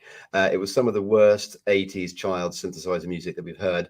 Again, that is not our fault. That is something that exists within the StreamYard system. We've now worked our way through the majority of the music options. None of them are particularly good, but that one was especially bad. So I hope the last 15 minutes haven't been completely unbearable. I hope you've managed to grab a drink, have some food, get refreshed. We are now going to launch straight into our last 3 sessions. Yes, that's it, Claire. That is. I apologize. I apologize entirely for that. So Claire, you need an introduction. Thank you very much for hosting the last panel event. How are you feeling? Yeah, I'm just still can't get the synth out of my mind. But does it take you back to your partying days, Claire? Yeah. No, Yeah. ready. Excellent. Okay, so take it away. You're going to talk to us around Google Business Profile elements and things that we might not know but really should. Okay, thank you very much. So there we go. Myles just said what I was talking about. I'm going to run through 5 business profile elements that you might not know about, but that you really should. So you've got your Google business profile. You've added your name, your address, your phone number, categories, business description, photos. You're looking amazing. What was Google My Business? You've completed it. But not really, because with the business profile, you can't really set it and forget it. Because we've got changes in the way that the local SERP itself looks. So Mary Bowling put this together a while ago, showing the way that the 3-pack has changed over the years through to the latest iteration, which is we've got a map pack most of the time on the right-hand side. We're not even seeing a link here through to the business websites. And Mike, we all love Mike. This is a quote from him, which is seeing Google as your new homepage. And that's very much the case with anyone that's worked in local SEO for a while, because you can do so many things from your business profile without clicking through to the business website. And then we've got changes in the way that buyers search and make choices. So think about how many people are wandering around using their phones to make lots of searches where they're immersed in micro moments. They're thinking they want to know something, they want to go somewhere, they want to do something, or they want to buy. And then we've got the world doing lots of things, and that influences how people search. So even if we just think about the pandemic, we think about how people have changed the way that they search to include words that maybe they weren't even using before. So curbside pickup, different types of service and delivery options, and also this who has in stock. So people actually looking to buy at a certain location. And then we've got changes in the way that the Google business profile looks and functions. So this isn't particularly a new one here. We've got the request a quote button, which then a lot of people don't realize goes on to give our potential customers the option to also request a quote from 3 of your nearest competitors. And then we've got the new merchant experience, which is another way of editing your listings directly via the SERP. And then with Google Business Profile, things do die as well, sadly. So you've got short name, which is no longer supported. And then everyone hated the follow button apart from me. And that's also gone. This is a really, really super guide on the Sterling Sky website. So it's a timeline of changes when new things happen with Google Business Profiles or things die. It gets blogged about here. So that's worth keeping an eye on. So there's a lot of moving parts, but don't panic, because we're going to run through 5 of the elements that you really need to keep an eye on. And we're going to look at those at a basic level to hopefully what you'll find a beyond level. And I'm going to give you the details of 5 bonus resources that will help you win with your Google business profiles. So first of all, we need to monitor the SERP landscape itself, because it is ever changing. So on a very basic level, we can do that using our eyes, and we can search using different devices. We could even search from different locations. But that's not really scalable. And we need to be thinking about how our profile looks now. How does it look on different devices? How are competitors' profiles looking across locations and across devices? And you can't just take one look, because there were lots of questions earlier for Amanda about, how do you explain the map pack? How do you explain Google Maps? How do you explain this? How do you explain to a client all these different ways of consuming the Google Business Profile content? So really, you need to be checking your profile across all of these different places. So probably the best way to do that is going to be to automate that process using tools. And some of the brilliant ones to do that, you can use mobile Moxie, something called the SERP Datalyzer. So what that does is it keeps a working copy of your business profile once a day, once a week, once a month. And this is brilliant, so you can see when things change in your business profile. In the middle here, you can see the exact day that Google started inserting an ad unit into a client's business profile. And then you've got BrightLocal's local search rank checker, which will keep a copy of the local finder for you, so you can see what type of things are being pulled into the local finder, whether that's justifications, review snippets, all sorts of things. And then you've got the search grid, which does the same, but that does that over multiple locations. So you're going to end up with a lot of screenshots of a lot of results that you can then mine to understand what it's looking like.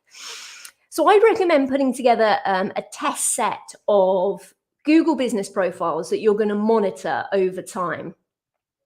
And those are not necessarily just your clients. You'll want to put together a test set that includes the movers and shakers in your niche, maybe outside of your niche in different geographic areas. And that will allow you to understand if you're seeing sort of wins or losses with your own visibility, whether or not that might be algorithmic, whether or not it might be just in a certain sector.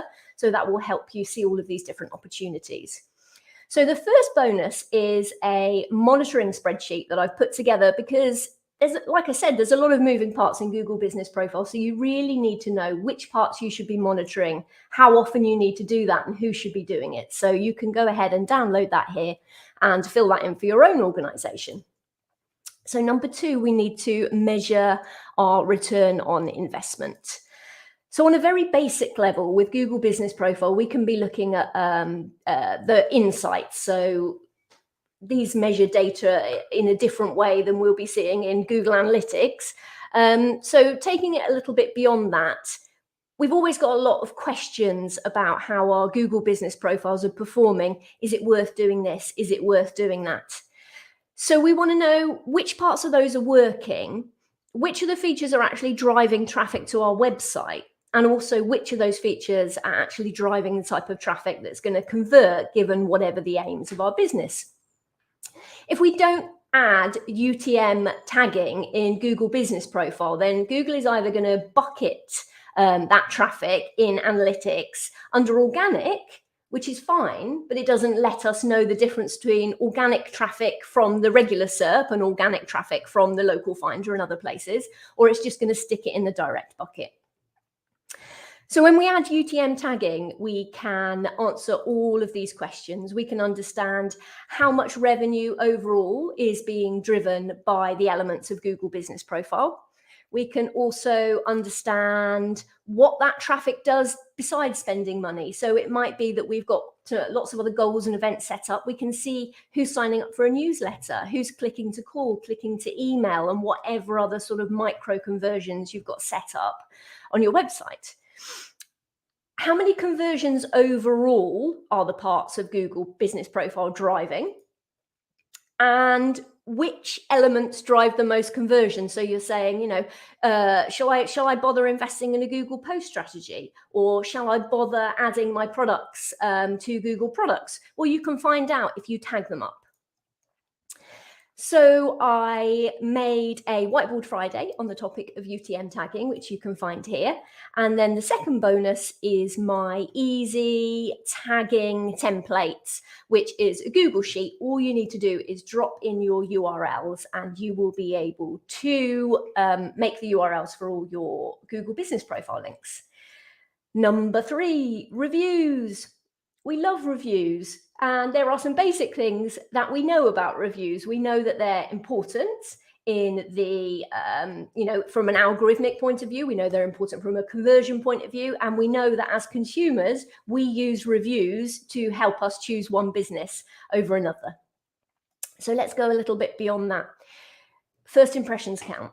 So what do we see when we go to someone's Google business profile? We see review snippets that look like this. So where do they come from? Well, Google helpfully tells us that those review snippets show keywords most mentioned in quotes from Google reviewers, and that they are selected by an algorithm, well, like most things in Google.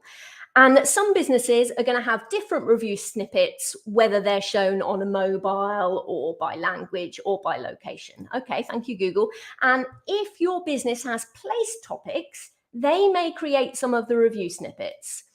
Okay, so what are place topics? Well, place topics, you'll see if you have them, if you click on your reviews, you'll get these little lozenges. And so what Google is doing is it's grouping sort of themes within your review corpus, and it is then giving you the option to click on the one that's of interest to you, and then it will show all of the reviews that include that theme. So it clusters semantically. It's not exact match. So you've got here goals, but it's pulling in end goal, objective, and goals. So it could be that the place topics will replace the featured review implementation. And I saw that by using Mobile Moxie for one client, and it lasted 2 weeks, and then it flipped back to the previous implementation. So place topics, the same. It's using data from the reviews to provide topics based on concise information from what your actual customers are using in terms of words. But Google tells us that we don't need to manage place topics because they're based on your customers' reviews. But what if you do actually want to manage place topics, which you probably will if one of your place topics is something like disgusting rather than something lovely like professional service? So can we influence the review snippets or the place topics for our business? Well, I think the answer is probably, because we know that Google clusters those semantically connected words into the place topics. So what we can do is we can analyze our existing review corpus. So what we're going to do is grab all of the content from all of our reviews, and we're going to put them into an Ngram analyzer, which will then cluster those. So this is a link to one that I use, but just be aware that it's exact match. So what you'll have is some sort of duplication of themes there. So you'll need to bucket them yourself. And then we need to think about what words we would actually like people to use in their reviews, because that's what we really want to see when we're thinking about the review snippets and the topic clusters. But it is important to also keep in mind that we actually have to be those things. If we want to be known as family friendly, value for money, professional, wheelchair friendly, we do need to be those things. People aren't going to use those words otherwise. And then we need to use those words in our messaging to our customers and potential customers. And we can use that in all different ways, in our leaflets, in our logos. It could even be in our wall art. And when we ask for reviews, it's a good idea to actually give people some clues and use the types of words that you might like them to use. So not, can you leave us a review? We need to say, thank you very much for your booking for dog grooming with Ellie. We hope you found it like this, relaxing, friendly. So mention the product, service, and any other attributes that you'd like to be known for. And then leave some clues, maybe include some reviews and testimonials from other people. Give some questions, because if you just say, what did you think? Then people aren't going to write you the type of review that you'd really like to read. So give them some ideas about the types of things that they could be writing about. And then the third bonus is a lovely $100 credit from the team at Outscraper that they've put together just specifically for this event. So if you want to scrape reviews from places because you want to analyze that data, then Outscraper have a tool for that. Number 4, images. Now, I know that David and Mike spoke about images at length. I will be watching that back a little bit later. What do we know about images? We know that we like looking at them, and we know that images are basically all over the SERP. We know that we are very visual creatures and that we curate our own presence online via images. And we know that people use images to, again, to help them choose who they're going to spend their money with. So on a basic level, we might have gone into Google Business Profiles and stuck some images on there, hopefully within all these different sections that we can do. But let's go a little bit beyond that. If we know that images are important and that they help people make decisions, why do we allow things like this to continue to happen to our business listings? Obviously, we want people to add photos. It's brilliant that we've actually got people visiting our locations and uploading their photos, but user-generated content can also be pretty terrible and really not be helping us put our best foot forward in showing what our brand and our location and our products and services are actually about. So it's a good idea to check in regularly with your customer uploaded photos, which you can do in the dashboard. If you sort by date, you'll see the newest ones first. Google is quite strict on what the criteria are for user images, so you can go and check that out here. And then if you find that the image actually contravenes Google's terms for images, you can go ahead and you can report a problem in your dashboard. You just need to say why it is why it's against the terms of service for Google's images. And then you go ahead and submit that just here, and then hopefully it will get removed by Google. Another thing to be aware of is the photo update feature. And now that is just in Google Maps. It's where Google invites visitors to add a photo update. And it's interesting that this appears in the tab Updates, which we as business owners and marketers are very used to populating all of the content in that tab. So just be aware that now it's a place where user-generated content can also appear. So here's Google again, add a highlight from a recent visit. I actually hadn't visited Alton Towers at all. I was still being invited to add a highlight from a recent visit. So it is going to lead to some pretty rotten things showing up in your business profile. This was something that just popped up into my timeline on Twitter. Thank you to Rishi for that. But so this was a user, a user photo update that definitely wasn't safe for work and was actually appearing in the business profile for this organization on a desktop and on a map. So you really need to monitor that and see what is appearing in your business profile. So monitor them and respond. You know, if it's a nice photo, write something. Show that you've seen it for the people that do consume that content. And if it shouldn't be there, then go ahead and flag it. And then you've got your own images, so your business uploaded images. Have a think about what needs to be in there. Have your products and services changed over time? Are you adding new things? Have you got new things? How are you looking now? And that might be to do with seasonality. It might be to do with COVID and the way that you operate your business. So what you need to do is you need to have a schedule for a regular audit of your images and also a schedule for regular upload of images. And now this is the bit that Mike was digging into earlier. We need to think about, we're very used to thinking about text and textual content and how Google understands that textual content. But we're not quite so used to thinking about, well, what does Google see and understand in our images that is going to help them give the best results to our potential customers? So this is the image that, this is from the patient pop case study. So 2 images of a dentist, and now at first glimpse, I think that they're both of a dentist doing something to someone that's in a dentist chair.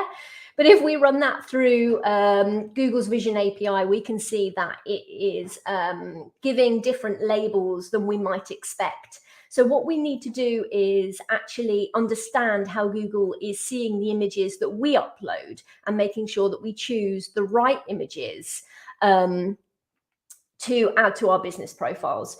And you can, this is still free as far as I saw today, you can pop in one image and do a test still at this URL. So I'm not sure if it will be pay to play even on a level of just testing out, but I checked today and I could still upload an image into there.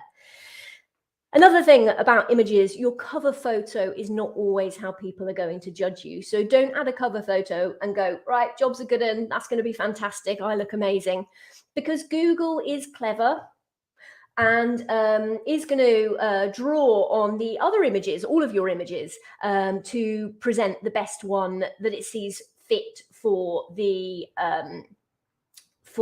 search query. So oak table near me, you can see there's all these lovely pictures of tables, but the actual cover photo is not that at all. So just be aware that the photo that you see next to your result is not always going to be your cover photo. So make sure you've got photos of things that are in those important categories for your business. Another thing, Google already tells us, okay, we're not always going to show your cover photo as your cover photo. Yeah, we know that. We need to monitor what is showing in our business profile. So we can do that with a tool, as we've seen, like Mobile Moxie, to see what Google is pulling in. But what if we want to change that photo? Well, this is a funny old thing that Google does. So desktop in the US, this is the photo that's being pulled in. You click on See Photos and you see that the source of those photos is Google Business Profile images. And the same with a mobile, okay? You click and it's coming from your Google Business Profile. Now we've got desktop in the UK. We're going to click on See Photos, but we find that's actually not being populated from Google Business Profile. It's actually being populated from image search. Now that won't affect every single business in the UK or in other countries in Europe. Well, anyway, you know what I mean. You need to go in and have a look for your particular business. If Google is pulling that information from image search, it's not quite so easy to make sure that it's pulling in the one that you want. And again, mobile in the UK, click on the cover photo and it comes from image search. So what do we need to do? We need to identify the source. We need to monitor across devices, across locations, and then we need to think about actually optimizing the images on our website to make sure that Google is pulling in the appropriate one. Fourth bonus, thank you very much, Cindy. 30 days free, Mobile Moxie using the code Claire. So you can go ahead and you can monitor all of those opportunities. Right, flying through justifications. What are they? They're snippets that Google shows in the local pack to help justify why the business there and why it is showing up for that search. So this is a really good post on the BrightLocal blog that Joy has written. So let's go a little bit into that. We have got reviews that can be pulled in as justifications. We've got parts of our website that are getting pulled in, Google Business Profile posts, offer posts, and services all being pulled in. Just as an aside, if you have got these service option attributes selected, you might find that you get those showing rather than justifications. But why would we want justifications? Well, let's think about it. When Google bolds things and sort of justifies the existence of that result, then it's quite likely that that's going to lead to a higher click-through rate. So how do I influence them? Well, think about what type of search terms might trigger a justification. So we can use our Google Business Profile Insights. We can use Google Search Console to see the queries that our Google Business Profile is actually being given clicks and impressions for. So all we need to do is, hopefully we're UTM tagging, we basically filter that. So it's just showing our UTM tagged pages and we can see the queries, we filter out branded and we can see what's driving those impressions. We need to go beyond our core terms. We need to know all of the different types of modifiers that we would like to have visibility for. Have a look at your attributes. That's going to give you some really good clues about what Google thinks is important and what people think are important with regard to attributes. This is really good from Crystal. So it gives you details of all the different attributes in a lot of popular primary categories. Look at the questions that Google is asking about your business. That's going to be very useful to understand what Google and people think are important. And then you need to map these phrases out against the justifications that you can most easily influence. And those justifications are going to be website mentions, because we can control the content that's on our website. Posts, we control those. Services, we control those, apart from when Google scrapes loads of content and chucks that in as well. And reviews, well, we're in a pretty good position to get people to hopefully say nice things about us. So the final bonus there is a Google Data Studio template. You just plug in your search console and add the filter for your UTM tagged pages and filter out your branded terms. And that will give you all of the sweet keyword data for the queries that are surfacing you in the map pack and elsewhere. So Google Business Profiles are never finished. We need to monitor them. We need to measure the success. 3 of the things that we need to monitor and look at are reviews, images, and justifications. So a few extra resources there. There is, if you're really into local SEO and you want to know who to follow and some resources and find the free courses, then this is the link here, Local SEO for Local People. And then if you're after some questions, some answers to your burning questions, then I've made a local SEO search engine that you can use here. And that is it. Wow, that was a lot.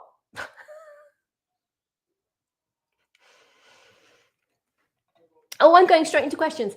Do you have a way to get alert for changes to GB categories and other features of your own profile? Well, I don't get alerts, but I do monitor it using Mobile Moxie. And if you have got notifications turned on in Google Business Profile, sometimes it will tell you when you've had big changes made. There is, I don't, you know, if Google is adding attributes and doing tests, then the best place to find out about that is actually reading the Google documentation, looking at log, and being part of the local SEO community, people tweeting things out, looking at Sterling Sky, looking at all of the different forums that exist. I hope that answered that. Is there another question? When well, one of those things is, you know, if you're a small business and you're quite agile and it's not going to take you very much time, then crack on and use the feature and make sure that you have got UTM tagging in place, or you've actually worked out a way of monitoring. So you're like, if I do this thing, this is what I think will happen. This is the benchmark. This is the success or lack of success that I've had.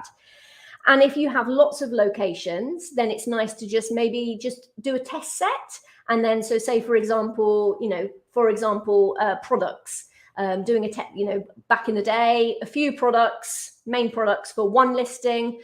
Did we make any money off of it? Yes. Did we get any assisted conversions off of it? Yes. Now I can roll it out to the others. So it all depends on the difficulty of implementation and the agility and resource of your organization. Yes, they do.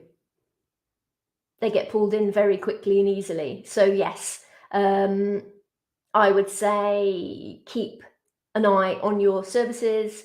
Make sure that, you know, because you can, I've got a, there is a resource on the BrightLocal website somewhere where I've made a spreadsheet for services. So Google does this thing of changing your services all the time and scraping. But if you keep a copy of what you want to add there, then at least you can cross-reference back to it and pop it back in. So I would recommend having a look at that resource to make sure that you have got your most important services that reflect the most important search queries that you want to have visibility for that might be triggering a justification. Yes. It's not something that has to, it doesn't have to take a long time, but it is a nice way to push key marketing messages and points of differentiation into your business profile, and monitor it and make sure that you don't have misinformation and people making you look silly.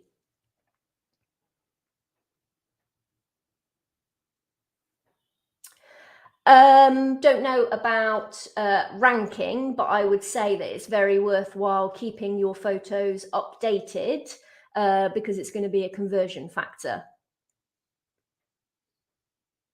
The end.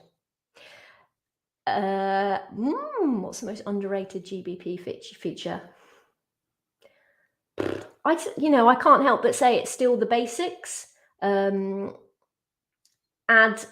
UTM tagging. How will you how it's difficult to say because it's underrated, because you need to just make sure that you benchmark performance before you start implementing things. So I think, is it a feature? No, it's not a feature, is it? Photos.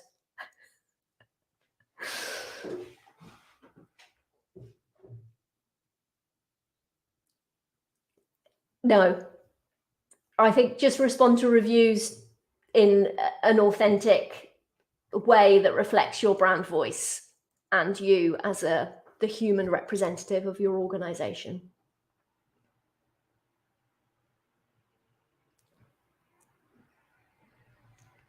Negative SEO action with images.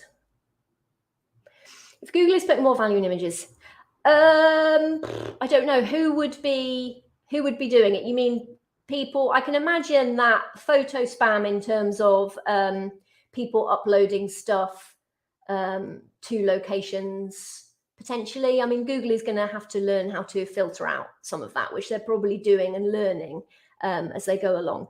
So you also, I'm not an algorithm expert, but you would wonder if Google would weight, if it ever came down to that, the information that it finds in user uploaded images more heavily than in customer uploaded. Not really, because that's why they're encouraging all the customer uploaded. Potentially, maybe. Yes. Oh, to show floor plans. I don't know. There was a thing where Google products, because of the sync between products and then, Merchant Center, that the sort of terms and conditions or the way that you could add photos in products had changed because it had to comply also with advertising guidelines for those. So I know people use products to showcase sort of USPs or services. I just think you're getting into, I don't know, go for it and see what happens. But it's not what they were made for, but people do use products to showcase a lot of different things.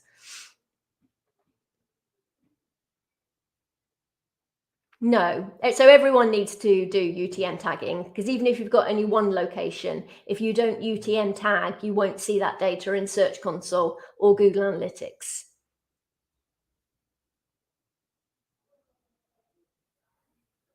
Or this isn't really my thing, because I'm quite niche specific, but there obviously is a lot of talk about like hotels and lodging category types who have much less functionality. And as soon as Google starts sticking all of their own ad units into Google business profiles, so that like the monetization of specific verticals is just something that I think we're going to see more and more of.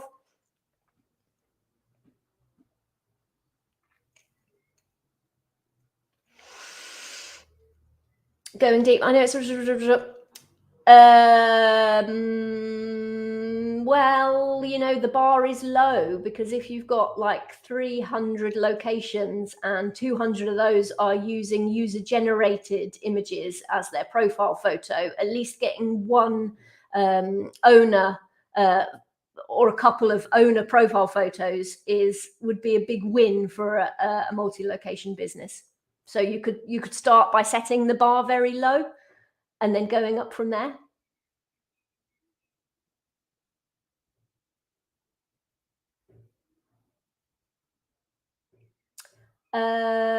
just use both of them, because services, as far as I know and see, is only showing on a tab in the on a mobile. So what, you know, we can't really tell how people use services because there's no touch point. But I don't see a problem with duplicating that.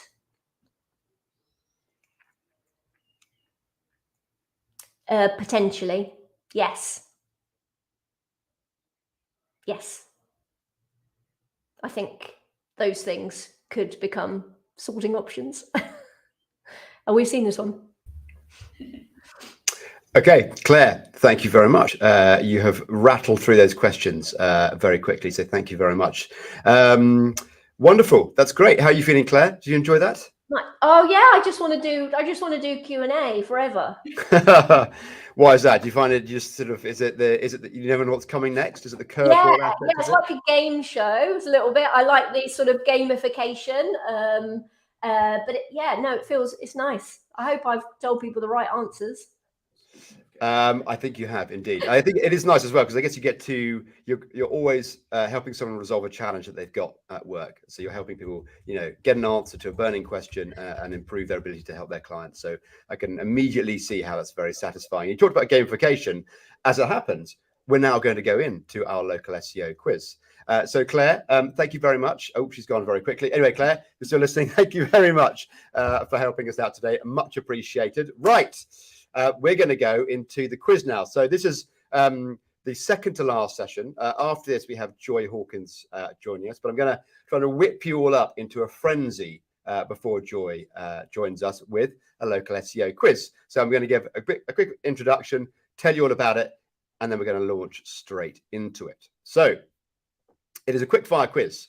There are 10 multiple choice questions. Now, to enter the questions, you have to tweet us at BrightLocal, and then you give us the number of the question and the answer. So let's say it's question number 3.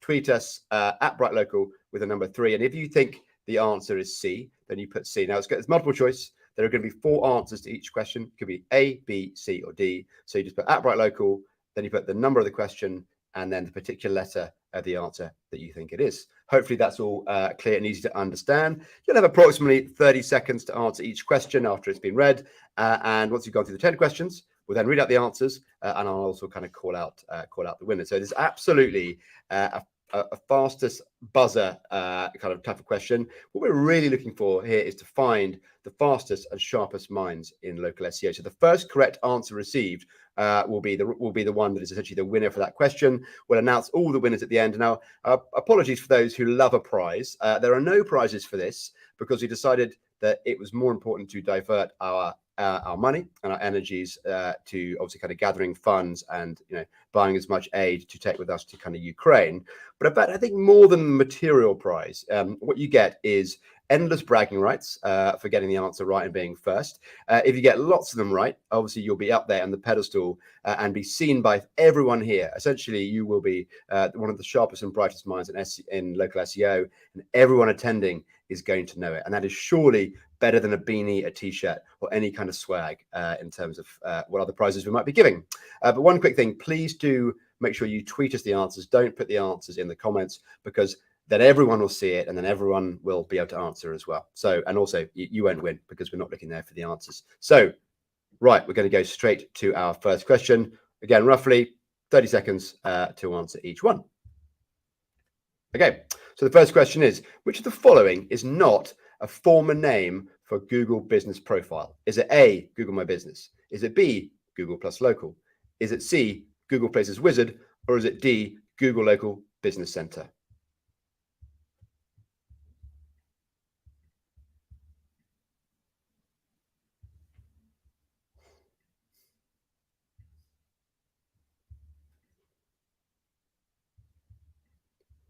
"30 seconds goes past very slow when you're this quiet." Righty ho, let's move on to the next question. Okay, question number 2. How many combined years of marketing experience do today's 9 local search experts have between them? And I've made quite a point of calling out their years of expertise as we've gone through, as a bit of a kind of lead into this particular question. So what is the combined years of marketing experience for the 9 experts who have shared their insights and time with us today? Is it A, 96 years, B, 116 years, C, 136 years, or D, a whopping 156 years?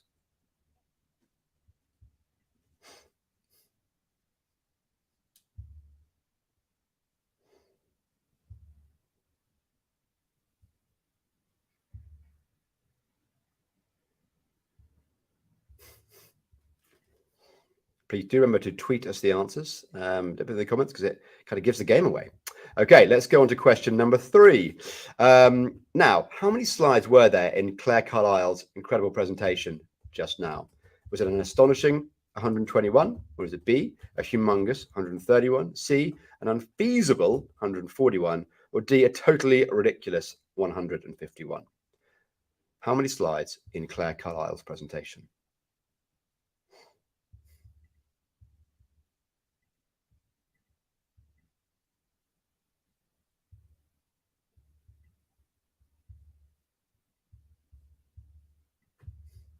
Righty-ho, let's move on to question 4. Which of the following is not a justification in Google Business Profile results? Is it A, their social media mentions? Is it B, their website mentions? C, their post mentions? Or D, their review mentions? So again, this is not a justification.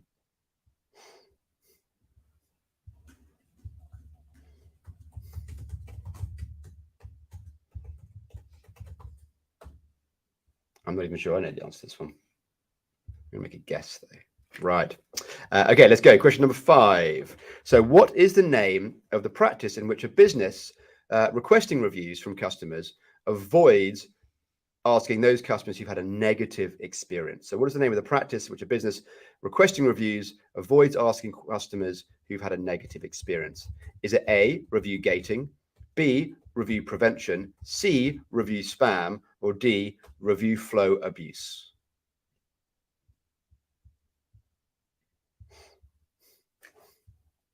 Remember, in your answers on Twitter, please put the question number, in this case 5, and then the letter to follow it, just so we know exactly which question you're answering.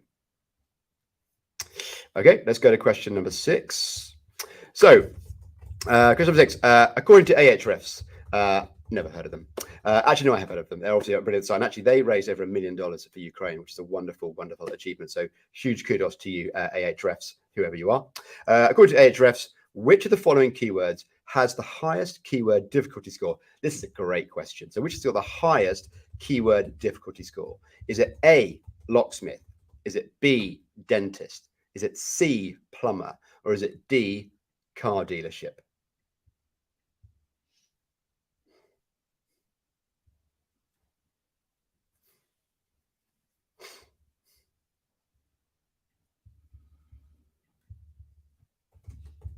Okay, let's go on. Question 7. What is the name of Google's AI-based spam prevention system? Is it A, spam face? Is it B, spam head? Is it C, spam brain? Or is it D, Spamler Spamderson?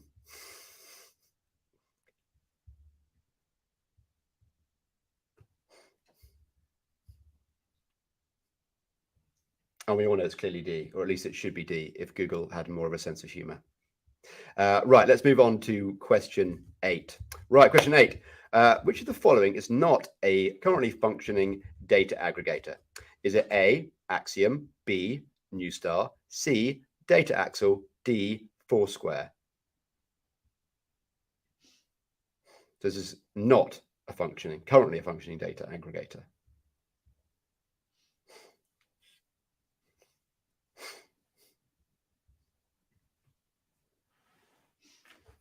Okay, let's go question 9. So how many BrightLocal articles still call it Google My Business as opposed to Google Business Profile? Is it A, 129, B, 229, C, 329, or D, 429 articles that our poor, beleaguered, overworked content team have got to update. I was pleasantly surprised and pleased to hear Mike Blumenthal continually referring to as GMB earlier on today. Glad to see that I am not the only one who still can't wrap my head around the new name for GMB or GVP. Okay, let's go on to the final question, and then we will do answers and the winners. So, question 10, and this is a total mouthful that I've stumbled over many times in rehearsal. Let's see if I get it right. Keeping things locale. What was the name of Ben Wyatt's fictional restaurant in the TV show Parks and Recreation? Was it A, the local calzone zone, B, the local Cali locale zone, or C, the local locale zone, or D, the locale calzone zone? Sadly, I've never watched Parks and Recreation, so I have no idea. But I'm going to make it. I've got a quiet idea in my mind of what I think it might be. Right. Okay. Final question. Hopefully, I'm just going to look over at Jamie to see if he's got a smile on his face, so he looks like he's managing to kind of process all the winners and the answers now, which is great. So I am going to present the answers. I'm going to tell you who won. So first question: which of these is not a formal name of Google Business Profile? It was C, Google Places Wizard, and that was won by Jason Brown. Well done, Jason. Very impressive stuff. Question 2. What was the combined years of experience of the 9 local SEO experts? It was D, a whopping 156 years. That's how much expertise and knowledge we have brought you today. And that was won by Amy Toman. Well done, Amy. Go. That's fantastic. The answer to question 3, which is how many slides were there in Claire Carlisle's presentation? There was an unfeasible 141. And actually, that was won by Jason again. Wow, Jason, you are obviously eagle-eyed today and fastest finger on the buzzer. In terms of question 4, which of the following is not a justification in a Google My Business profile? It was their social media mentions, and Jason Brown won that one. I've got a feeling Jason might won might a few of these. Question 5: what is the name of the practice in which a business requesting reviews from customers avoids those with negative experiences? It was A, review gating, and I'm afraid everyone, Jason Brown and nailed it again. So Jason, what is that? That's 4 out of 5 that you've managed to win. I think you may be gunning for that top spot on the podium. Question 6, according to Ahrefs, which of the following keywords has the highest difficulty score? And the answer was B, dentist. Jason Brown won it again.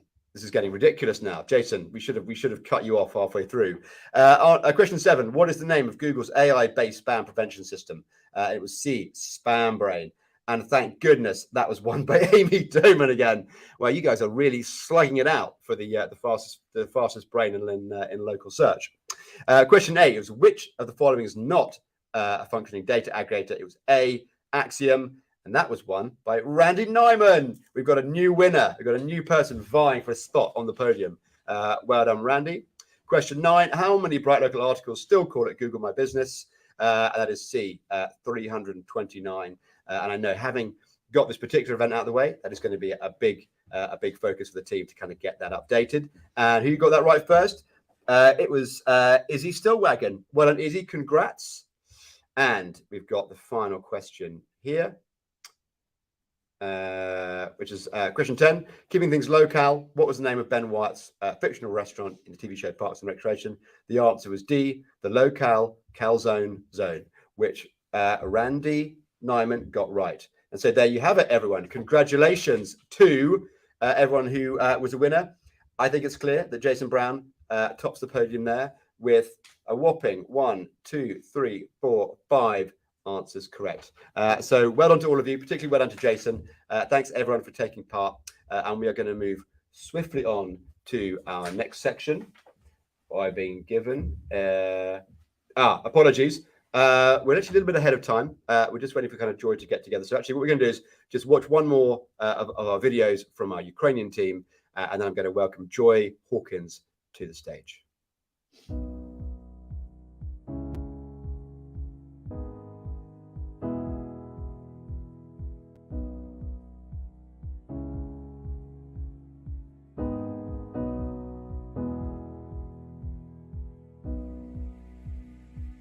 21st January, Russia start bomb our cities. That night I spent with my family in a basement because of air alarms. After that we decided to move to Ivano-Frankivsk, and I joined Ukrainian army. On February 24, like most Ukrainians, I woke up because of loud explosions, and many relatives woke up. We were all making a decision in a matter of minutes, whether to leave or stay. I am lucky that my parents live in the western part of Ukraine, so having picked up the most necessary things, together with my boyfriend and our dog, we went to them. On the 21st, my girlfriend and I woke up early at 5 in the morning to loud noise. At first we didn't not understand what it was when the noise became distant and the walls of heavy weapon were heard. We were at the loss to understand what to do and started to dress, and as I remember how my parents called and tearfully and desperately said two phrases. War has started and leave Kharkiv as soon as possible. I can remember the first week of the beginning of war. It was like in a blue. We set up our shelter in the basement of the house. As the air raid sirens sounded almost every hour, and we constantly ran there. There were 4 families living under one roof. Everyone has their own characters and habits, so it was not easy task. About a week later, there was an urgent need to help. I wanted to be useful for my country, and especially to the guys in the east. Some of our friends and our colleagues already joined our army. It all started when the company I work for, BrightLocal, started allocating funds to support volunteers and fighters. So I contacted our colleague, who has been defending Ukrainian independence in the most spots, in the hottest spots from the first day of the war, and asked if they needed any help and if he could be useful. He contacted me with the volunteers who worked directly with his unit, and since then our volunteer work has not stopped for a day. After there comes the realization of what really happened, what should be done. Now all efforts are aimed at helping those in need. We are more united than ever. We are mainly in charge of fundraising and communication. In these almost 3 months, with the help of our company, BrightLocal, colleagues and our friends from the social networks, we managed to raise about 500,000 hryvnias. It's around $18,000, which help us to buy and deliver army boots, tactical gloves, backpacks, ballistic glasses, sleeping bags, and other vital equipment. At the same time, we are constantly trying to help local volunteers who buy food and personal hygiene stuff for refugees who have come to our town. And for a few days, I even wore camouflage nets.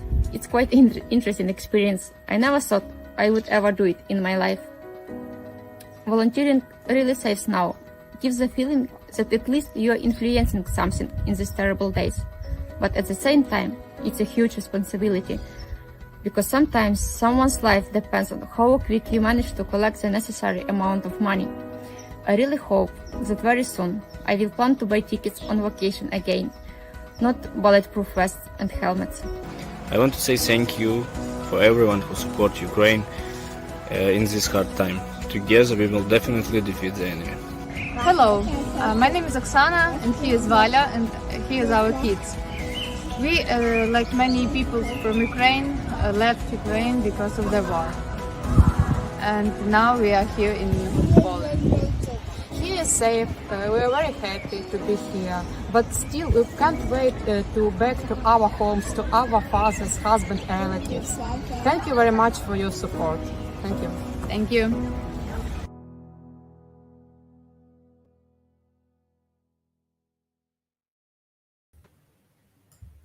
Right. We have resolved the small running order issue that we had. Welcome, Joy. How are you today? Good. How are you? Yeah, very, very good. Very good. Joy, what time is it with you? It is just dinner time, 5 o'clock. 5 o'clock. Okay. Well, we've saved the best for last. No, not. We're going to save something very special for last, and it's all about spam fighting, which I guess is maybe appropriate at dinner time. I'm sure everyone is fully aware of you, Joy, and you've got many familiar friends and faces in the audience today.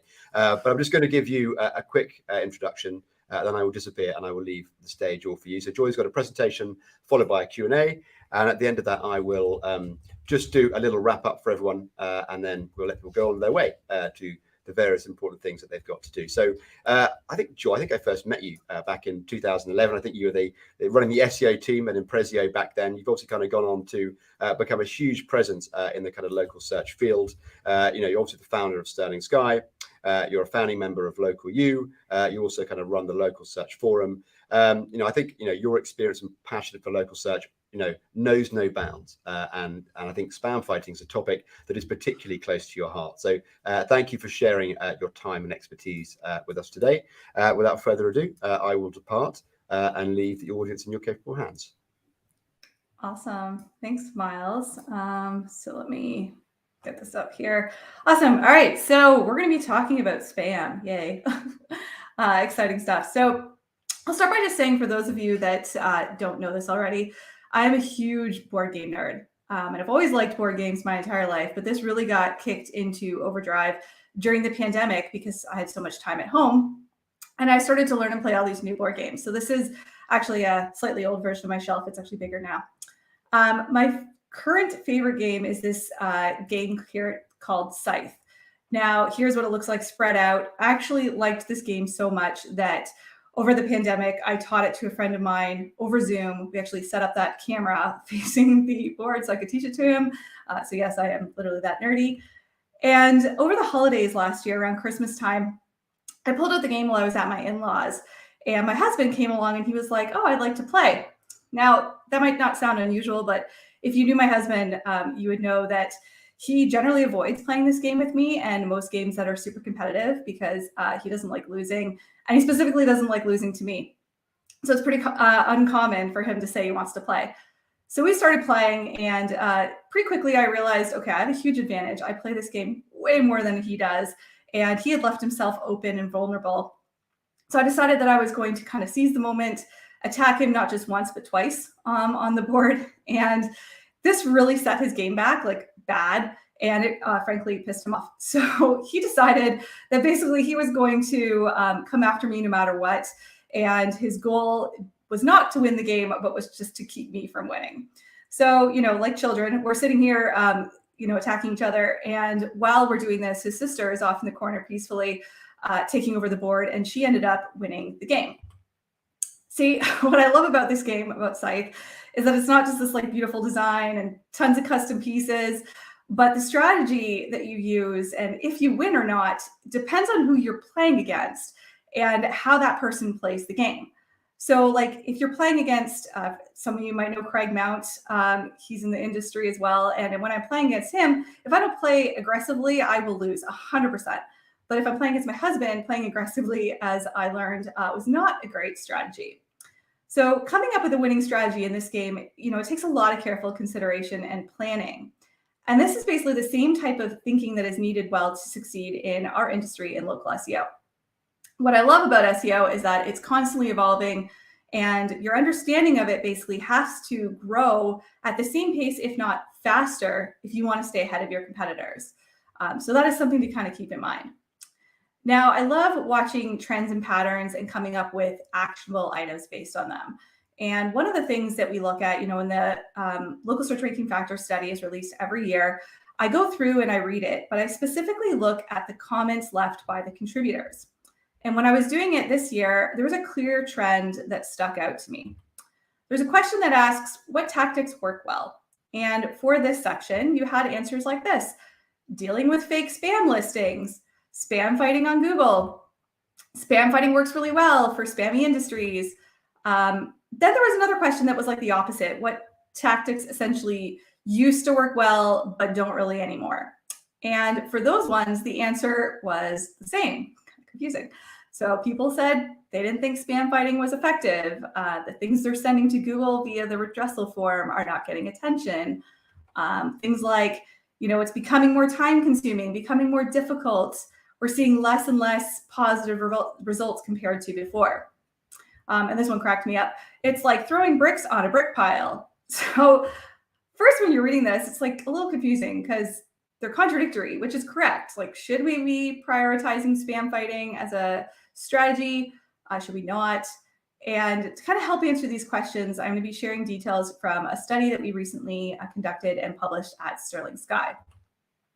So this study looked at a total of 5,306 listings over the span of 4 years in 16 different industries. So just to be clear, we didn't look at every single industry, so take that with a grain of salt, but I think the findings that we have here are really insightful. The first thing you'll notice right off the bat, this is basically showing the percentage of fake listings that exist in different industries over this data set we were looking at.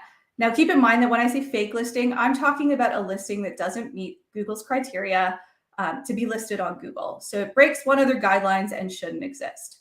And it's easy to see, obviously, like depending on what industry you're working in, your mileage may vary. And this alone can help kind of make some sense out of why the comments were a little conflicting, because the people that are answering those industries. Now, I want to break down some of the worst. So the worst industries, the industries that have the most percentage of fake listing, in third place was personal injury lawyers. So out of the 416 listings we looked at for personal injury lawyers, 315 of them were listings that Google removed after being reported, which is a whopping 75.7%. Second worst in the study was junk car buyers. This one wasn't as bad as, it's a little worse than personal injury.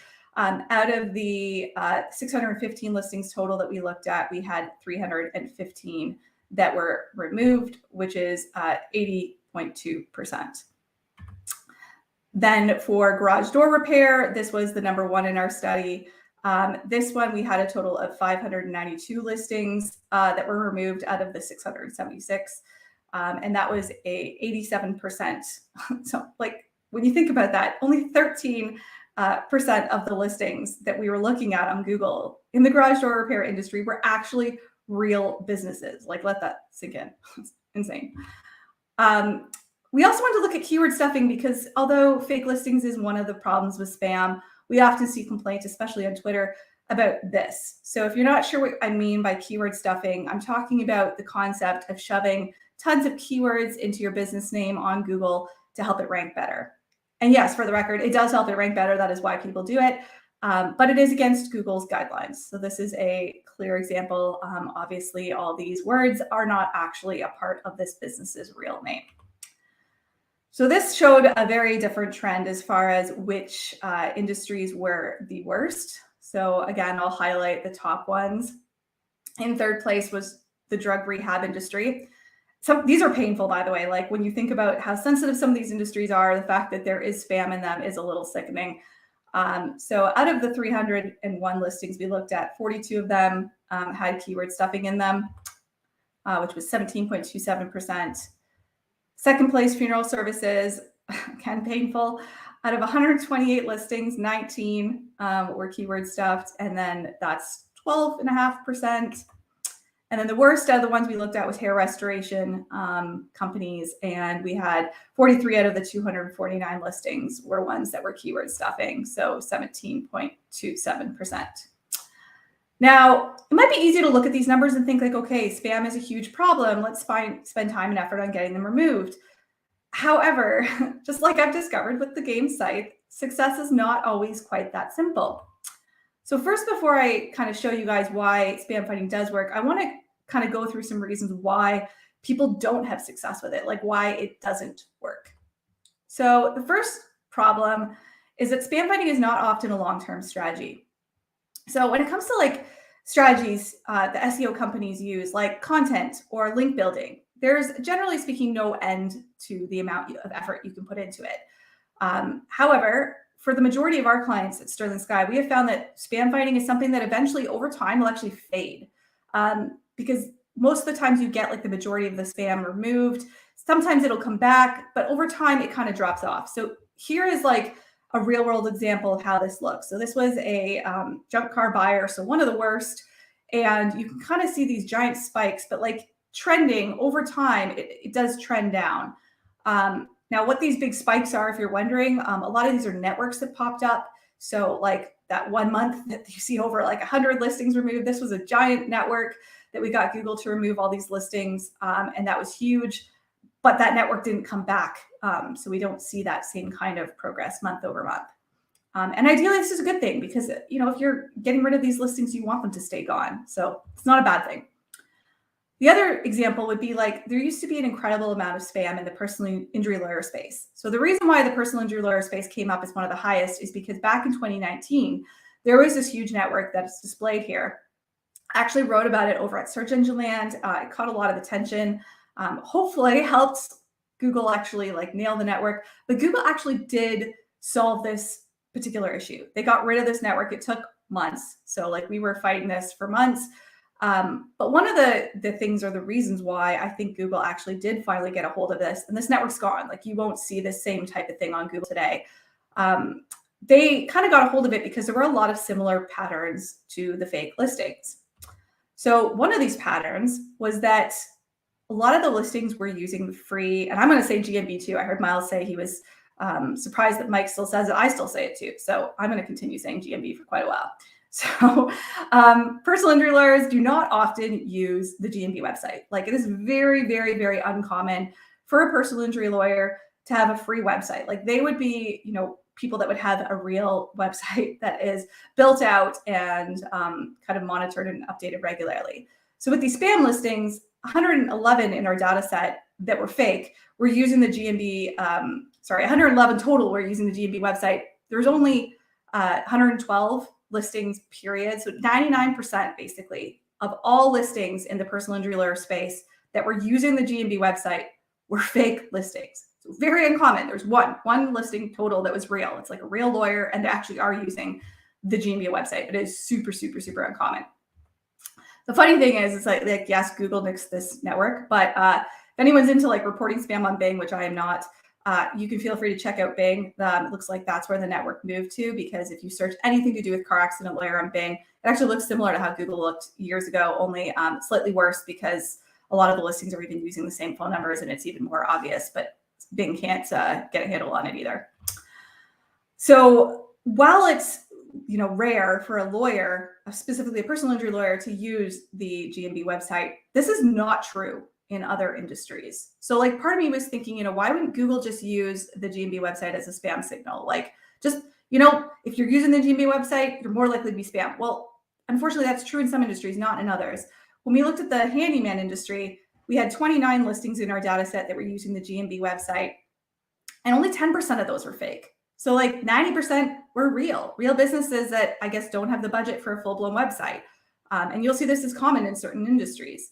So important to keep in mind, sometimes when we think we know solutions to Google's problems, it's often more complicated than we think. Another reason why spam fighting can actually not work or not be a good thing to put effort into is you can actually help the competition when you're reporting spam. And I will explain what I mean here because I realize that might be very confusing. Let's say, for example, you have two listings using the same address for the same business. So this happens quite a bit. Businesses will set up multiple listings to cover all their services, and these aren't allowed. So naturally the thought would be like, let's report one because this isn't allowed. They're violating the guidelines, yada, yada. Well, the thing is that Google has this thing called the filter that actually filters out listings based on this. And once you get rid of one of them, the other one will probably just pop right back up in its place. I have seen this happen over and over again. And the other problem is that sometimes that happens, but also sometimes when you report it to Google, they're like, oh, they have two listings. Let me just merge them. Well, what happens when Google merges listings? Rankings improve. So now you've just helped your competition.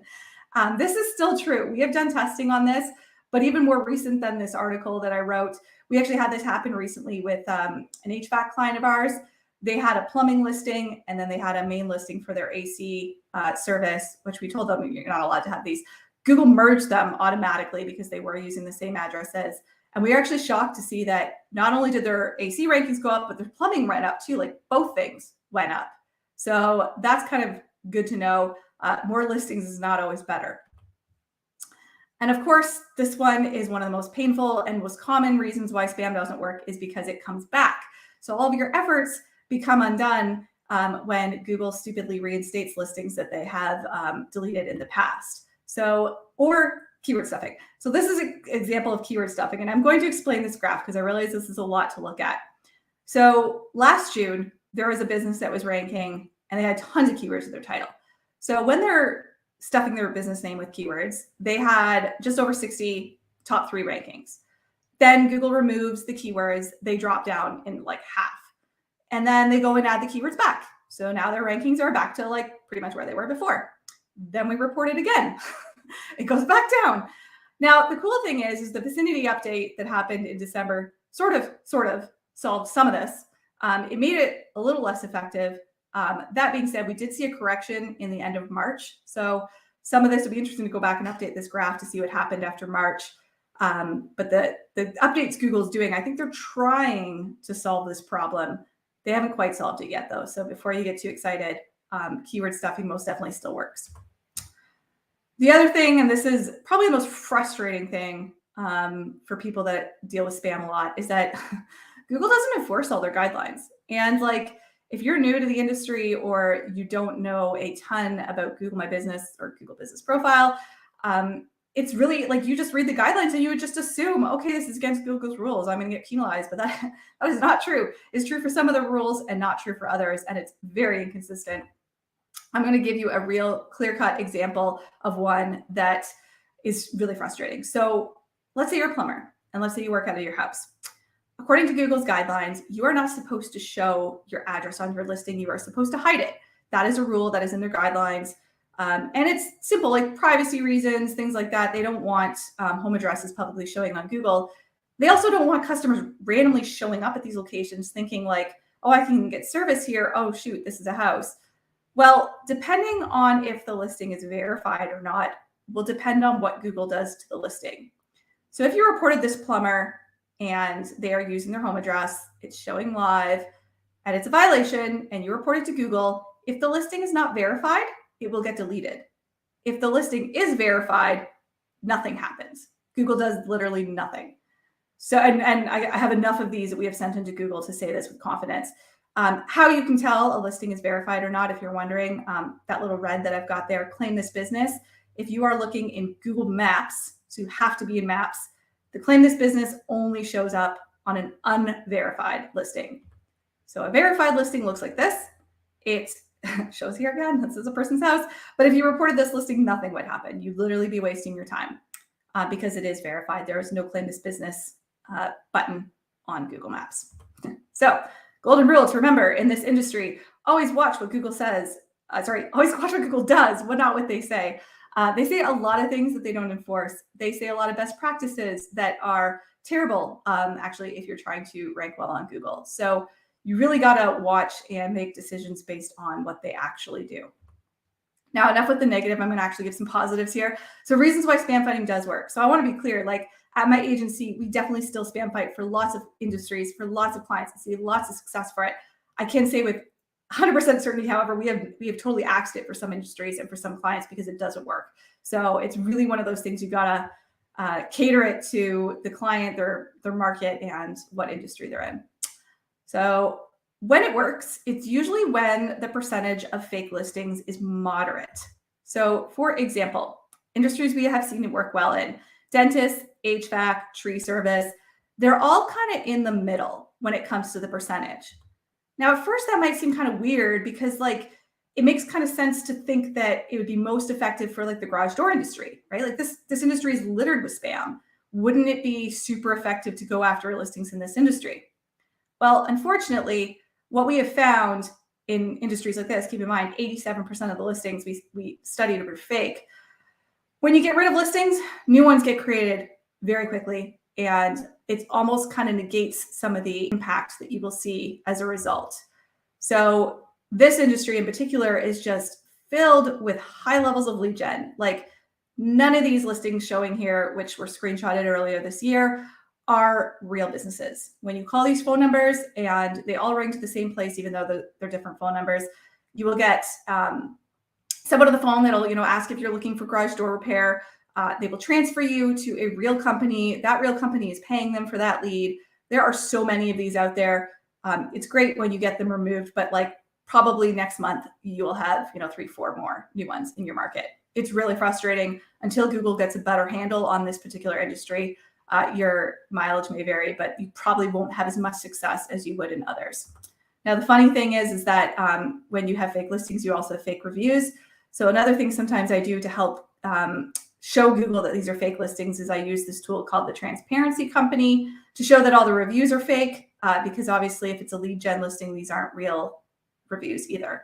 So that's another step you can take with lead gen listings when you're sending reports to Google, because yeah, all those reviews in that previous screenshot, they're all 100% fake. Another way that spam finding works really well is when you have an industry that has a variety of keywords. When there's a variety of keywords and a variety of search results, you're likely to find more listings that you can kind of report and get rid of. So for example, I mentioned the HVAC space. We have a lot of HVAC clients, and this works really well for them because when you search on Google for something like HVAC, you get a different result than if you search heating. And then you get a different result if you search air conditioning or plumbing, etc. Usually they'll show completely different businesses. And there usually is more, like numbers wise, more listings that are against Google's guidelines and need to be reported. The other reason why spam fighting works well is if you are reporting a listing that ranks well. Like if you're spending all this time and effort reporting a listing and it ranks literally like in one area, and one tiny little, keyword, one little pin. This is an example of like over time. So this is kind of showing you over time. You'll see it gets more and more green. As listings were getting removed, obviously rankings go up, but there was this one listing specifically that made a really big dent in here, and it was a listing at a co-working space.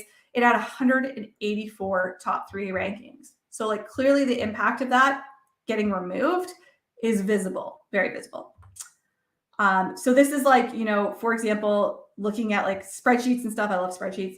I actually mapped out like how many top 3 rankings some of these listings had, just to measure which ones would be the most impactful to get removed, to make sure our time and effort was spent wisely. And these ones took a great deal of effort to get removed because the people that were setting them up were just so smart at deceiving Google. It's really frustrating, but you will run into that in certain spaces. And this one in particular took a ton of effort, was only worthwhile because of the fact that they had so many top 3 rankings. So the other thing that's really helpful with reporting spam is if you work in an agency or you work in an industry, let's say you're in-house and you work for an industry that deals with suspensions a lot. So anything home service related usually has a lot of suspensions.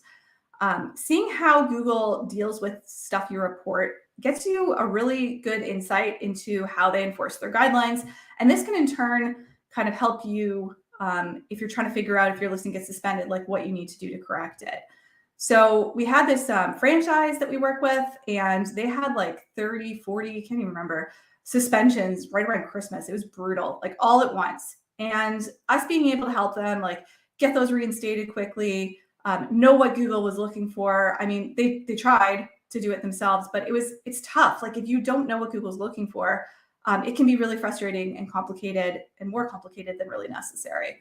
So this is really an added bonus with spam fighting, is that you do get this knowledge and this understanding of how Google actually enforces their guidelines versus just looking at what they say. Now, if you're wondering like, okay, I'm not actually getting into tactics on how to report spam. This is because I've done so many presentations on spam. In the past, I've gone through like how to report spam, how to send it to Google, what to include, all that jazz.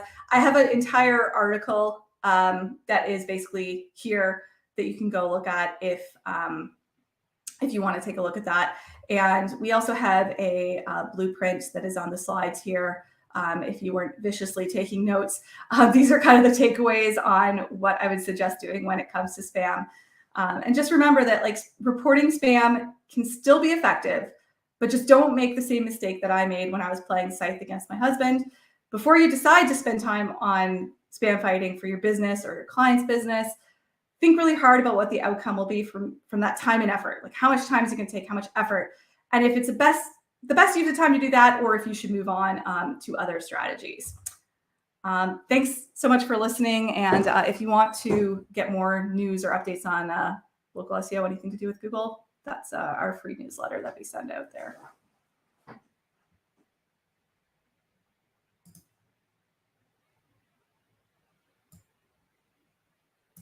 screen. Joy, thank you very much. That was great. I actually scribbled down lots and lots of notes. We've had quite a few questions come in, Joy. So we're now just going to put the questions on screen for you. If you fancy sort of reading them out and giving as much of a detailed answer as you can do. We're actually running ahead of time, which is a minor modern miracle. So feel free to go into as much depth and detail as you can and can do. So I'll leave you with the questions. Okay. So can you fight against an unlicensed contractor who is advertising for work they are not licensed in? Usually no. So what my experience has been is that if you send Google, like for example, a license that's expired, which we've tried this before, maybe they were licensed at one point, or in the past they had like a Secretary of State document which has now expired. Google doesn't usually act on those listings. If the location isn't real, that you'll have a better chance of getting Google to remove it in that case. So if you could prove that they don't actually have a location where they're saying that they have a location, you'll get further with that. But Google tends to not really be the police when it comes to licenses, unless you're talking about like local service ads. What about businesses that Google doesn't have a listing name for, like hurricane shutters? So are you talking about, like, when you say a listing name for, are you talking about like categories? If they don't have I'm going to assume that's what you're saying. If there is no business category for your specific business, Google has around 4,000 or so currently. They update them regularly. So you can actually submit a request to get a category added. And if it's not posted here, I don't know if anyone from the BrightLocal team can find it. We have a blog on sterlingsky.ca that specifically says how to get a category added to Google. Like, you can submit a request on the Google profile community forum. And I have a whole post that says like what you need to include, like what evidence Google is basically looking for to get a category added. And depending on, like, they look at a bunch of things, but they will look at, like, you know, how many people are in your industry and that type of thing. But if you submit enough evidence, I have seen Google add categories based on reports that have been sent in on the forum. A service business wants to have a different listing for each town they service, even though they have no physical offices outside their main one. Is this advisable? So this gets tricky because there are franchises out there, lots of them, that do this, and they have different franchise owners and they have multiple listings, obviously, which is fine. Essentially what you would have to do to be eligible, you'd have, first of all, have to make sure the service areas don't overlap at all. So like if you have 2 in Dallas, that's not allowed. Like, you need to make sure the locations don't overlap whatsoever in the service areas. But as far as like what addresses you're allowed to use, they have to be actual addresses that you have the authority to represent. So when your listing gets suspended, you have to actually send Google evidence and proof showing that address on it. So this is where employees' houses really fail, because if you just like verify a whole bunch of listings with your employees' addresses and they get suspended, you're going to have a brutal time getting them reinstated. You probably won't get them reinstated because you have absolutely no documentation whatsoever with your employee's address on it and the business name. So there is a legitimate way to do this, which is kind of the franchise model, where they do have legitimate like licenses and things set up saying like, yes, this person's house is allowed to be used. But that would be the only case where you'd be able to do that. What about a real business not spamming, just a complete listing verified, and even Google background verify gets suspended? Oh my goodness. Okay, so suspensions are tricky. There's a lot of things. It's basically, like, to sum it up though, it's either the business they don't trust, the location they don't trust, or the account. And if it's like, no, you're positive it's like a real business and the location is legit, like it's not like a PO box or a co-working space or a virtual office, let's say, those are all examples of non-legit addresses, and you're confident that it is, I think it's safe to say it might be the account. And Google blacklists accounts all the time. In that case, you can't use the same account anymore. That account is toast. But my suggestion or recommendation would be to, if you've already applied for reinstatement and gotten rejected, you can post on the Google Business Profile Community, which is their new name for the Google My Business Forum. And one of the product experts there, so I'm a moderator on there. There's like, I don't know, a couple dozen of us that can escalate threads on there. And we can escalate it to Google and try and get it reinstated if you've exhausted all your other options. What industries are most impacted with the vicinity update? I love the vicinity update. I was literally on vacation when it happened. I stopped doing what I was doing and like sat down for an entire afternoon, like started like analyzing SERPs. And then my colleague Colin actually named it. So that was cool, but it impacted basically industries that were more likely to have keyword-rich names. So personal injury lawyers were hit hugely. We definitely saw some with home services. Like we had a handyman that literally has the word handyman as a part of their business name, and they got smoked. The junk car industry, because they have so many keyword-rich names, they got hit really hard too. The good news is that a lot of, not all, but a good chunk of people that got hit with the vicinity update did see corrections at the end of March. So if that didn't happen, it might be worth like auditing and looking kind of deeper to figure out what happened. But I'd say like industries that were more likely to have keyword-rich names, that's why we saw it happen so drastically in the personal injury space, because they have very keyword-rich names. By creating posts on Google Business Profile weekly, will that help with ranking and performance? Based on our findings, no. Posts are a great way to get more traction on your listing, to cause it to stand out. There are these things called, we call them justifications, that show up directly in the 3-pack that can pull in little snippets from posts, and that will help you look more relevant. So they're good there, but it won't, if you post about plumbing and you're a plumber, that's not going to help you rank higher for plumber.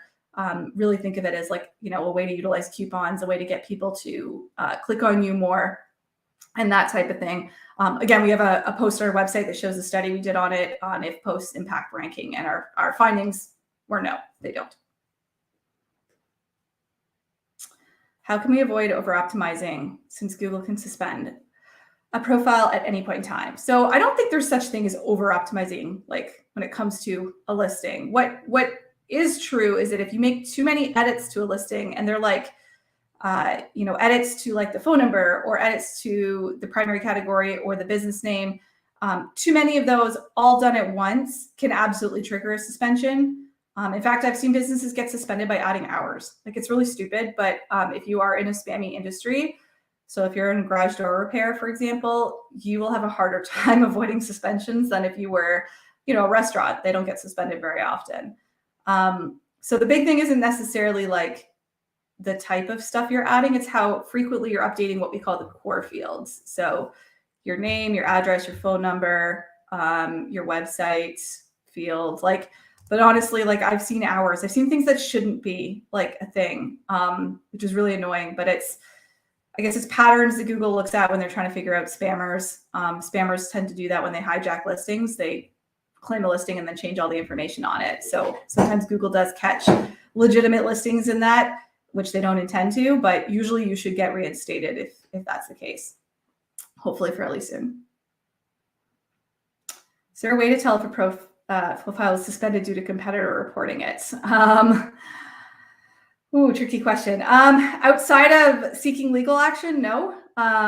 So Google's not going to tell you that information. But I can tell you with experience that it's unlikely that like more suspensions happen automatically than competitors reporting it.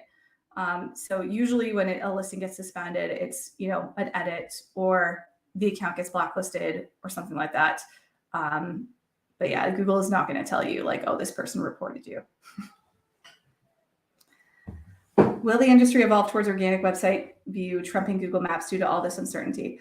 Actually, no, if anything, we see it kind of moving the other way. Organic's still really super important for sure, but you know, we have lots of industries where we see that like huge chunk of the majority of the leads are coming from the Google Business Profile and the activity that draws. So whether or not the call happens on the website or if it happens on the listing, the original source of that call was the listing. We're seeing a trend definitely in that case. If you'd asked me like 3 or 4 years ago, I'd have told you like for personal injury lawyers that it was pretty split. We work with a lot of those. That's why I keep using it as an example. But we used to see like organic leads and then Google Business Profile leads. We're very even. We're definitely seeing a shift in that, like definitely more leads we're seeing coming from the Google Business Profile leads. So I don't see that trend going down at all. Beyond keyword stuffing and fake listings, are there any new types of spam? So I have heard, so obviously there's reviews. I didn't touch on reviews at all. Fake reviews is another huge problem.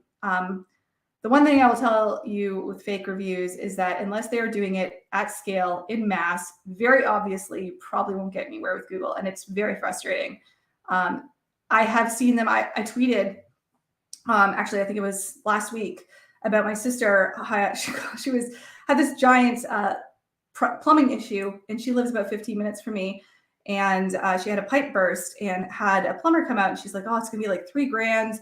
And she's like, it seems really expensive. And I'm like, I'm trying to find more information on this company, and the reviews kind of seem like most people say they're good, but there's like some reviews that say they're bad. And I was like, well, who's the company? And she gave me their name, and I was like, oh, these guys are massive spammers. I'm like, I've been on them for like a year already. I submitted a whole bunch of their profiles to Google, and Google's done pretty much nothing, which is very frustrating. But I went back, and it turns out now they have double the fake listings that they used to have. And all of the listings have fake reviews, like insane amounts of fake reviews. This is a horrible company. They are on Canada's consumer watch list. Canada basically is saying to the entire country, don't do business with these guys. And yet their average rating on Google is like 4.5 stars. And then their average rating on Facebook is also about 4.5 stars. Every other site, it's like 2 or 1. Yelp, I think, is 1. Better Business Bureau is at F. And then any other site where they're not buying reviews, it looks similar. So I submitted a new report to Google after my sister almost got scammed because I was really annoyed. And Google actually removed a whole bunch of the listings this time. So the volume, the fact that they are still buying fake reviews like a year later, Google finally took the listings down. But it's sad, it's pathetic. I'm really glad that the transparency company is trying to get some like legal action taken on people buying reviews. So if you're not sure what I'm talking about there are some lawsuits that are going on in Arizona. So follow the transparency company for more information on that. But I think that is the only thing that is going to solve the fake reviews problem. Will Google Ads ever evolve to trump Google Maps? I mean, if it was up to Google, absolutely. I don't think, however, that consumers are ever going to shift towards, clicking all the time on ads. I think everybody in this day and age is smart enough to understand that ad labels means it's an ad. And I do think that Google's trying to get, higher percentages of clicks, and they are absolutely doing this with local service ads. They are mixing those into the 3-pack now. Like we're seeing sometimes if you click for more, local service ads are like right there on the top, or even like in the middle of the search results. Again, always labeled. But I don't think it'll ever trump. Like I think it's always going to compete. It is always going to try and steal more traffic. And that's always going to be the battle that Google is fighting. But I don't think it'll ever diminish the value of organic, non-paid. Question: would service area businesses that do not show their address still be shown for a near me search? That's a good question. Usually they are. Google can still tell if they're near you because Google actually knows their address. So I've never seen any, we have lots of clients that fall into this kind of section that show or hide their addresses, should say, and they still rank. But it would be based on the person's address. So this is where it kind of sucks. If you're a plumber that lives outside of the city you service, where you're going to rank is going to be where you live, not the city you service. So people searching for near me, near you, like where you live, that's where your profile would rank. What one action that Google has performed that's done the most to tackle spam? Ooh, I mean, when they got rid of that personal injury lawyer network, that was pretty big. I can only imagine how many thousands of listings there were in that network. I would say the Vicinity update did a decent job of tackling spam, but it had such a negative impact on real businesses that a lot of that got reversed. So kind of worked and then didn't work. I think in order for Google to get a handle on keyword stuffing in particular, they have to devalue keywords in the business name, but they have yet to do that in, I've been working in this industry since 2006. And when I started, it worked really phenomenally. And here I am in 2022 and it still works. So I'm not really holding my breath on that one. Do clients come to you asking for spam fighting services? This is a good question. So we used to, in the past, offer like spam fighting as a standalone service where, you want us just to look at spam for you. Then we would, as an agency, we got rid of that. I want to say about 1.5 years or 2 years ago. And the reason, from an agency perspective, is our goal was to get clients that we could retain long-term. Like we want to build long-term relationships with clients, have as little cancellations as possible, as would, most agencies. And if you're doing spam fighting as a service, that's just not going to happen. Like eventually they're not going to need you anymore if you're doing a good job. You're going to kind of work your way out of a job. So we kind of supplement with SEO. If we think spam fighting is necessary for that industry, then we do it. If it's not, then we spend our time and efforts on other strategies that work. How do you find about changes to Google's guidelines? Yeah, we do use a tool. What is the one that I use? It's not Versionista, I believe is the tool that I use. We track like a ton of pages. I post about it pretty much anytime there's any major update. There will be a blog in our newsletter about it, or on either Sterling Sky or Local U. But yeah, if you want to track them yourself, there are a lot of pages in the Help Center, so you're probably going to need to track about 50 of them. And the best tool that I've found is Versionista.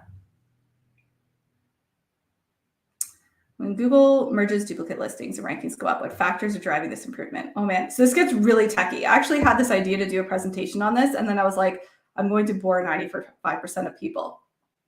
So I'll try to sum it up. There is a thing like behind the scenes. So like back in the day when we used to have Google Places, you used to be able to go on a listing and you could see all this third-party data that was like attached to the listing. You could see reviews from around the web.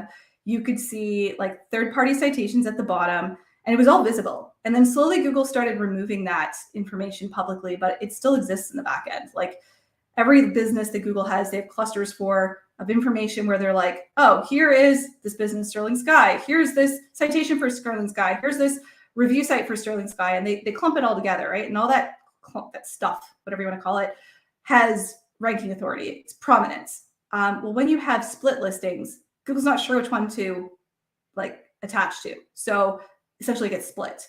And then when you have the merge happen, it all gets put back together. So all the history, all the stuff like, and there are things like click-through rate that help ranking factors. There's all this stuff. Like it's way more complicated than we like to make it sound. And all that stuff kind of coming together. Almost every case I've ever seen merges help ranking. When you say watch what Google does, what sort of things do you mean? So like Google makes lots of statements. We use schema as an example. So my colleague Colin did a presentation at Local U last year about this, about how like years ago, literally years ago, I think it was 2 or 3 years ago now, Google told us that they were going to start removing gold stars in the search results and that you shouldn't mark up reviews on your own site. And that was years ago. And then they did do it like for a lot of sites, but they missed a few. So there were some industries where it still worked, one of them being lawyers. So it was like Google saying, don't do this. And we're going to just remove the stars from the search results. But when you actually go and look at the search results, oh, look, there's all these lawyers with gold stars. So there was a 2-year gap between when Google actually said that they were going to do it versus when they actually did it. So if you were a lawyer, for example, you were missing that possible click-through rate for 2 years because having gold stars helps your click-through rate. So there's a lot of cases like that where Google will say, don't do this or do that. This came up with actually a giant chain that we work with recently where they only have one category on all their listings. And I was like, guys, you need to add this category and this category. And they're like, but Google's guidelines say to have as few categories as possible. And I was like, another perfect case of where you should not listen to Google, because having fewer categories, provided there are other ones that are relevant, is a horrible idea. Like it actually will hurt your ranking. So I think somebody, I can't take, this wasn't my quote, but somebody I talked to recently who's an agency owner was like talking about how taking advice from Google is like taking advice from a casino on how to win when you're there. Like why in the world would the casino give you tips on how to get their money? Like they wouldn't. And Google has no incentive whatsoever to help SEOs. Like they really don't. They're not looking to help us make money. So just keep that in mind. Infinite resources. First of all, Google does not have infinite resources, but I do believe that the reason why spam is not a big priority is because Google, when they look at things, they look at like a global high level thing. So when you read the reports, Google does release spam reports every year. So they're kind of cool. You can check them out on the Google blog. And when they release these reports, it actually makes them look really good. Because if you look at all industries, period, spam is a small problem. When you start breaking down the industries, and let's say you're a garage door repair, spam is a huge problem. But there are a lot of industries where spam is virtually non-existent, like hotels or restaurants. Like it's hard to fake a listing for a restaurant when you have to show up there to eat. So I think when Google looks at it, they don't see it as a big problem. They see it as a little problem. And therefore there's not a lot of resources. And I would also say I found with Google, the thing that gets the most resources are the things that make the money. So you want lots of resources, look to Google Ads. They're always updating and upgrading those. They've got lots of money in that department. But in my experience, the GBP department gets a little neglected.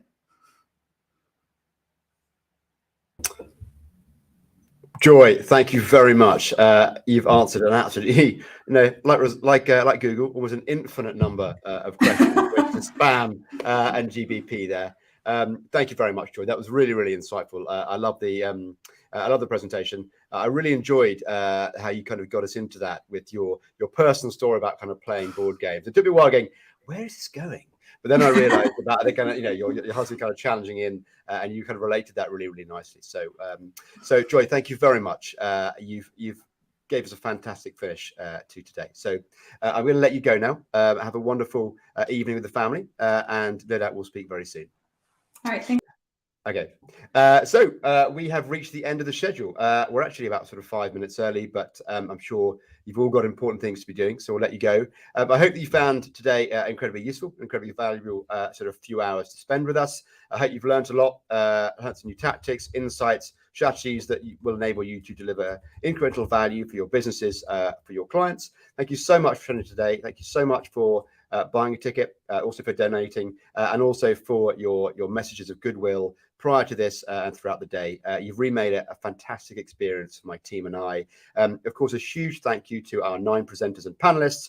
Without their generous donations of their time and expertise, we couldn't have made this happen. And I'd like to say an especially big well done and thank you to my team, primarily Jamie and Jenny, who have worked tirelessly and with incredible focus to get this event pulled together in a little over 4 weeks, and for stage managing all today and for making my job an incredibly easy and enjoyable one today. Thank you. You're both legends, and also to the wider team behind the scenes. So while this big event is now over, and we don't have to kind of worry about it anymore, our fundraising continues, and also so does our kind of mission to gather as much aid and drive it down to kind of Ukraine. We will keep everyone posted on the progress we're making towards that $100,000 target. Obviously, all donations are still welcome, so please do share our GoFundMe link with everyone and anyone you know associated to local search, or people that you have some influence over, and ask them to kind of support our mission. And as we get towards that target, as you start buying the aid, and obviously on the journey down to Ukraine, we'll try and keep everyone in the loop and up to date on the progress that we're making, so you see clearly how your money is going to directly benefit lots of people. So I think we'll leave it there. Thank you again. Have a great rest of your day, week, month, and of course the year ahead. Take care, stay well, stay strong, and look after each other. Have a lovely evening. Goodbye.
Thank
you.